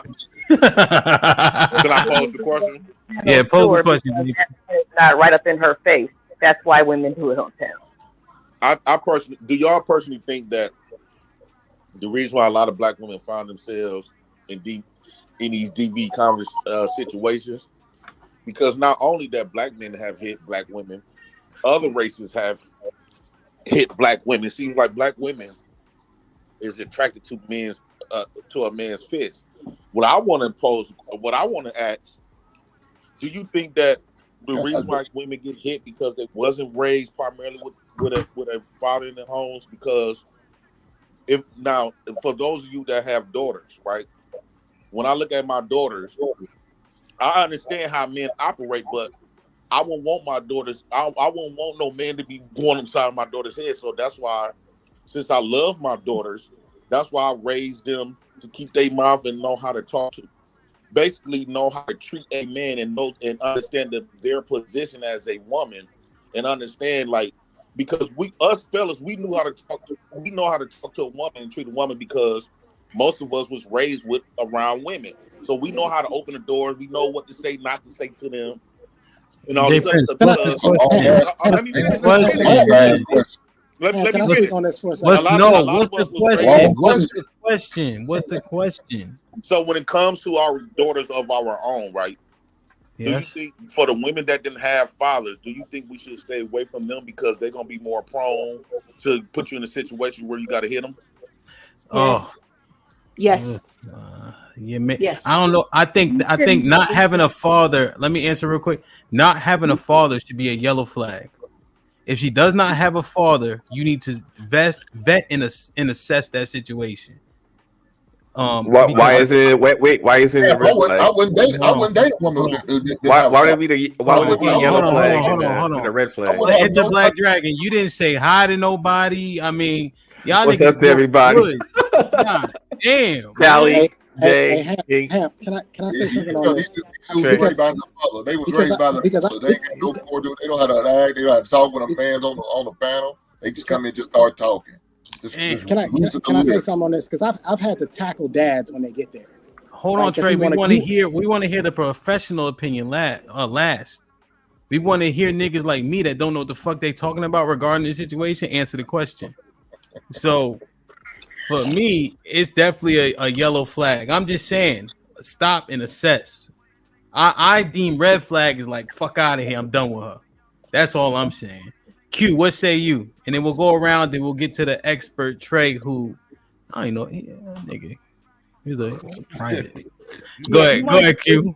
If you want to take all that assessing and all that shit out of it, if she didn't have her father around in a way that he was a positive male, teaching her right from wrong, automatically walk away.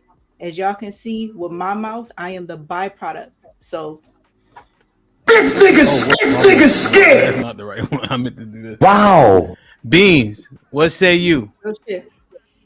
Nah, absolutely not. It's a lot of chicks out here who grew up without their dads that have amazing feet, amazing bodies, beautiful necks and lips and stuff, and they deserve love too. Now, Beans, just to make sure, you're assessing cooperation without all the ass and good feet, right? So you saying the things that men want, they're more like they can get them just as likely out of a woman without a father. I mean, I didn't say all of that, but when we said leave them alone, if you saying marry them and then make babies with them, that's another conversation. I think okay. So then it falls under what you said. You have to vet anybody, somebody who grew up with their father to be toxic. So you agree it's a yellow flag though? Is it a flag? Absolutely. Okay. Absolutely. If you're the first person I've ever heard use yellow flag, I think it's pretty dope that you're doing that, because I think that gives grace to people to say not everybody will absolutely be the same just because they may have had the same set of circumstances. Yeah, fact. Uncle Rick, what say you? You mean it's some, Hamp? It's some? Shut up. No, not some. Let me get Kelly back on here. I mean, Go ahead, Uncle Rick. It don't matter whether it's a red flag, a green flag, or a yellow, purple flag. You're gonna get blamed for the shit anyway. No, but the question was, Jay Prince said, if she doesn't have a father, is she more likely to be out of turn to the point where you may have to put hands on her? I can't say that again. That's an assessment. You know what I'm saying? Like you said, I don't want to use more or all or some and shit, but ain't no red flags, green flags, blue flags. It's all depending on what the fuck you willing to put up with, to be honest with you. So no, if you riding with her, you go ahead and make your choice. Are you saying that people don't come with yellow or red flags? No, I'm saying that people come with green flags and they still be fucked up. There be people that come with red flags that's decent people. You know what I'm saying? It's up to you to make the right decision. But what we're asking is, would you be ignorant to ignore what you know should be a red or yellow flag? No, of course you would be ignorant, right? You should have some type of discernment. What I'm saying is, I wouldn't count a particular woman out because I see something. Because the truth is, as a man, if I want her around me, I'm gonna want her around me, and if I don't, I don't. You know what I'm saying? I hear what you're saying. I know you're trying to get a definitive answer, but I'm just keeping it thorough with you, right? At the end of the day, they're gonna blame you for the shit anyway. Mm-hmm. But I just wonder though, we can't. So but the thing is, right? If it is what it is, regardless, then people don't take accountability. So what I'm saying is this, my boy. I'm saying in a situation, especially if we're giving patience to a black woman. So let's say this, right? In that case, they say with a yellow flag, a black man, because you're supposed to be the leader, you should be more patient, right? You should be kind. You should give that woman time to grow into herself. Or if that yellow flag turning a red flag, they're gonna say you didn't vet right. So what fucking difference it make? Well, I think the further we get closer to people being more logical, and think we have conversations like this one today, that I think if you were really listening, you could have gained something.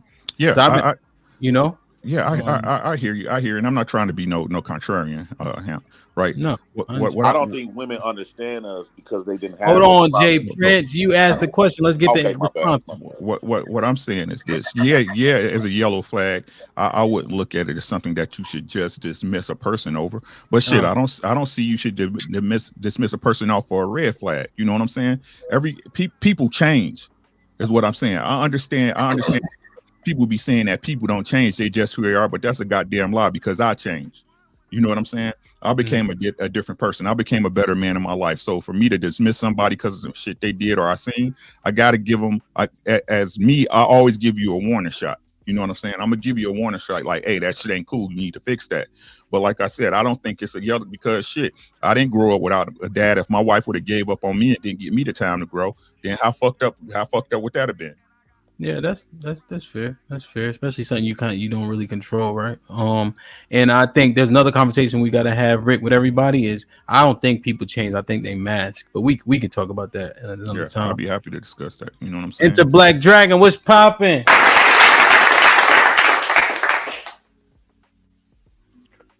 What's up? To answer the question, yeah, I like the term. I like the yellow flag term as well. Only because between, we talk about red flags a lot. We talk about green flags too little. But I think a yellow flag kind of, giving it a definitive term as to saying, stop and assess and evaluate what you want, out of this person or relationship or marriage. It can apply in so many different dynamics. So now we have another kind of a typical language that we can apply to any kind of situation and say, is this a red flag or is this a yellow flag and why? So for me personally, I do have a daughter. She's 22. She's in a relationship long term. She's been in this relationship since high school. Her dynamic's been a bit different than than mine was when I was her age, 19 and all that. Right around the time when I had her. So she's grown up with me in her life pretty much. But for the person I start seeing or dating, if she has grown up without her father, it can go one or two ways. And I'll just kind of sum it up briefly. Number one, she can have this disturbing negative view on all men that we're either predatory or we only want one thing or we only want them for a short amount of time before we move on to the next, and that nobody is really serious about commitment or long-term or anything like that because that's her previous experience or something that she saw her mother go through, something like that. Or she has a different experience where she is a feminine woman. She does know how to keep and maintain a long-term relationship. She's seen her mother do it. She's seen her grandmother do it. She's had some positive example. So it's either going to be positive or negative. And when you interact with this female and start dating them, you start to wonder which is which. And I think that's kind of what the flags are for. And three, when you do start dating this woman or said female, sometimes you change your behavior. Things that you normally wouldn't do for a female that you're regularly smashing or something like that, you find yourself doing for this one woman out of nowhere. She's bringing something out of you that you didn't know was there for a long time. I think that's one of the bigger green flags that we often don't talk about. We move every day and do our own comfortable thing as men when we're single. When we're with this chick, this one chick who could be it, we move completely different. We kind of cater more to her. We kind of, open up that door and do the gentlemanly stuff to her. She earns that out of us. It's not every woman, and it ain't the women you're smashing, but it's this one chick over here that's got all that. So that's kind of what I want to, lead to, younger women to look out for. Hey, these are green flags. When you see him moving differently toward more your direction, treating you a little bit more special, I would say that's kind of like a green flag to kind of teach them, things like that. Word. Hank, what say you? So I wouldn't date no woman who doesn't have a father figure in her life. I teach my son not to date a woman who doesn't have a father figure in her life. The reason why, because most of them don't respect men. They don't have any idea how to handle or deal with a man because they never really been around a man. So what? All of a sudden they start dating. You think they're gonna learn how to talk to a man? No, They're the type of women you're talking about that JP and I think who else was saying they would put Trey and who else would put hands on a woman if need be. Yeah, because they have no respect. They don't give a shit about you. So no, fuck no. I wouldn't date no woman with no father, a father figure. And my sons learned the same thing. I teach his little cousins the same. Don't do it. That's powerful shit. Callie, did you hear the question? No, I did not. All right, sister. What was the question? Do you think a man should date a woman who didn't have her father in her life?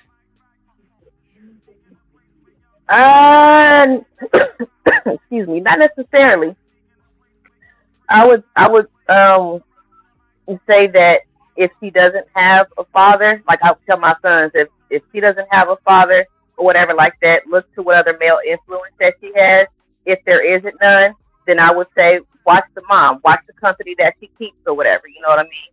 If it's the period pool, grabbing air, all that kind of stuff like that, then I would tell him that, hey, watch your six. You know what I mean? Or don't deal with her at all.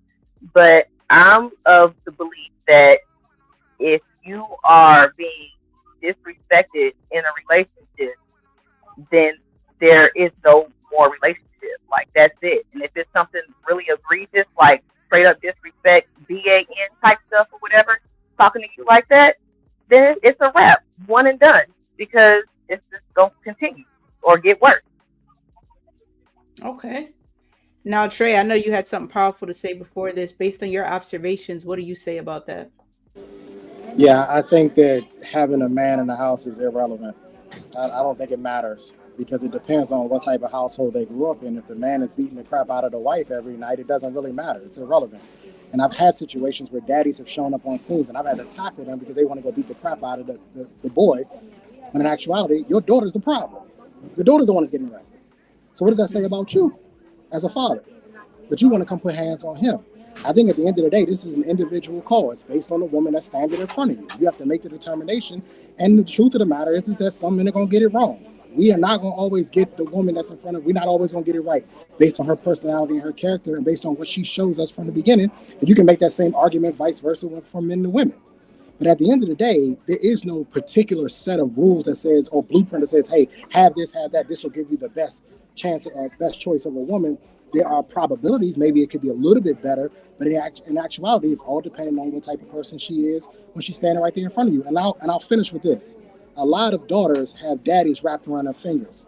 And Uncle Rick is telling the truth. They are liars, and they will lie to their daddies. I've seen it happen. They will lie to their daddies and make it seem like something happened that really didn't actually happen.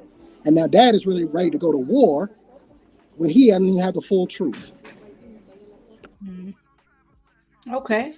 JP, based on your assessment, is because that he was raised without a goddamn daddy, Trey. That's why he was like that. What you say, Q?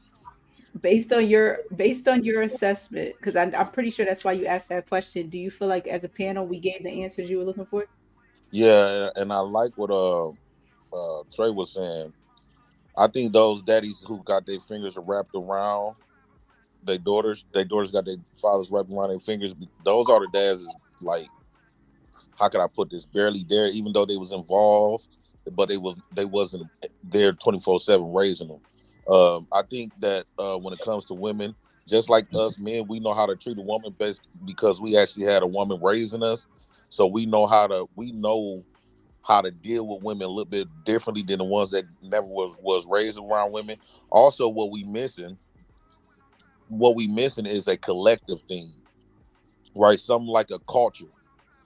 A lot of times in our black race in America, yeah, one woman might have a father figure around her, but her whole community didn't.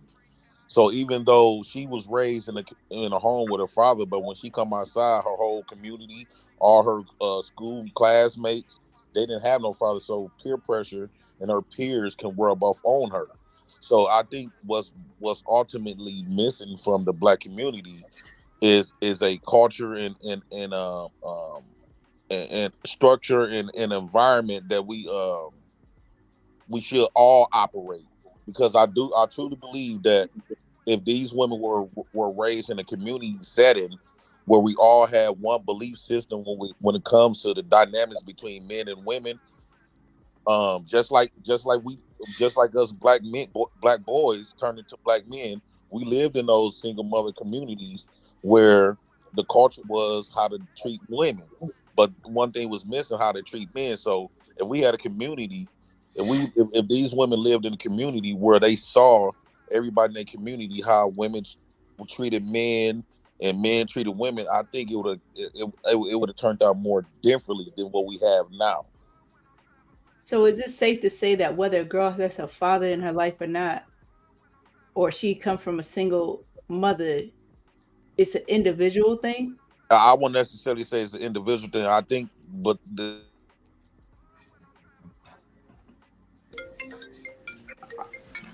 can't hear you. damn, can y'all hear me? Yeah. Y'all hear me? God damn. Okay, I Yeah, wouldn't necessarily say it's an individual thing. I think the main thing is, see, having this conversation, it leads to a bigger issue that we're not addressing. And the bigger issue that need to be had is that we missing a community and we missing structure. When we cannot sit up here and talk about a woman or how a woman's supposed to act or how a man's supposed to act without mentioning how the structure of the community and the environment that they was brought up in. That is But the JP, that y'all is just the sit there and said it underlining. doesn't matter. Y'all just sit there and said it doesn't matter if the father's in the house, but now you're talking about community. So a father has to be in the house in order for it to be a Right, I community. understand what you're Right? saying, but I understand what you're saying. Like when you look at other races, they act differently because they also have a community base. When you think of a Mexican, you think a whole bunch of niggas living with each other. We all consume that, even though it might not be true for all, but that's what primarily you think about. All I'm saying is black people, we like every man for theyself. Everybody got their own belief systems. Everybody just differently. And I think that's the core problem when we talk about a community, because you cannot have a community. You cannot have certain issues solved without talking about community. The only reason why black boys turn into black men know how to treat a woman so good because we was raised in a all female community. That No, when the that's not people, it. yeah, That's not it. That's most not it. in my community, Most of the time, your father, a man, teaches you how to treat a woman by the no, example he set it. we didn't. We've been misled. What I'm saying is, in my No, dog. community, Most of the time, when you learn how to treat a woman, it's for the example that was set for you. A woman's going. Your that's mother wrong. taught you how to treat her, but she No, didn't teach you how to treat other no, women. that's false. That's false. I'm saying in my community that was raised around single motherhood, they all the women told us you put a woman first, right? You don't, when a woman talking stuff, you just turn your head, go get your sister, whatever. You open the door for her. We learned all that shit from women because women treat us how to treat them based No. on how to what makes them feel good. And at the end of the day, like when they told our mothers told us how to approach a woman, you supposed to do this, you be this, you be that, you be that. But at the same time, what was missing that what could this woman do for me? So we Okay. only got So one sided. I didn't. In our community, we only got one I didn't side. teach my son how to open the door for him. I taught him that. I taught my son how to open. I say, son, I was about to say his name. I'm sorry. Go open the door for your mother. And he opened the door for his mother. Son, go out to get them groceries for your mother. I taught him that. But most of us didn't have No, fathers. I'm saying in the single motherhood, we didn't have fathers. Let me finish. Because most of the times, the woman will let him get away with that bullshit. Just like y'all talk about the men or the daughters are wrapped around the men's finger. Guess where the sons are? Wrapped around the mother's finger. And they'll let him get away with the bullshit. The father's the one's going to hold him accountable. Not the mother, the father. The mother will sit there and say, oh, my son didn't kill nobody, knowing he was OJ and killed them two white folks. But she said, no, he's not guilty. Oh, that's not true. You killed them white folks. You assume that all of us was raised with fathers. But the mother stood by him like he didn't do it. Right? You assume that all of us was raised with fathers. Single mothers are telling their sons to put up with being hit by women? Yes. No, yes, I am. I'm saying that. No, they're not. I would say that. Okay. So mother told you just accept an ass whooping. So let me tell you, as growing up, single mom, my dad was in the picture, in and out, spent summers with him when I was younger, but primarily with my mom, my sister, right? So what I'm raised with is it doesn't matter what I say or what my sister says. If my sister can express herself however way she wants. It can be as violent as she wants. She can put her hands on me as she wants. The response from me is what is not tolerated. Me, the putting my hands on her or yelling at her or throwing something at her gets punished. I get punished.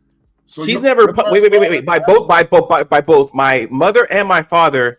When we were living with my father, when I came back in '89 from Japan, when my sister hang on.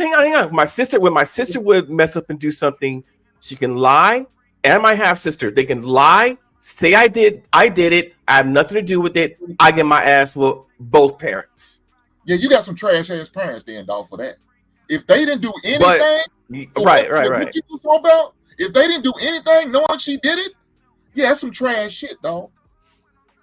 But that's what I'm saying. We're not. When you say you're raised to tell your son to go help your mom with the groceries, I was raised like that too. But my father didn't need to say that. I just need to do that, right? You know, hey, a woman comes home with groceries. You didn't just automatically came out the womb knowing that. Somebody told you. Well, no. Of course, somebody told me eventually, right? I didn't just as 2-year-old learn that. But I'm just saying, like, you know, I'm father aside, I didn't grow up with my father, so he didn't tell me to go get groceries. I just did that anyway. That's my point. But anyway, yeah, growing up, I'm taught not to hit women, but women were taught that they have license to express themselves any way they feel like it, even violently. I grew up with that. Let me help you out. I taught my daughters, I said, you better not ever put your hands on a man. Because if he hits you, you might not live to tell about it. Right. I taught that to my daughter as a father. That's what I taught to my daughter. Mother didn't teach her that. Right. I taught her that because I knew what the consequence was. I seen it happen.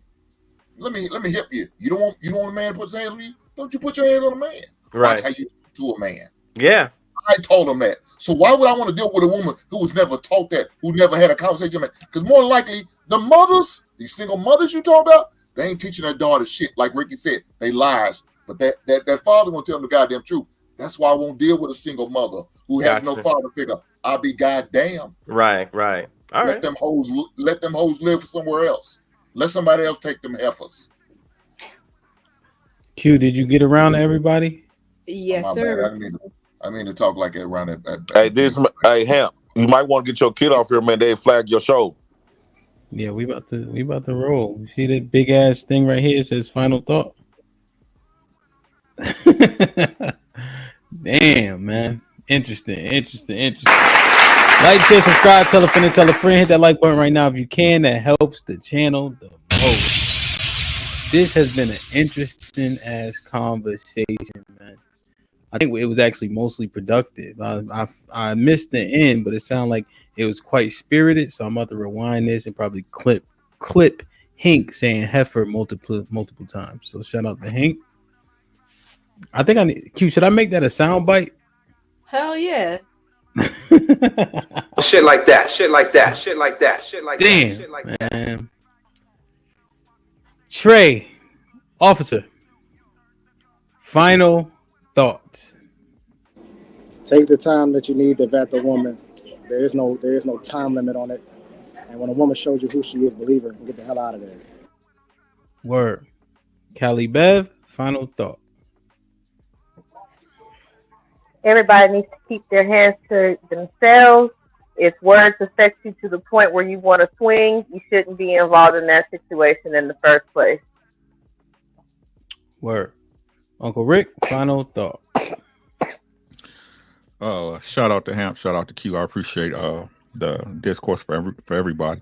I think we need to get to the point of where if people not gonna take responsibility, that we need to leave them where they at. You know what I'm saying? Yes, black men, we're responsible for providing for our families, providing our women emotional space, taking care of our children, being the sound heads and all these situations that occur in life, making sure everything's being held together. So if that's our responsibility, ladies, what the fuck is y'all's? Word. Into the Dragon, final thought. Yeah, just everybody just needs to listen to each other more and talk a lot less, breathe a little bit, keep your hands to yourselves, do more for each other instead of against each other. That's just going to make your relationship last in the long run. And just keep it real. Word. Beans, final thought. Yo, shout out to Lil Podcast. I'm the reason why this might be risky is successful at all. You're welcome. Wow. No, I'm just playing a dope show as usual. And shout out to Kiki, shout out to Lauren Mack, shout out to the Pod Mob. And yeah, tap in with the homie RBN Real Bravado Network tonight. He emailed me, he got a show going on tonight. So y'all make sure y'all tap in with that. Salute to everybody. Word. Ink. Man, look here. Black man, protect yourself at all times, man. Do what you got to do for your mental. If that means you need to get around a group of fellas and have a good conversation on somebody's couch, do it professional. Do what you got to do. Make sure your A1C's and all your blood works in order to do what you got to do to be healthy. Go get a full physical. And a man of a certain age, you need to go get your prostate check and your colonoscopies. It's a must, man. Colon cancer's a motherfucker, man. Diabetes and high blood pressure is a killer amongst the black man. So take care of yourself, man, so you can be around as long as you can, especially for them babies. Thanks, Han, for letting me have it, man. Word. Now, this has been awesome, man. I think people should have absorbed a lot. And it's very important not to just stand on your point for the sake of doing so. Maybe assume that what you think is not the best thought, right? I think that's how we learn so much. Even Albert Einstein said it. Once you stop learning, you start dying. So if you can't if you can't see a difference of opinion, something ain't right. You know what I mean? So I think that's what makes it so dope for me, is all this wisdom, knowledge, and experience that you can learn from. You know what I'm saying? And then apply it. Hopefully you don't got to keep putting your hand on the stove yourself. When you got brothers and sisters up here that have already done it and tell you what to do and what not to do, take heed. You know what I mean? I think that means a lot. Tommy said he going live right now, probably on, I think, Rumble or Twitch. Tommy, drop your link in there. Real Bravado, we're gonna light it up tonight. Yeah, I'm about to drop all the marketing for that shit too. But 7:30 Central, so 8:30 Eastern. I'll set it off regarding that Color Purple, the narrative, the new one, etc., etc. You know what I'm saying? Q. Any final thoughts, my G? Yes, sir. I'm gonna tell y'all like I used to tell my Sunday school students: don't look up to me as a role model. Do not follow my example. Don't put yourself in. Well, I ain't tell them this, but I'll go with this for today. Don't put yourself in situations to where you got to slap somebody. Domestic violence happens in many forms, and it happens across the board between both males and females. And I think we need to be very transparent about that. It is no longer a one-sided thing. If it was ever, highly doubt it was ever, but it is not a one-sided thing. Men also need to be aware of when they are in a domestic violence situation. And the same way women need to exit those relationships, men also need to exit those types of relationships. They will land you nowhere but in somebody courthouse. So Word. I love y'all. I appreciate y'all. Thank you for those who extended the show. We'll be back tomorrow with Risky Midday. Shout out to Love. You know, but I think she took her medicine, so I think she'll be all right for the morning. You know what I'm saying? We're gonna talk about why black women aren't seen as classy. So tune in for that. Yeah, that shit gonna get crazy, I'm sure. Like, share, subscribe, tell a friend to tell a friend, and we out.